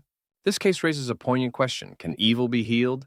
The introduction of the Corrections Act has sparked the most heated debate. When the technology to temporarily seal memories of the physical and spiritual dimensions was invented, they discussed how best to use it. At the end of the debate, they decided that they would use the technology against villains who hide in countless dimensions. Of course, the board also discussed exactly how they would apply it. They, the Kabedu, insisted that criminals should be thrown into the abyss, and if they could prove themselves useful, they can be made slaves until their minds are finally destroyed, at which point they can be gotten rid of. But the Endelians insisted on sealing the memories of criminals and then releasing them as free individuals. If they behave decently after being released, they can be allowed to get their memories back. However, if they reoffend, it will mean that their soul is corrupted and they will take further action. You could hear discontent and anger in the creature's voice. Isn't that a bit idealistic? After endless debate, the council finally reached a compromise. Dots couldn't wait to hear the denouement. Is this the current correction system? Since this corrective labor system was born only recently, according to Yep, it still has many flaws. The proof is that dangerous individuals like Asif 666 can move freely in society. And in this regard, Yep would like to assign his subordinate a case. Dots became agitated and began to stammer. The Kabaidu remained silent for a while in thought. Dots must now report SF 666 regularly to him. Meanwhile, a fight broke out in the kitchen of Ye Min-jun's apartment, Cassie demanding her to return something that she was already very attached to. Chanpal wasn't about to give up his position either. He was no longer satisfied with either home or restaurant food. Now, unable to function without this pervert, the frying pan in their hands portrayed a weeping face. While his friends were almost fighting behind his back, Ye Min-jun tried to remain calm while distracted by the television. The program said something about the ghosts that gathered in Kwangwaman Square to protest. The hunter turned around and gave them an irritated look. Do they have any idea how serious this is? Suddenly, he was distracted by a call from Chairman Jenkinson. He picked it up because his friends had ignored it anyway. Dragon asked, why was it so noisy at his friend's house? But the man chose not to answer that question. Why did he call? Suddenly, the chairman's voice became somehow ingratiating. Yemin-jun had given him a task. Now he wanted to talk about it. Yemin-jun perked up. He was glad to get out of his noisy apartment. He was about to be. The situation in the kitchen was slowly escalating into a fight. He jumped his boots as quickly as possible and grabbed his jacket. Yemin-jun cast a serious look at them, trying to get their attention. He gave an ultimatum. When he came back, he would seal that frying pan. Finally, his words reached Cassie and Chanpal's ears, and they fell silent. That's right, let them get it right. The hunter slammed the door with all his might. Even so, his friends gave him no peace when the man left the office. They kept shouting after him from the window. To have the goblin's DNA analyzed like he asked, it looks like they'll need the help of the medical industry to do that after all. But as Yemin-jun already knows, intervening in the Korean medical industry will not be easy even for Chairman Jenkinson. Hunter crossed his arms over his chest. Is it really because of that woman? The chairman nodded. Yes, because he would have to set foot in Changchun, the dragons who own Korea's financial and medical industries. But Yemin-jun couldn't understand what the big deal was. Did he really mean to say that he couldn't do his job because of Chuncheon? Chairman Jenkinson rubbed the bridge of his nose. He honestly tried to do it alone. But the medical industry is in the firm grip of Chuncheon. This woman noticed that he made his move. Yemin-jun, she sighed. Even Jenkinson can't do anything about it. The chairman continued. In fact, she was the first to contact him. She seems to be very interested in goblins lately. The man still didn't understand where his friend was going. Was he telling him to stay out of her territory? The dragon shifted awkwardly from foot to foot. Well, she said she would help with goblin research if the hero would honor her request. No matter how much he, a stubborn man, wanted to refuse her, the truth was that with her help, things would get a lot easier. But still the choice was left to Yemin-jun. What would he do? Hunter thought deeply, and lucky to be associated with Chairman Jenkinson, he has no special feelings for him. He still needs to meet with Chuncheon before deciding. The tires rustled quietly against the asphalt as the car headed towards the Dragon Medical Center. The agent wanted to know more information on this whole situation. Did Chuncheon herself say she couldn't handle this assignment? Chairman Jenkinson nodded. Besides, she wants them to deal with him as soon as possible. It's definitely not going to be an easy assignment. To his surprise, Yemin-jun wasn't that upset. Well, they have no choice, since they need her help too. And of course, the agent couldn't miss the opportunity to tease his friend. He addressed him by name again in an ingratiating voice. He's been eating meat lately, and quite a lot of it. The chairman brought his hand up to his mouth. Does he have any blood left on his lips? The hunter's voice sounded neutral. It was hard to tell his mood from it. No. It was just that lately there was a smell of blood around the Dragon Vitae. Yemin-jun thought he was a crocodile princess. And after all, the doctor had said that for a long life he should eliminate meat and eat only pure mana. Jenkinson became nervous and turned away. Whatever he does, he must maintain his dignity as an ancient dragon. It's not like he can tell his friend that he's been eating so much meat lately due to stress. The man tried to pull himself together and hide his embarrassment. He coughed. It's not that. Like a divine grace from heaven came the driver's voice, announcing that they had arrived at the location. Chairman Jenkinson immediately jumped right out. Great, no time for chit-chat, gotta go. The Chuncheon Company building was just as grand and gleaming as Chairman Jenkinson's company. The men were ushered into the lobby and seated on couches to await the company directress. The door creaked open, Chairman Jenkinson looked up, and there she was. The door opened, exposing a green-skinned foot in a shoe. Following that, a silhouette dressed in traditional clothing floated out. Chuncheon took a seat on a nearby sofa. She exclaimed in surprise, It's been so long. The old woman portrayed a faint smile. How was her Onum doing? I'm sick of China, despair sounded in the girl's voice. China's territory, population, and resources are undoubtedly attractive. But the battle of the dragons trying to take over was terrifying. She nervously rubbed her wrist and put her hands together. Chairman Jenkinson was in agreement. The incident in the Sichuan province was gruesome. The girl only quietly expressed consent. A super strong spell from one of the dragons hit a nuclear warhead depot in Sichuan. A terrifying rumble and bright light involuntarily replayed in her head. This caused an explosion that reverberated for hundreds of kilometers around. The chairman's companion shook her head, making her earrings jingle softly. And he knows what happened next, doesn't he? The explosion and the wrath of the spirits it hit mixed together and created a reasonable radioactive storm zone, right? The storyteller confirmed this is true. But more importantly, the storm tried to spread throughout China, itself everywhere death and destruction. It was only then that the dragons stopped fighting. They created a magical barrier to protect their territories.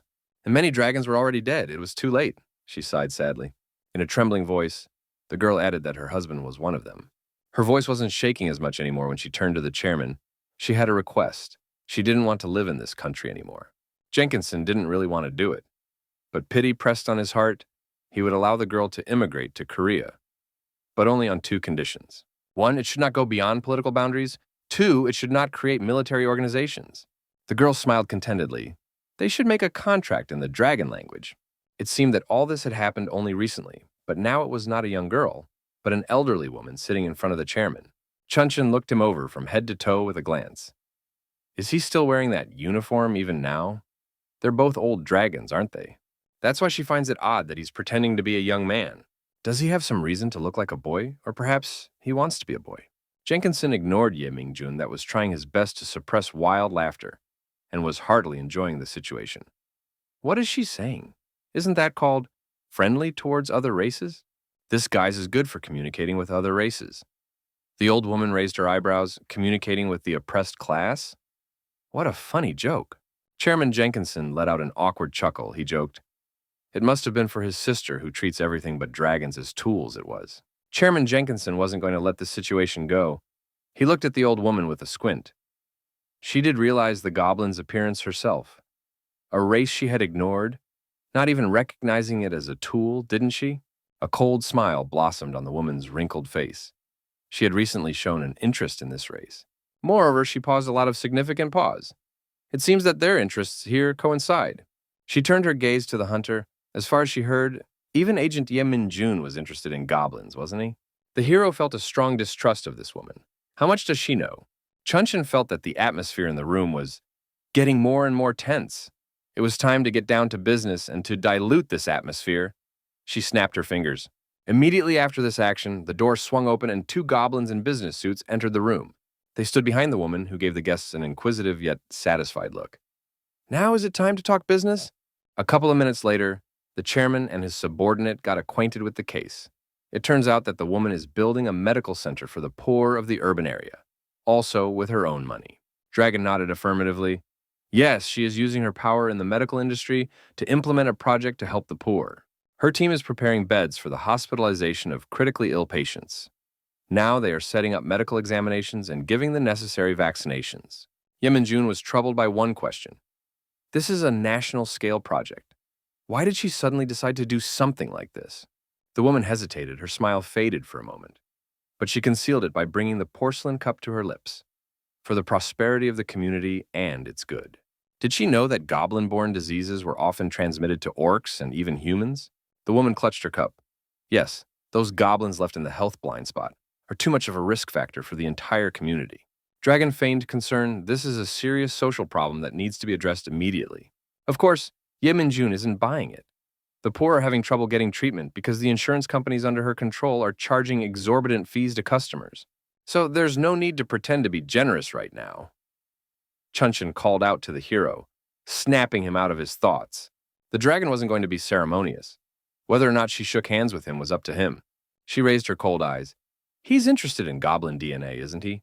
Collecting his samples during an vaccination for the poor would be very easy. They would agree to honor her request. She would share the DNA samples with them. The hero's insides are tense. How far did the information leak out? And yet, he needs Chunchin's help.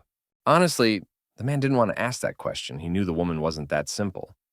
And what was it she wanted to ask of him? Any way you look at it, it's very suspicious.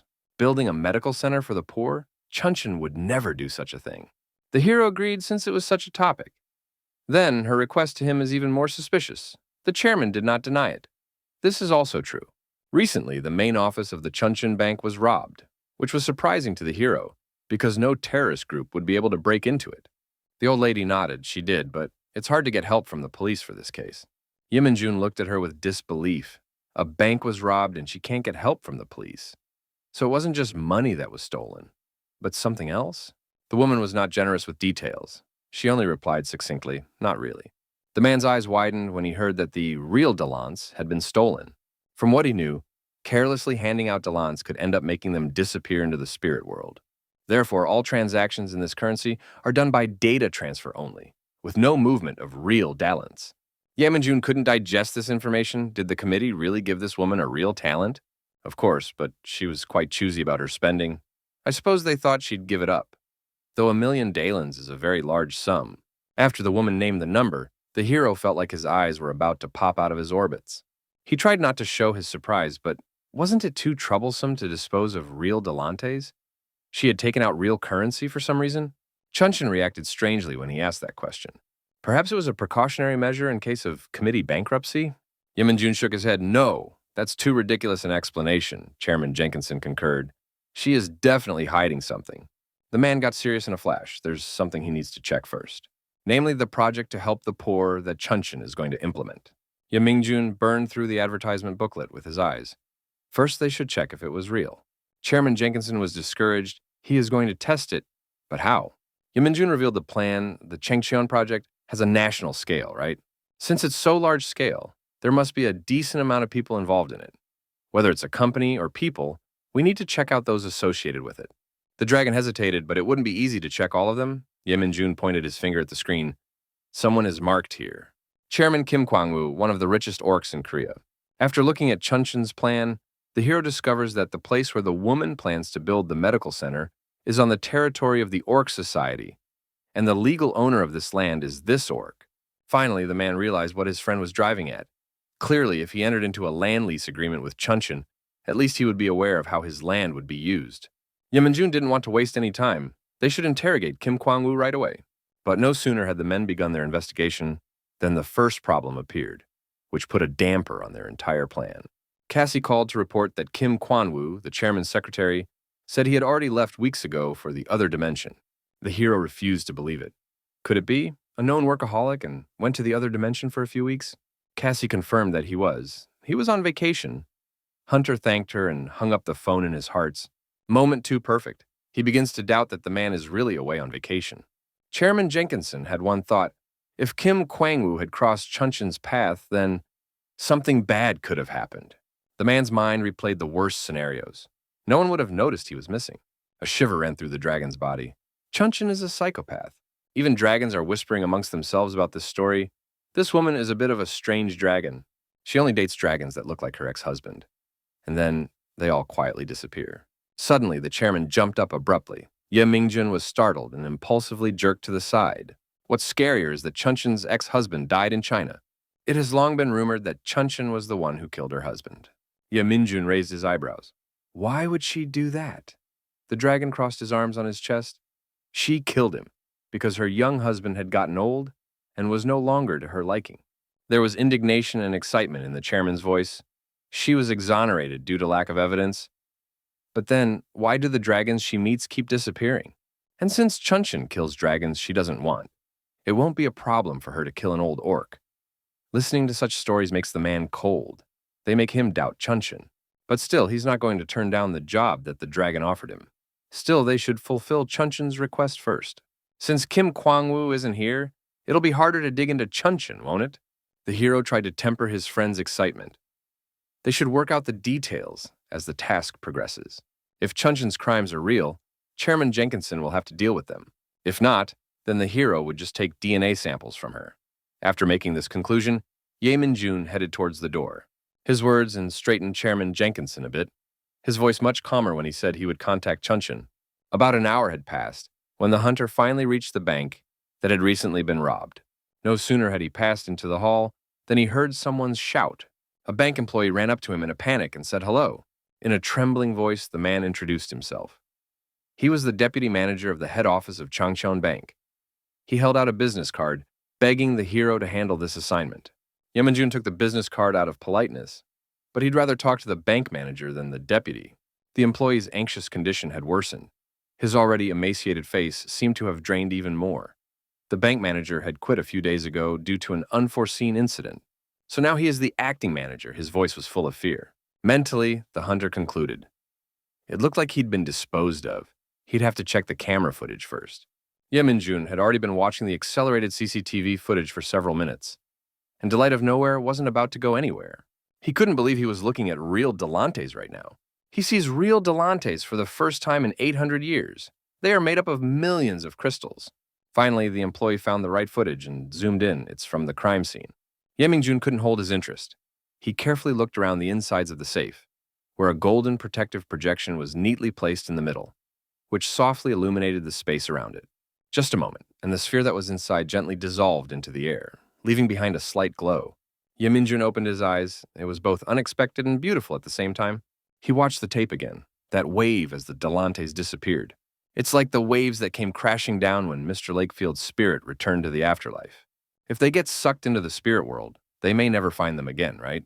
The bank employee seemed about to have a heart attack. What is he saying? They disappeared? Blood poured from his face. He was whiter than chalk. Does this mean that there was an oversight in the storage process? Looks like he'll have to see the vault first. The manager jumped up. Good! He'll take him there. When the code was entered, the safe door opened completely silently. It seems the employees of Changchun Bank knew their business and took care of the mechanisms. The hunter took a quick look around the space and gave his verdict. Well, there's no problem with security. There are not only physical defenses, but also layers of magical barriers. His gaze fell to the floor and ran along the walls. This is the largest exorcist seal on Earth. Ghosts wouldn't dare go near it. The bank manager asked in a quiet voice if he had any ideas. But Ye Mingjun wasn't sure yet. Whether the thieves stole the Delantes using magic or were drawn into the spirit world, any action always leaves traces, no matter what the reason for the missing. The agent activated his abilities. If there was anything wrong here, the remaining spark would glow brightly. The man waited a few seconds in a stupor, but nothing changed. What? Why? How can there be no footprints? He frowned. It's already like Ghostbusters.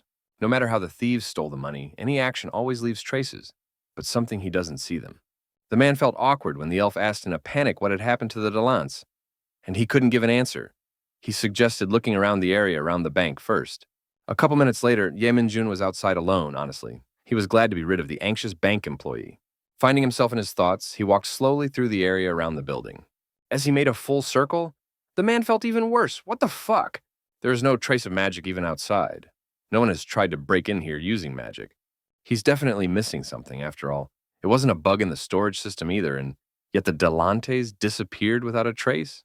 He saw a black silhouette in his side vision. What's that? In one short instant, Ye Mingjun activated his ability, abruptly turned around and attacked the silhouette. His spell headed out and knocked down a seemingly ordinary-looking bird that didn't even have time to let out a death scream. The small body grew suspiciously in size and collapsed onto the tiles, raising a large amount of dust that made it hard to see. Ye Mingjun activated his vines, fixing the creature lying on the tiles. He walked closer, and to his surprise, he saw an ordinary girl. Black bird feathers flying smoothly around her and falling to the ground. Those who can turn into birds will not make it their hobby to track with this ability. The man stepped closer and pulled out a demon knife, ready to attack. So who was she? He threatened if she only wanted to get off with a broken leg. She should answer, but no sooner had he finished the sentence than the woman rudely shut him up. Many curses poured out of her mouth, let him not even dare to touch her. Ye Mingjun quickly lost the will to fight. He realized that the person in front of him was not such a threat. She revealed her identity so readily. Bourgeois dragon, if she uses such expressions. After that, he immediately realized where she came from. She was from the Red Star, those damn thieves. It seems that such disregard for her organization had infuriated the girl even more. Another wave of swearing came off her lips. Actually, they are redistributing the capital monopolized by the dragons. Ye Mingjun wasn't going to argue with her. Right now, he was more concerned about something else. What did she forget at Changchun Bank? Was she planning to raid it or something? The girl finally lost her temper and spat. Because of willing slaves like him, this society will never change. He should be ashamed. Her voice was already more like a growl. He's helping the dragons plunder. Doesn't he know that they earned their wealth by using the poor? She pierced him with a glare full of hatred that he, the dragon's faithful dog, could not understand. He was comfortably nestled under the dragon's wing. Capitalism is a weapon to suppress the workers. Ye Mingjun mentally hummed. He was getting a good lesson in ideology right now. He jumped, showing his dislike. So what, she's going to topple onto a dragon or something? And then what are they going to do? The woman began to shout something about her ideology again with heat. But the man interrupted her. He was tired of listening to it. Okay, they'll talk somewhere else. Blood in large drops dripped from his hand. He doesn't want to hear human screams outside. At the sight of such a frightening picture, the woman was at a loss for words. Noticing that she was frightened, the hunter tried to reassure her. She shouldn't worry. It's just a normal teleportation spell. Suddenly, the girl's entire face was covered with protruding veins. She spat blood on the ground. A moment later, she began to inflate as if she were a rubber balloon that was rapidly filling with helium. Yim and June tried to run away as far as possible. Is this really self-destructive magic? Swelling slowly, the girl was in hell's agony. She screamed for help. But it was too late. If the man didn't get away in time, found himself in the very epicenter of the explosion. The man was overcome with anguish. He seemed to have completely misinterpreted the whole situation. Was she asking for help? He stared in shock at what was left of the woman. It's not like he was trying to blow her up. Someone secretly cast a spell. Are they worried about leaking information? Those Red Star guys. What are they trying to hide? Of course, the bank employees heard the explosion. They rushed outside. The hero ordered them to freeze. First, he has to check everything. Since this woman did not take her own life and died in horrible agony, in a short time, her soul would soon become a ghost. Yeminjun looked at the explosion site, and indeed, there was energy concentrated there. Yeminjun began to recite a spell that would help him contact her spirit. The bank guards turned to the hero in a panic. What is he doing? The man gave them a brief explanation. A member of the Red Star had died. Her ghost would be showing up soon. Finally, the agent managed to summon her ghost. She was still screaming in hellish pain. Because of such a horrible death, Ghost was in an unstable state. She was hard to control. But they need to get information. The hero will have to immobilize the ghost and read her memories. The hunter soared through the air, concentrating his energy around the distraught ghost. He plunged into her memory. The first thing he saw was a woman with red hair that was heading towards Chunchin Bank. She seems to be the one pulling the strings. The red-haired woman manipulated the murdered woman, talking her into criminal acts. But she still didn't have time to commit them. Yeminjun subdued the ghost as he continued to hang in the air in reverie. How did this organization know that the Chunchin Bank had been robbed? After all, even the police don't know that yet, which means it was definitely a Red Star thing. Since the woman doesn't have a physical body he can immobilize, he won't be able to hold her further. Yeminjun waved his hand and released the restraining spell. With a deafening shriek, the woman's ghost soared into the sky and dissolved into it. Yeminjun stared after her for a while, his conscience gnawing at his soul. Cassie was dying of boredom lying on the couch when her phone rang. In a half-asleep state, the girl slowly rose from the couch and waddled over to the table. Yeminjun called. She immediately picked up the phone. The hero quickly enlightened her on the situation and demanded that she find all information pertaining to them. When he slammed the cell phone cover shut, Yeminjun still felt awful and broken. This phantom didn't find out about how the Delantes, the Red Star boys, would be stolen. How the hell did they manage to get the Delantes? A small translucent silhouette of a bird that glowed blue slowly flew over the city, surveying the surroundings. Some sound attracted the mysterious creature. It turned around. It was a boy in a child's bird costume. The events that preceded it a few days ago. Dozens of strikers gathered in the square. The ghost of a man turned to Unsung. He wants to see something interesting. A man offered to go ghost boy to a terrible place. It was actor Kwok Do-chul's house.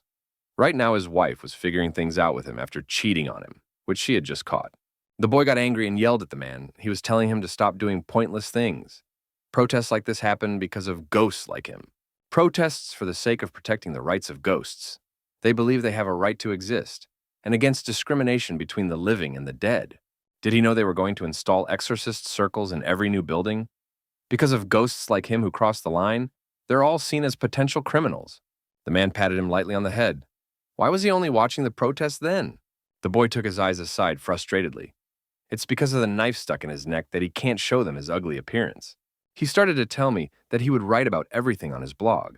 But the man interrupted him, exclaiming in surprise and pointing to the side. Unsung turned his head in the indicated direction and saw the exorcist cannon. The man tore as fast as he could, but when he turned around, he saw that the boy wasn't going anywhere. The exorcist cannon was gradually building up its power. Just a little more, and it would fire. The blast of the spell was almost silent, but the shockwave was powerful enough that there wasn't a wet spot left of the strikers. Just a second, and everything went silent, with only a light smoke coming from the muzzle of the cannon. Yoon-sung was in a bad mood and silently continued to watch the scene below. Suddenly, a voice came from behind the boy. Oh, I found it.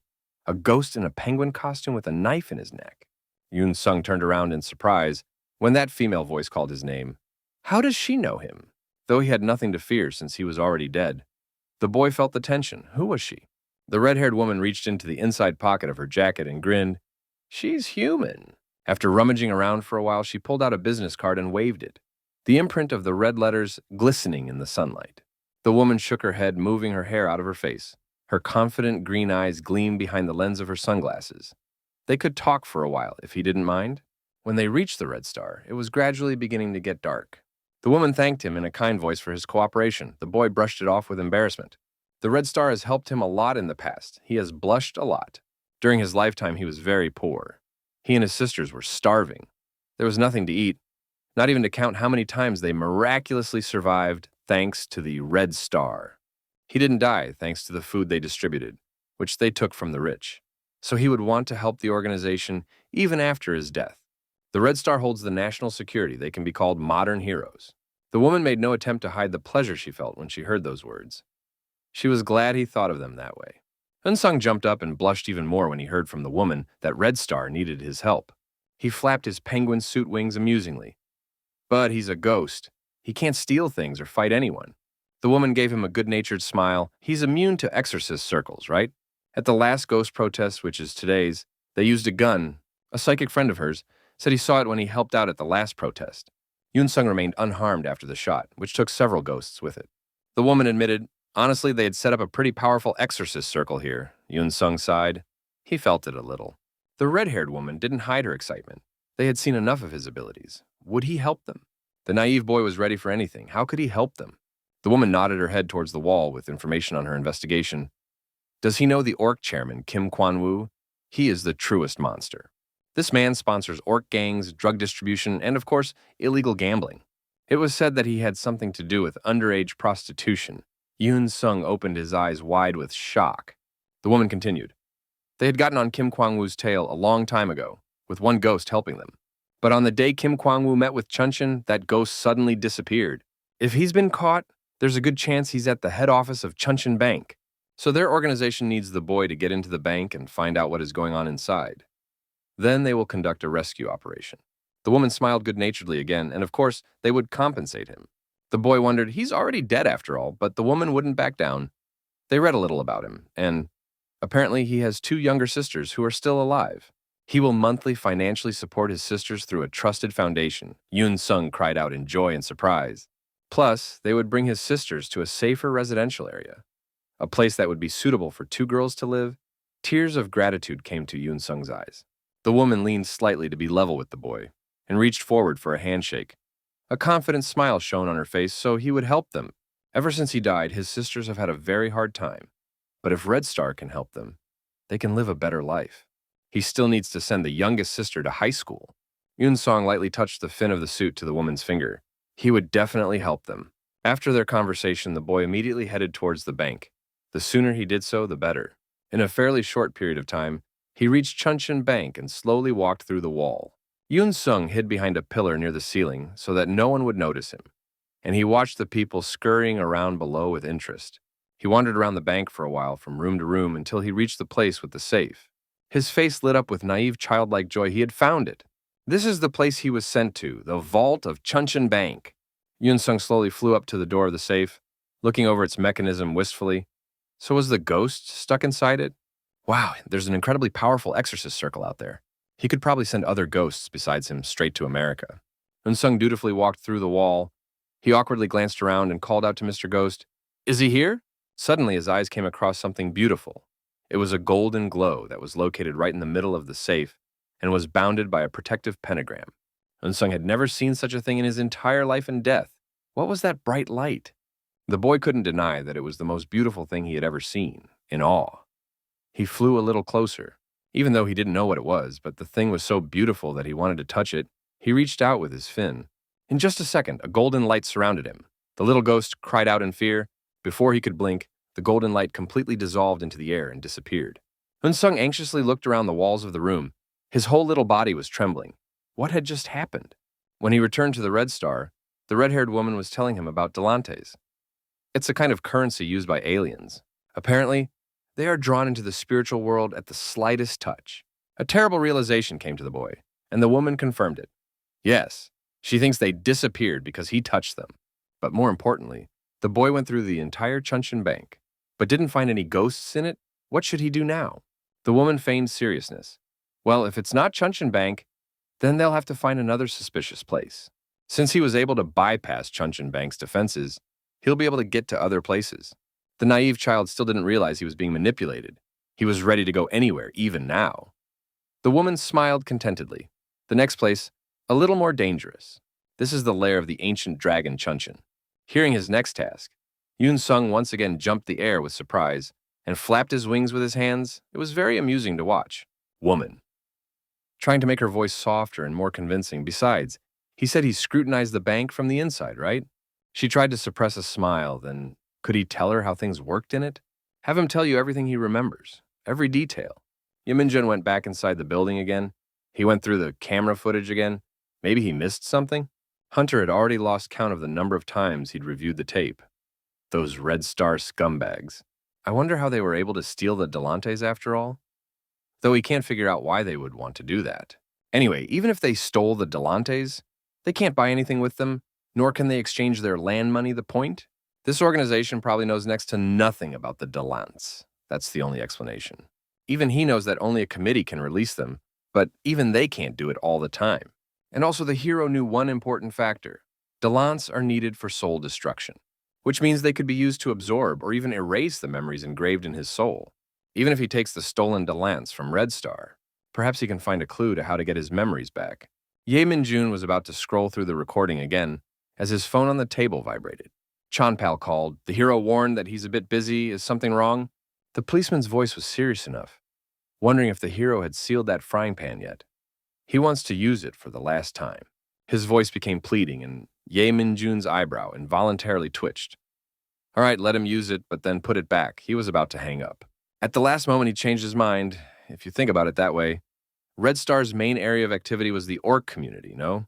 He stopped Chanpal. Is the orc community still under his jurisdiction? The man replied, of course. Who but he would agree to run this neighborhood? The agent asked if he had noticed anything strange in the behavior of the guys from Red Star lately. Chanpal thought for a moment. Why is he asking about them? Is it because of the incident with Chairman Kim Kwang-woo? It is said that Chairman Kim Kwang-woo is now on vacation, but frankly, the police don't believe this information.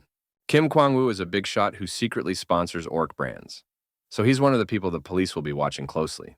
And it doesn't fit the picture that he went missing so suddenly, the police trying to get to the hidden truth. So far, she considers the Red Star as the prime suspects. Did the chairman step into their territory? Chanpal remembered something, yes, and it was recently seen that Red Star was in Kim Kwang-woo's territory. Yeminjun got the information he needed. He thanked his friend and hung up the phone. The policeman wished him good luck. But wasn't Kim Kwang-woo killed by Chunchin? No, he can't be sure yet. Yeminjun would have to ask about everything directly. He rose from his chair, finally sure of how he should proceed. The agent pulled out his cell phone, deciding to look at the time. At that moment, he noticed a message from Cassie. She checked out the Red Star Club, starting with their headquarters. Well, the same private boarding school they started. She also found out they had a fake foundation. Glancing at the message, the man felt disgust twist his guts, a keen sense of justice surging through his soul.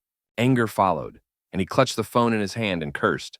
The night city sparkled beautifully with lights from afar, but the hero, burdened with emotion, paid no attention to it. After a while, he reached the very main headquarters of the Red Star. Over the gate was a sign that read, "The meaning of life is to be together," which did not fit into this gloomy environment at all. The same private boarding school founded by a Red Star through a fake foundation.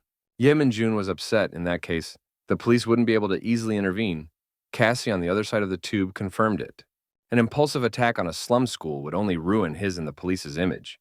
The man thanked his subordinate for giving him the information and hung up. He couldn't wait to do something.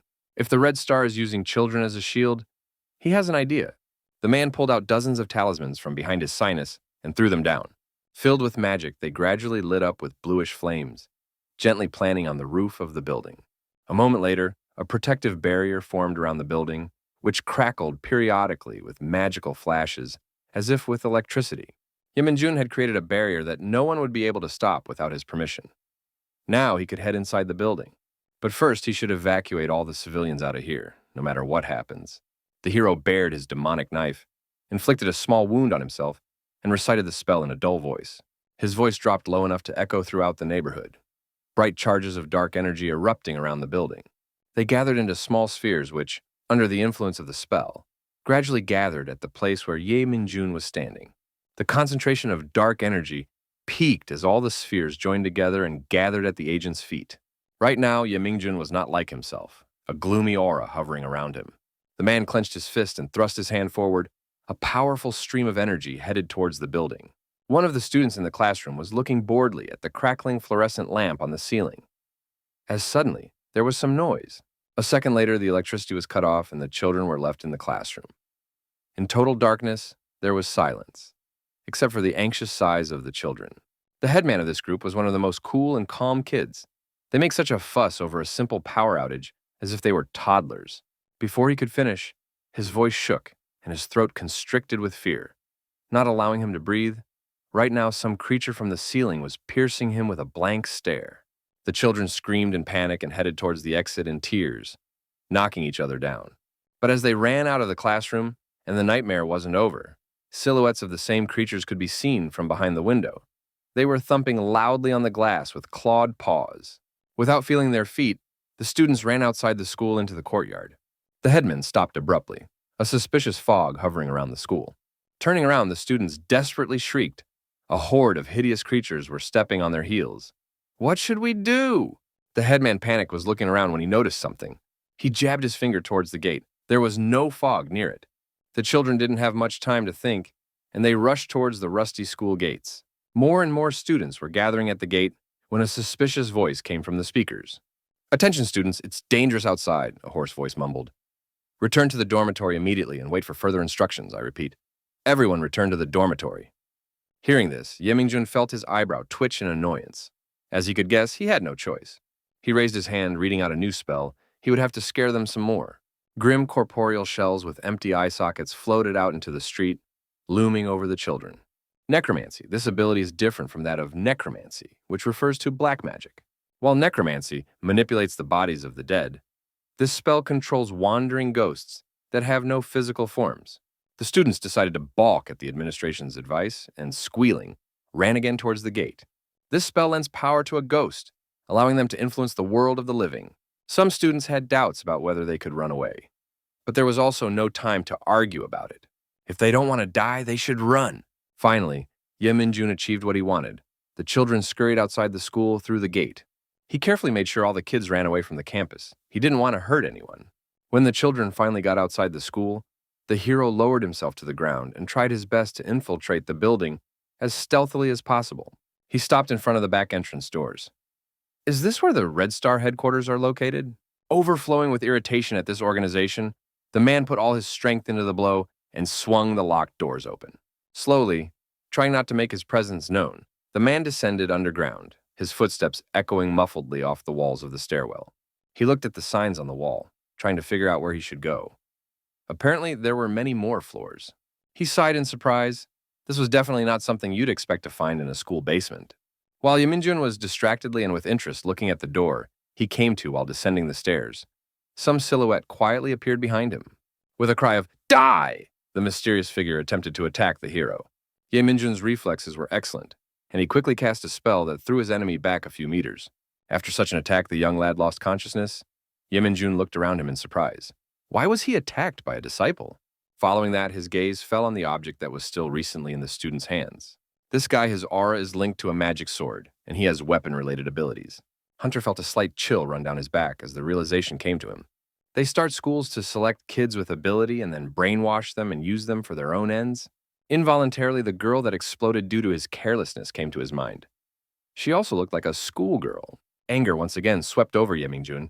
He wanted to tear the school down to the ground. The hero was no longer ceremonious. With one sweep of his arm, he blew the security door completely off. There were screams coming from all directions, and it sounded like teenagers. With a heavy sigh, the man realized that he would have to confront the students of this school. These kids were brainwashed, so he disarmed them with a stun spell. It's scary to imagine what would have happened if there had been a SWAT team in his place. They'd probably all be dead. Ye Mingjun felt disgusted. They'd been used as cannon fodder from the very beginning.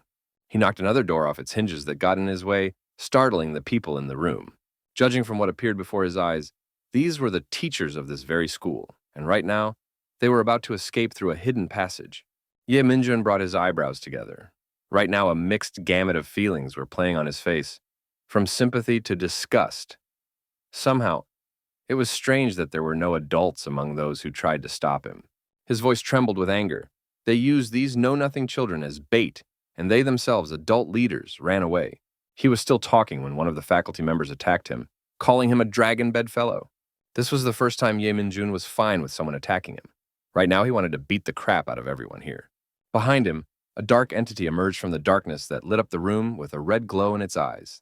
The small room had turned into a bloody battlefield, chunks of flesh and blood splatters flying everywhere, the screams of pain and hatred deafening. Ye Minjun slowly walked forward, purposely scaring his enemies. The dark essence behind him made the adult men freeze in fear with his appearance. They realized too late that it was time to flee as the bloody claws reached for them. The man remained completely cold-blooded as he was showered with a spray of blood. Only this picture made his anger release him. But even under the influence of his emotions, the hero was not stupid. He left one of them alive. The man huddled in a corner and shaking like an aspen leaf. He looked as pathetic as possible. Ye Mingjun leaned over him. He gave the man a look full of disgust and hatred. "Where are the Dalants?" The instructor shrieked sharply and shuddered again with the Dalantes. "It was an accident." The hero asked incredulously, "An accident?" A few minutes later, he was outside the building. He needed to be there, ASAP. The story the man had told him kept him uneasy. These Dalants disappeared as soon as the ghost touched them. Ye Minjun angrily jumped when he heard those words. "Let him not talk nonsense." The man's voice shook with fear. He swore it was true. It was the ghost, unresponsive to exorcist circles. He had broken into the bank vault. But the hero never managed to find out all the details, as only the superiors know them. But the man said that the ghost looked like a penguin with a knife stabbed through its neck. In a cold voice, the agent inquired as to where the phantom was now. This time, Red Star seriously screwed up, sending a ghost to Chunshin Dragon's lair. If he gets caught, Red Star will just disappear. The ancient dragon's lair has a far more powerful exorcist barrier in place than a bank vault. A ghost that can't be exorcised? There's just no such thing. Even if the Dalants were touched by a ghost, it's certainly not the key cause of their disappearance. There's not a trace of the Dalants left in the vault. Ye Minjun has to find the truth. He has to find this ghost. Yunsung was already on the spot. He would never have thought that there could be such a place underground in Namsami. After all, this is the lair of an ancient dragon. He's been told that the local exorcist circle is even more dangerous than the bank vault. But it doesn't seem to work on him either. Excitement gripped the boy's entire being. Okay, we have to tune in. Time to rescue his poor fellow ghost. The day after the missing Dalants, Yunsung met with his friend. The ghost of a man asked, "What happened during the visit to the bank?" The boy thought briefly. The exorcist circle had gotten a lot stronger there compared to the one in the normal building. But it was worth it. Even the alarms didn't go off. The ghost's face suddenly changed. There was a certain interest in his eyes, meaning he hadn't been caught. He has been a ghost for about 15 years now and has learned a lot. He ranted about his experiences with a wide grin. Exorcist magic is equally usable for both human and dragon. The question is its power. In other words, nothing works on him. A little guy with his own powers beyond the ordinary spirit. Therefore, the man was sure that the boy would have no problem getting into the dragon's lair. He glanced at Yunsung again. By the way, why doesn't it only affect him? The boy didn't know himself, so the man assumed it was influenced by how they died. He knew that ghosts who died horrible deaths were very powerful, right? Same for the spirits. Maybe his death is special in some way? The boy sighed frustratedly as gradually this topic began to bore him. Can someone die an ordinary death? His companion was already thinking about something else. Had the people caught the criminal who killed Yunsung? The boy's voice became sad. He didn't know, and he hadn't been looking for him lately. Unfortunately, and guilt still gnawed at his soul, he shouldn't have gone to work that day. Who knew that he, dressed in that stupid suit, could be stabbed? Yes, and he was embarrassed by the fact that this sushi knife was left in his costume. After his transformation into a spirit, the unpleasant thoughts sent shivers throughout the boy's body, and he stirred, trying to push away the horrible memories. As if nothing happened, Yunsung changed the subject. "So he's saying he'll be fine in the dragon's lair?" The ghost nodded affirmatively. The boy jumped off the parapet, slowly moving away. He couldn't wait to get away from this horrible conversation. The man grinned, affectionately calling Unsung a little rascal. He was rooting for him. Little Ghost had been wandering around the dragon's den for quite some time now, the caves gradually becoming darker and darker. Unsung looked around with naive, childlike wonder. Wow, isn't this place too huge? The cave that was slowly floating through diverged into 5 different paths at the end. Yunsung scratched the back of his head. This seems to be a long time coming. The Red Star leader had said that Chunshin was unlikely to return to her lair until she had fully executed the plan. With that, the boy reassured himself. One could relax and look around since she would be back very late tonight. Intuitively, Yunsung felt that he should go to the leftmost corridor. He pushed off the ground with his paws and floated through the air once again. This cave burned orange inside because of the flames of the torches that hung on the wall, lighting the way. The little spirit looked around, casually flying past the pile of rooms. Apparently, this was the living area. When he reached the end of the cave, he was greeted by a huge pile of gold and jewels of all sorts. The sight of it took his breath away. He seemed to have visited dozens of rooms already. What kind of place was this anyway? The dragon Changchun must be coming back soon. He had infiltrated the small room next door. Suddenly, by the edge of his ear, he heard someone's voice. His heart jumped. This is it! Like a bullet, he headed towards the source of the sound. This was it. He was sure of it. Most likely a telepathic signal sent by another spirit. Yun Sung's facial expression became serious. He pleaded for Mr. Spirit to wait just a little longer. Once he realizes his location, Red Star will do everything to rescue him. The boy felt that gradually the temperature in the cave was getting hotter and hotter. He had finally found it. When he reached the dead end of the cave, he was struck with intense heat, and his eyes were nearly blinded by the bright light. In front of him was definitely not an imprisoned ghost. It was a dragon shrouded in flames. Yun Sung felt fear. He shuddered. Why is there a dragon spirit here? Besides, also an unusual spirit. Tears flowed from the creature's eyes. There was desperation in its voice. It begged for salvation. The flames were devouring it. A strong resentment was contained within that spirit's soul. Yun Sung's heart shrank. It was hard for him to listen to these pleas. Dragon mumbled Chunshin's name with desperation, hoping she would save him. Yun Sung didn't want to leave the spirit like this, but unfortunately it wasn't in his power to do anything. After a while, he returned to Red Star. The woman rested her chin on her folded arms and hummed thoughtfully so he couldn't inspect the lair in its entirety, right? The boy was still overwhelmed with shock and regret after what he had seen. He stretched out sadly. Yes. The woman asked him about the layout of the rooms. The boy agreed, but mentally resented her. What was wrong with her? He looked at her calm face meticulously. Why was she not surprised to hear that, after all, the trapped dragon spirit was in the lair? As Yun Sung recounted what he had seen, the woman took notes and wrote out a map. She thanked him for his story. Without taking her eyes off the tablet, she praised him. They will see each other in 4 days. For a while, the little ghost was silent. There was a sense of discontent in that silence. Would he go to the den again in 4 days? The woman nodded affirmatively. She needed more information, but the boy didn't want it anymore. He asked if he could not come there anymore. There was a distinct look of concern on his face. There, he feels in danger. The red-haired woman tried to hide the coldness in her gaze, but she couldn't. He had come back safe and sound. Yun Sung's eyes opened wide. He didn't know there would be a dragon spirit there. And most importantly, this spirit was emitting some incredibly strong magic. Obviously, it had died a monstrous death. The ghost's voice half ended with a shriek. He's sure the dragon Changchan did it. If he didn't know something, and he'd be caught. The woman cut his indignant tirade short. Her voice wasn't so soft anymore. He should think about his sisters, they help. Yun Sung froze as if struck by thunder, his gaze becoming blank. The woman continued to press him. In an overly sympathetic voice, she exclaimed, His little sister is in big trouble now. If he does it for her organization, they will deal with the issue. Now, this woman's smile seemed repulsive to Yun Sung. With pressure, she summarized. So they will see each other here in 4 days. The poor kid had no choice but to agree. Night had fallen. Many windows in the apartment buildings were on fire, and indignant shouts were heard from one of them. One of the girls tearfully begged her sister to let her have the surgery because she couldn't live like this anymore. She doesn't know what it's like to live in this country as a female half-orc because she's a pureblood. Worry could be heard in the other woman's voice. This surgery involves cutting bones all over her body. What if she dies? Yun Sung silently watched the fight, and he didn't have the chance to intervene. Her complex over her appearance had gotten worse when she moved to high school. Can it? Please, not this. Yun Sung looked behind the closet in frustration. There was a wire, so that's how he expected something like this. But why? Red Star were following his sisters? Yun Sung was about to return. Someone called out to him. It was a man. He has some questions for him. Ye Minjun's voice was tired and hoarse. So don't let him think of running away. Yun Sung froze in midair like that. Lately, he's been crossing paths with strange people too often. Who the hell is this? A moment later, it came to him that it was a living person who was at the height of the 15th floor. He looked the silhouette man over from head to toe. Does that mean that he's a magician? Panic gripped the boy's whole being. He didn't want to get himself in trouble. Time to get out. Ye Mingjun sighed. He knew he would, but he was so tired from today. Yun Sung swiftly dashed away, going to hide in his hiding place. Suddenly, he felt a surge of dark energy behind him, a nasty laugh echoing through the air.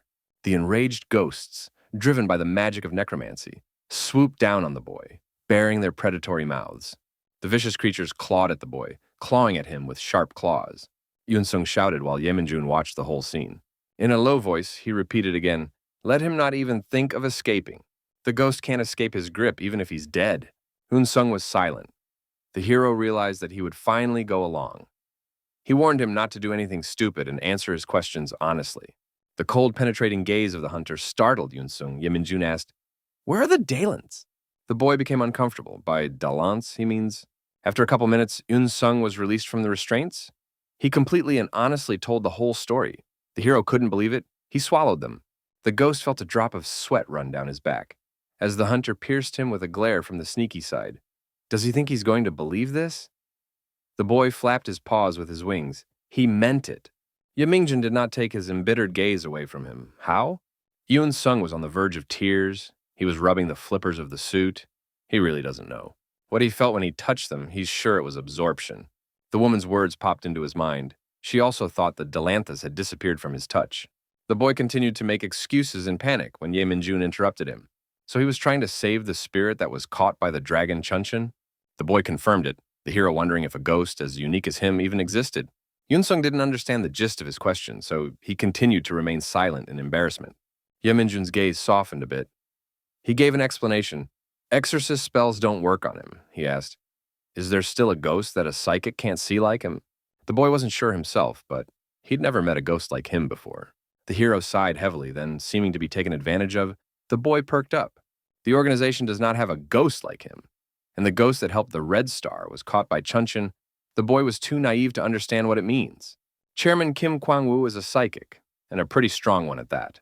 But that ghost, Yunsung himself mentioned that he was secretly following Kim Kwang-woo for a long time, right? Hunter questioned the whole story. Finally, the boy understood, but why would the Red Star? Yeminjun sighed heavily. He didn't want to break the kid's heart. They're not the champions of justice they seem to be. To gain favor with the poor, they distributed only about 10% of what they stole from the rich, and then abandoned those who joined them without a drop of pity. That's the true nature of the Red Star. Tears came to Yunsung's eyes, it turns out, when they were spying on his sisters. Are they really holding hostages so he won't betray them? The ghost fell to his knees and shook his whole body. How did he not realize it before? Those damn bastards. All this horrible information has made the ghost hysterical. What can he do now? Yeminjun activated magic. It's simple. He has to make a deal with him. At those words, Yunsung quickly calmed down and asked incredulously, "Make a deal?" Ji Songun was sitting in her office, flipping through the news feed on her phone, when she came across the horrible news. She blinked a few times, hoping she was dreaming. Breaking news. Is the old school actually a no-brainer for an underground case? She pressed her lips together unhappily, reading the article. At that moment, heavy and quick footsteps sounded in the corridor that led to her office. A man in a suit burst into her office, screaming and cursing. Ji Sungin definitely didn't want to see Kim Kwang-woo now.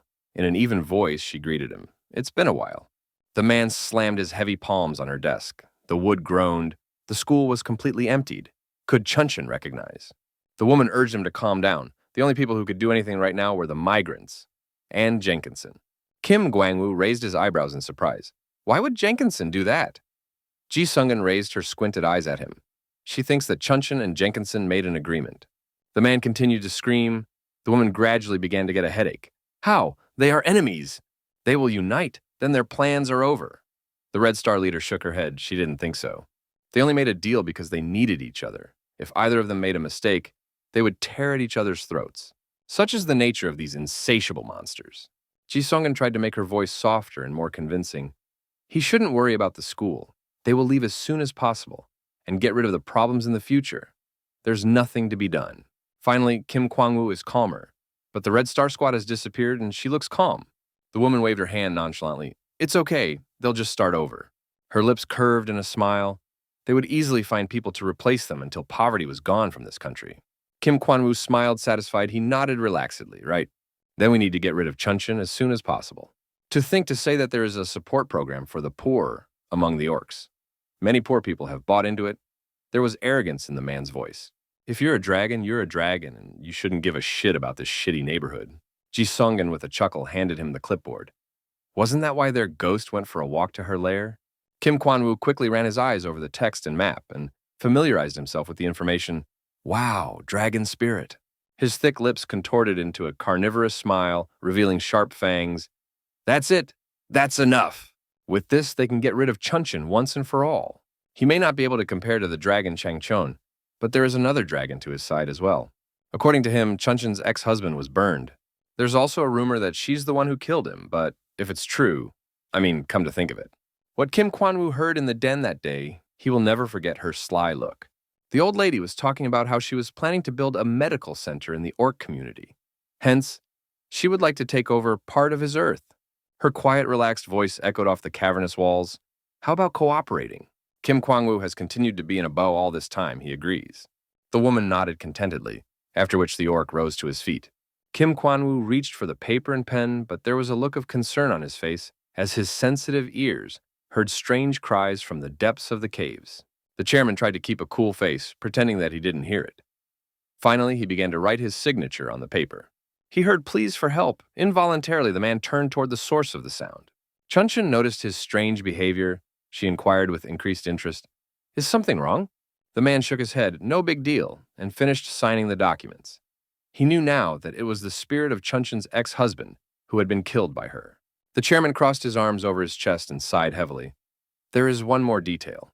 The Changshan Medical Center is built on his land. It doesn't look good there either. Since he was curious about what was going on there, he sent a spy into the clinic, and it seems that some of the people who were hired there have disappeared without a trace.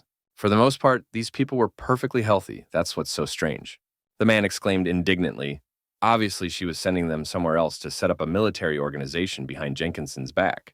Well, why else would she build a center? Is it really to help the poor? Ji Songen didn't deny that there could be such a thing, the man grinned. If Jenkinson finds out about it, then they can get rid of Chuncheon by Jenkinson's hands. Confidence in his victory once again swept over Chairman Kim Kwang-woo, right? Since Korea is Jenkinson's territory, he will personally punish Changchun for breaking the promise made on his land, for desecrating their sacred race, and violating the Dragon Code. If you add up all the businesses in Changchun, the number would pass 100. And after she dies, all the dragons will start fighting over them. It's unlikely that anyone will touch small and dubious businesses. Kim Kwang-woo crossed out the dragon's picture with a marker, and they'll take the opportunity to take them. As he promised he would share them with the Red Star, he extended his hand for a handshake. Ji Songen happily shook her back and thanked the chairman with a wide smile. The chairman was pleased with this fruitful discussion. Then he would schedule a meeting with Jenkinson right away. Whistling to himself, he headed for the door. Let Ji Songen wait for good news. The woman waved him goodbye and wished him luck. There was silence in the office for a while. She didn't make a sound. Only her frequent breathing could be heard. Ji Songen looked at the hand she had just shaken Kim Kwang-woo's hand with disgust and hatred. What an abomination. Yaminjun sighed heavily. He can't take his sisters away. They will immediately notice it. Once things settled down a bit, he would definitely make arrangements to move them to the safe place. Yoon Sung thanked him in a frustrated voice. But the hunter reminded that the boy must assist him in everything. In return, Yoon Sung felt uneasy, but he had no choice.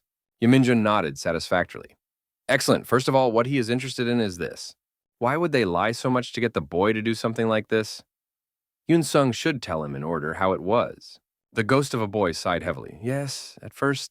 For the next half an hour, Yoon Sung emotionally told the hunter, in every detail and color, how things really were. By the middle of the story, the boy was already out of breath. Yaminjun interrupted him. Had the Red Star leader questioned him in detail about the internal structure of the vault at the head office of the Changchun Bank? If we analyze his words, it turns out that the Red Star is not chasing the Dalants. She herself called their disappearance an accident. Perhaps they sent someone on a reconnaissance mission to rob a bank later?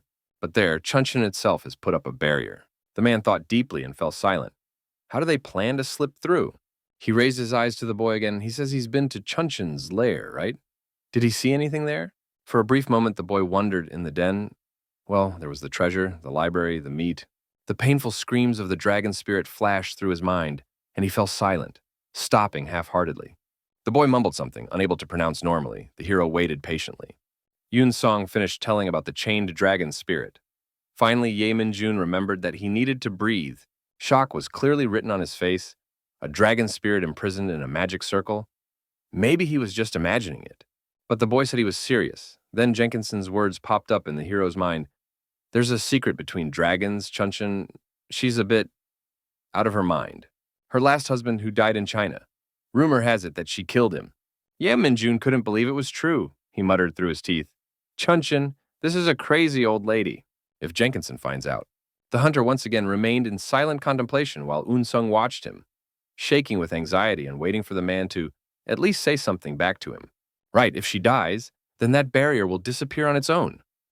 Red Star, those bastards, trying to bring Jenkinson and Chunchin together. They're trying to bite more than they can invite. Yaminjin dialed the dragon. The beeps went on for a languidly long time. As soon as Jenkinson picked up the phone, he spoke first. The man listened to him carefully. Yaminjin didn't expect to hear that. He noisily sucked in a sniff of air with his nose. What? He realized, heading out now. Finally, the puzzle was starting to come together. Yun Sung was frankly starting to panic. There were so many things going on around him, and he didn't understand anything at all. Ye Minjun told him to follow him. The boy shook like an aspen leaf. He asked where they were going. Like where to the elder dragon Jenkinson, Yun Song felt like he was about to pass out. Since they didn't need to waste time on transportation, the man and the ghost made it to the company building in a couple of minutes. But what was the reason why Ye Minjun needed to come to the building so urgently? A man whose skin was green bowed deeply in the chairman's office. Kim Kwan-woo fawned before the dragon. He was pleased to greet the greatest being. The man had no intention of stopping in his flattery. He would continue to cajole. It was an honor.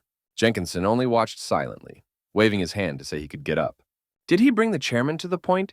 He says he wanted to show him something.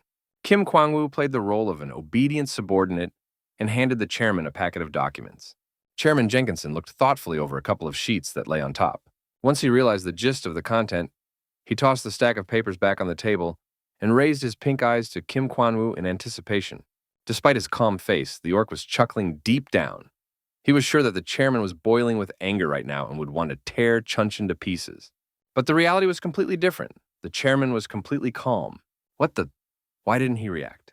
Chairman Jenkinson made a slight nod toward the documents on the table and tapped his finger on them. This information, where did he get it from? If he learns that the man is affiliated with the Red Star, who believe dragons are socially evil, Kim Kwan-woo swallowed noisily. Jenkinson would definitely eat him alive. The chairman bowed again with contrived reverence. He's willing to sink to the bottom for survival and fumble in the garbage. But there is a promise he must keep. The dragon still remained calm as well. He admitted that he had heard something about Kim Kwan-woo. For example, that he's a very talented businessman who regulates everything that goes on in the orc community. Kim Kwan-woo continued to hold his bow. He smiled, the chairman flattering him. Kim Kwang-woo covered in sweat. How did he know?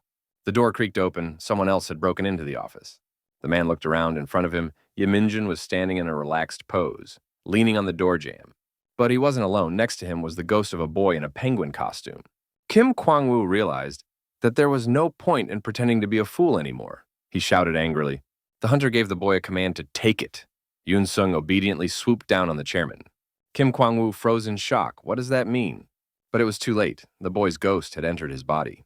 The violent collision plowed the man's body to the ground. He grunted heavily, landing on his knees. When the man raised his eyes to the agent, his look, his tone of voice, his facial expression, everything became much softer and naive. Ye Minjun moved closer and started looking at the boy with interest. And how is it? As expected, Kim Kwang-woo has an exorcist talisman, but it doesn't work on Yun Song. And perhaps because of his predisposition to the power of spirits, it could stay in his body for quite some time. Ye Minjun shifted his relaxed gaze to Chairman Jenkinson. He's going to defer the charges against Chunchin, right? A man and can't otherwise, even if what he saw in the Changchun Dragon's lair was in fact, they will only help the Red Star if they attack this old lady first. First, they have to deal with both Red Star and Kim Kwang-woo's gang at the same time. As the men continued to discuss the next plan, Yun Sung continued to watch them with a confused look, his eyes like he was following a tennis ball, running from one to the other. Wait a minute. What kind of person is Ye Minjun to talk to an elder dragon like that? Yun Sung realized he was deep in thought when the hunter called out to him several times, and he finally called back. Ye Minjun grinned. How about a little introduction? The boy panicked. Does he really want him to pretend to be this old man and infiltrate his gang? Ye Minjun laughed. Someone has watched too many movies. Even if he looks like him, he's actually only 20 tails. Yun Sung thinks he won't be figured out? Ye Mingjun grew serious. He had a different task in front of him. He looked toward the chairman. Jenkinson snapped his fingers. In just a moment, the office was filled with people, all of whom were security and other subordinates. Yun Sung had never seen such a thing in his life. He jumped up in surprise. A few minutes passed, and he himself did not realize how he found himself on the set with people bustling around. One of the workers clapped his hands. "The stage is set!" Another man also withdrew. "The camera is set up." Chairman Jenkinson insisted that Yoon Sung be thoroughly makeup. A slew of makeup artists swept the guy up under their arms and led him to a table with a pile of makeup. Yoon Sung felt out of place. It was the first time he was under the supervision of a rich man. The boy twitched periodically because of the new sensations. The makeup artists asked him not to move. Yoon Sung puzzledly groped his face. Many wounds and bruises were drawn on it. "What's all this for?" Yeminjun moved closer and appraised. "Excellent. This is the one." He waved his hand toward the set. "Now let him sit there." Yoon Sung sat down on the bloody chair with even more bewilderment. What are they doing? It's actually not that hard to fight both Red Star and Kim Kwang-woo's gang at the same time. But first, the hunter would like to loosen them. As he spoke, Ye Minjun was adjusting the camera in parallel. He'll make them fight against each other. That's the most effective way. So Yoon Sung will have to do the video while he is in Kim Kwang-woo's body. Ye Minjun slammed the twisted script on the surface. Cut! He resented it. They've reshot it for the umpteenth time. No, his voice sounds too soft. He's a gang leader. He's got to fit in. Let him square his shoulders and be serious. Cut! Cut! Cut! Cut! Disgruntledly sounded over and over again. Ye Minjun became more and more tired and embittered. Finally, after a long time, something came out. Ye Minjun realized that he wouldn't squeeze more out of the boy. He waved his hand. Okay, that should be enough. Now the editing stage begins. They will edit everything to make it look like the video was recorded months ago. Ye Minjun then, he shifted his gaze to Yoon Sung and poked the script in his direction. He asked the boy to wipe off the makeup and fix the costume, basically, to put everything back the way it was. To be honest, Yoon Sung was glad to get up from his chair and wash off his makeup. All that time filming had made his body stiff and his face itchy. Ye Minjun once again meticulously looked him over from head to toe. After he raised a finger up. Great. He knows what he's doing next, right? Yoon Sung walked to the next office. This time he was being filmed by a surveillance camera. Chairman Kim Kwang-woo's car pulled out of Jenkinson's underground parking lot. The tires rustled quietly on the asphalt. The road was empty as it was now late night. Yoon Sung got out of Chairman Kim Kwang-woo's body with a relieved exhale. The exasperated look on his face returned. The man moaned tiredly. The car stopped in the middle of the road. Kim Kwang-woo felt lightheaded, aching all over his body and disoriented. Where was he? Before he could regain consciousness, a speeding truck slammed into his car. The next day, the news headlines were blazing. Yesterday morning, a collision between a sedan and a truck packed with explosives occurred. Thanks to DNA testing, police found out that the driver of the truck was Kim Woo. The news broadcast the aftermath of the collision. The driver of the sedan was businessman Kim Kwang-woo. The sound of the table hitting the table. The man who killed my father was from Red Star? One of the brothers confirmed, yeah, he asked around, and it turns out the truck driver was one of them. The orcs didn't expect this at all, but why so sudden? Didn't they negotiate a truce? They have no reason to cooperate with them anymore. The eyes of one of the mobsters became bloodthirsty. They made an alliance just to get rid of the dragon Chunchin. Only they, the sons, knew about it. But on this day, when their father died, he went to Jenkins to report the weakness of Chunchin. The Red Star bastards probably gave this information to their father, expecting Jenkinson to tear him apart. Then they can't seize the crumbs left over from Jenkinson's massacre of Chunchin. Anger swam in the man's chest and he clenched his fists. But things didn't go according to plan. Jenkinson let their father go unharmed. He turned out not to be the cruel dragon he thought he was. Those things. Killed their father with their own hands because their plans went awry. The younger brother turned to the older brother. What should they do? They are left with only one way to pay the organization for the insult caused. With a sudden movement, the man pulled a pistol from behind his sinus. And this is war! One of the buildings of the Red Star organization was set ablaze by the attack. Fire was roaring and the sounds of gunfire could be heard. Swear words came off the lips of Kim Kwang-woo's son. This is for his father. Overwhelmed with rage, he jammed the trigger of his automatic rifle. The windows of the burning building exploded glass inward, trapping people. The Red Star people were just as angry. After all, they didn't do it. One of them was about to give Furious a fight back, but was too reckless. He was shot in the head. One of the mafia squads reached another location, Red Star, but it was already blown to hell. As people looked around in incomprehension, someone jumped out of the window of the building at high speed. Claws and a powerful tail gleamed in the light of the lanterns. The orcs panicked, were scattering around. It's a superhuman. Much taller than the average human. With just a couple of blows, he wiped out the entire squad. Those damn thugs. They didn't kill Kim Kwang-woo, so why is this happening? The creature was sure of its victory too soon. Suddenly, its chest was pierced by someone's sword. The wolf turned around sharply, rapidly losing a large amount of blood. The last thing he saw was his killer. It was an orc from Kim Kwang-woo's gang. Overwhelmed with hatred, the man spat and swore, "Bitch, kids!" Yun-sung watched this bloodbath without anyone noticing. He remembered Ye Min-jung and Chairman Jenkinson's last order: "Park where we told you to and get out." That's certainly not what Yun-sung imagined when the hunter promised that a special driver would take care of Kim Kwang-woo. Ye Min-jun assured that everything would be fine since the undead would be driving. He can relax. Everything is going according to plan. Since he was one of the leaders in the Red Star, Ye Min-jun killed him in the headquarters disguised as a school. Due to this incident, a misunderstanding will arise, and they will go ahead with their plan. Yun-sung should have now headed to the next target, and it's Ji Sung-gyong, the woman who deceived him. She's probably scared to death right now since it didn't go according to plan. To understand what is going on, she will use it as much as possible, as it and a valuable source of information. Ji Sung-gyun looked haggard. Her voice no longer had that contrived cheerfulness in it. She dryly said hello to Yun-sung and apologized for the change of venue as their situation had changed. She needs to find out why Kim Kwang-woo's gang suddenly attacked her organization. The chairman went to Jenkinson the day he was killed, so it is up to the boy to keep an eye on Chairman Jenkinson.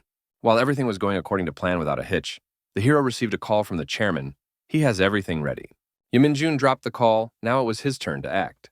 Right now, he was all alone on the grounds of a building, destroyed by the battle between the two organizations. Ye Min-jun's gaze radiated confidence. There was no way he would back down. Hun-sung portrayed an intense fear. He even made his body tremble. Follow the Elder Dragon Jenkinson. Not just to infiltrate his lair, but to follow him. It was too dangerous. He prayed in his mind that he could hold out as long as possible until Mr. Agent gave him the signal. Ji Sung-gyun was too tired to hide her anger. She clutched her forehead.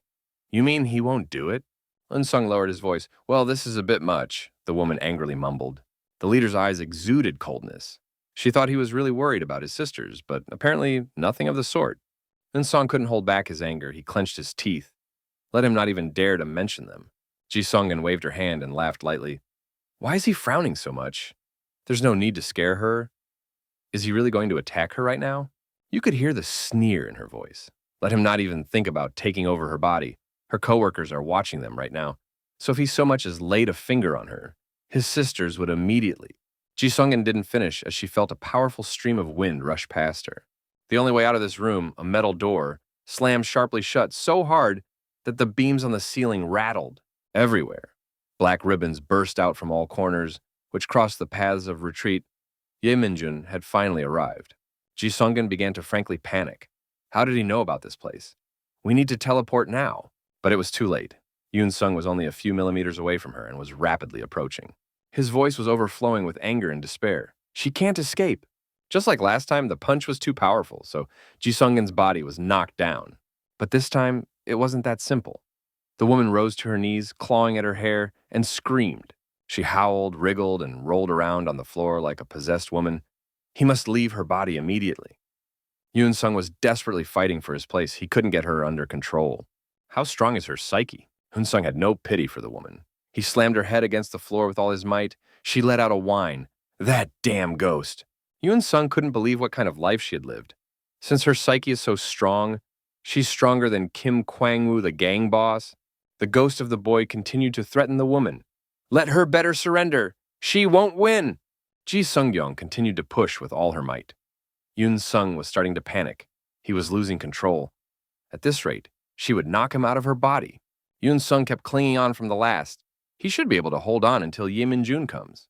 Yun-sung sharply yanked Ji Sung-gyun's body again. Why won't she stop? The boy was not going to give up. He concentrated all his strength. The building lit up with golden light. Finally, everything quieted down. Ji Sung-gyun's body was left alone. Yun-sung opened his eyes. Did it really work? He came to a stop, gradually coming to his senses. His lips stretched involuntarily in a smile. Filled with joy, he threw his hands up and shouted, He did it! Suddenly there was a muffled knock on the door behind him. Yun-sung jumped up in fright. He heard another knock, much stronger than the previous one. The door swung open. Agent Ye Min-jun showed up. The man raised his eyebrows slightly and looked around the room, and the man standing before him in surprise. Yun-sung turned around at the noise and cheerfully called out the hunter's name. The agent stepped closer and praised him. Great, he did well. Ye Min-jun ordered the ghost to leave the woman's body so they could interrogate her. Concentrating, Yun-sung tried to get out of his body, but nothing happened. Yun-sung raised his eyes to Ye Min-jun in a puzzled manner. as if he knew more about exorcism than he did. The ghost tried again. He strained as hard as he could, but nothing came out. What's going on? He should have left her body by now, since it wasn't originally his. But here's the problem. The body itself won't let him go. Ye Mingjun tensed up. What's wrong? He can't get out. Yun Sung felt ashamed for letting the agent down at such a serious moment. Tears of resentment came to his eyes. Ye Mingjun tiredly rubbed the bridge of his nose. He would go crazy so soon. Why the hell isn't this working? Suddenly an epiphany came into his head. The man froze. The body displaces the spirit that has entered it, because two souls cannot be in the same body at the same time. The body protects its true owner and therefore repels the alien spirit. This is usually what happens. But what if the only soul in the body is not its true owner? The body will perish if even such a spirit leaves it, so it will instinctively hold on to it. Sounds like a total no-brainer, but it seems like a wedge is being driven. This guy is a fake body owner. If he displaced this woman's soul, the hero activated his powers. To confirm his theory, he looked around the space around them. But nothing was coming together. Why is there nothing? If she was kicked out of her body and flew into the light, there should have been at least a trace left behind. But if it didn't fly into the light, then it was destroyed? No! The only thing he knows about the destruction of souls is that the committee uses Delantes to do it. A frightening realization came to Ye Minjun's mind.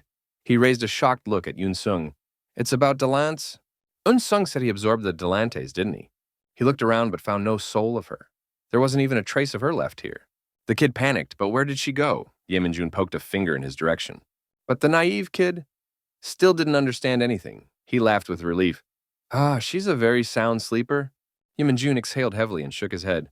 Only a committee knows how to pull off such a thing, so he has no idea how the boy did it. But Yun Sung's absorbed Delance. With their help, he had succeeded in destroying this woman's soul. Yun Sung refused to believe it. Destroyed, he? But Ye Minjun was serious.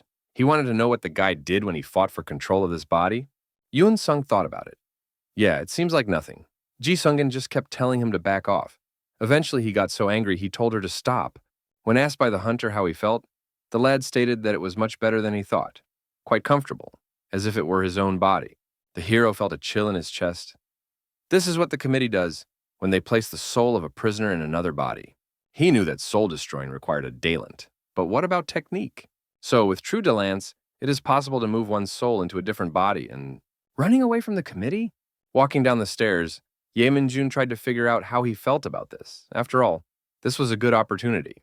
So, how does he get 1,000,000 dalliances out of this kid? We need to keep him close to him and explore. Before he could finish his thought, Yun Sung's voice came from behind him. It seems that this body considers him its true owner. Ye Minjun froze. Why did something change? When Yun Sung was in Chairman Kim Kwang-woo's body, his memories were inaccessible to him. But now, he can clearly see all of the woman's experiences. Ye Minjun was surprised, really, and what's there? A moment later, he opened them wide and shook his whole body. 1, 2... How many did she kill? Yun Sung felt bad looking into all these memories. He fell to his knees. His condition was terrible. He couldn't stop. This woman. It's really Red Star. Yun Sung was breathing heavily, tears rolling down his face. This is a human rights union? There was a rumble of thunder outside, followed by rain pounding on the roofs of the houses. Ye Minjun and Yun Sung made their way to Chairman Jenkinson's company as quickly as possible. In a hurry, the hunter enlightened his acquaintance about the origin of the Red Star. Giving a little help to the slum dwellers didn't win the trust of the orcs, who make up a large percentage of the local gang. The orcs who had joined the Star were doing raids for them. But in fact, they were only helping the main organization, the Human Rights Union. The Red Star apparently found this amusing. Chairman Jenkinson thought deeply, rubbing his chin. This information would help them destroy the Star. Following this, he asked a question he had long wondered about. Chang Chun was pressing them. What would he do with the Delance? The woman continues to ask about the tasks she has assigned them. Ye Mingjun covered his eyes and made a verdict. 1,000,000 talents absolutely was lost. By chance, no further investigation was required. He even checked the head's memories just in case, but she doesn't know anything about anything. Even if they destroy the Red Star or the Human Rights Union, it won't bring back the Delance. The key to retrieving the Delance lies in Yun Sung, that ghost. And now he can't even get back to his usual form. The guy's condition is pretty dire. He was barely able to keep him from committing suicide. If Yun Sung died now, it would be his second time. It was unknown if his ghost form would remain unharmed. What if something goes wrong and he turns into a restless spirit? Well, at best, he'll find peace in the afterlife. This is an unprecedented situation, so there is no guarantee that everything will go smoothly. At this moment, Ye-min-jun is gathering information on the matter. From the sound of his voice, Chairman Jenkinson was not very pleased. But he had no choice. He would give Chun-chin a report on it. But there's another problem to be solved that has to do with this old lady, namely the dragon spirit in Chun-chin's lair. Kim Kwang-woo and Yoon Sung's testimony alone is not sufficient grounds to attack her. They need a more trustworthy person. Who could confirm this? The dragon threw a meaningful glance towards Ye-min-jun. Hunter took the hint and sighed heavily. He really didn't feel like doing this. A thin and wiry man of unremarkable appearance was changing into a janitor's uniform. Ye-min-jun interjected, "Spy?" The chairman explained that he had recruited one of the staff, working in her den. He's not sure what Chun-chin is up to, but at least this man can report her arrival and departure from the caves. When the woman leaves the lair, he will turn Ye-min-jun into Iju. After that, it would be up to himself. Ye-min-jun squinted thoughtfully. He understood. For some reason, Chun-chin had been holed up in the den for days on end, but today she finally left. Ye-min-jun really hoped that he would finish his investigation today. The orcs standing nearby in the locker room were talking amongst themselves, one of them complaining that the place was getting worse every day. Ye-min-jun listened. These men were saying something about the 30th floor. Several trucks were sent to it yesterday. Ye-min-jun froze, remembering the 30th. This is the place where Eun-sung saw the dragon spirit. Donning his work uniform, the hunter walked out of the locker room and into the corridors of the caves. Chun-chin, what's she doing on the 30th floor? Ye-min-jun couldn't wait to deal with this. He headed towards the elevator as someone called out to him. A small car stopped behind him, which illuminated his silhouette with the bright light of its headlights. The driver's voice was low and filled with aggression. "He's not from here, is he?" Ye-min-jun didn't turn around. He didn't want to shine his face. The man rode. "What is he doing here?"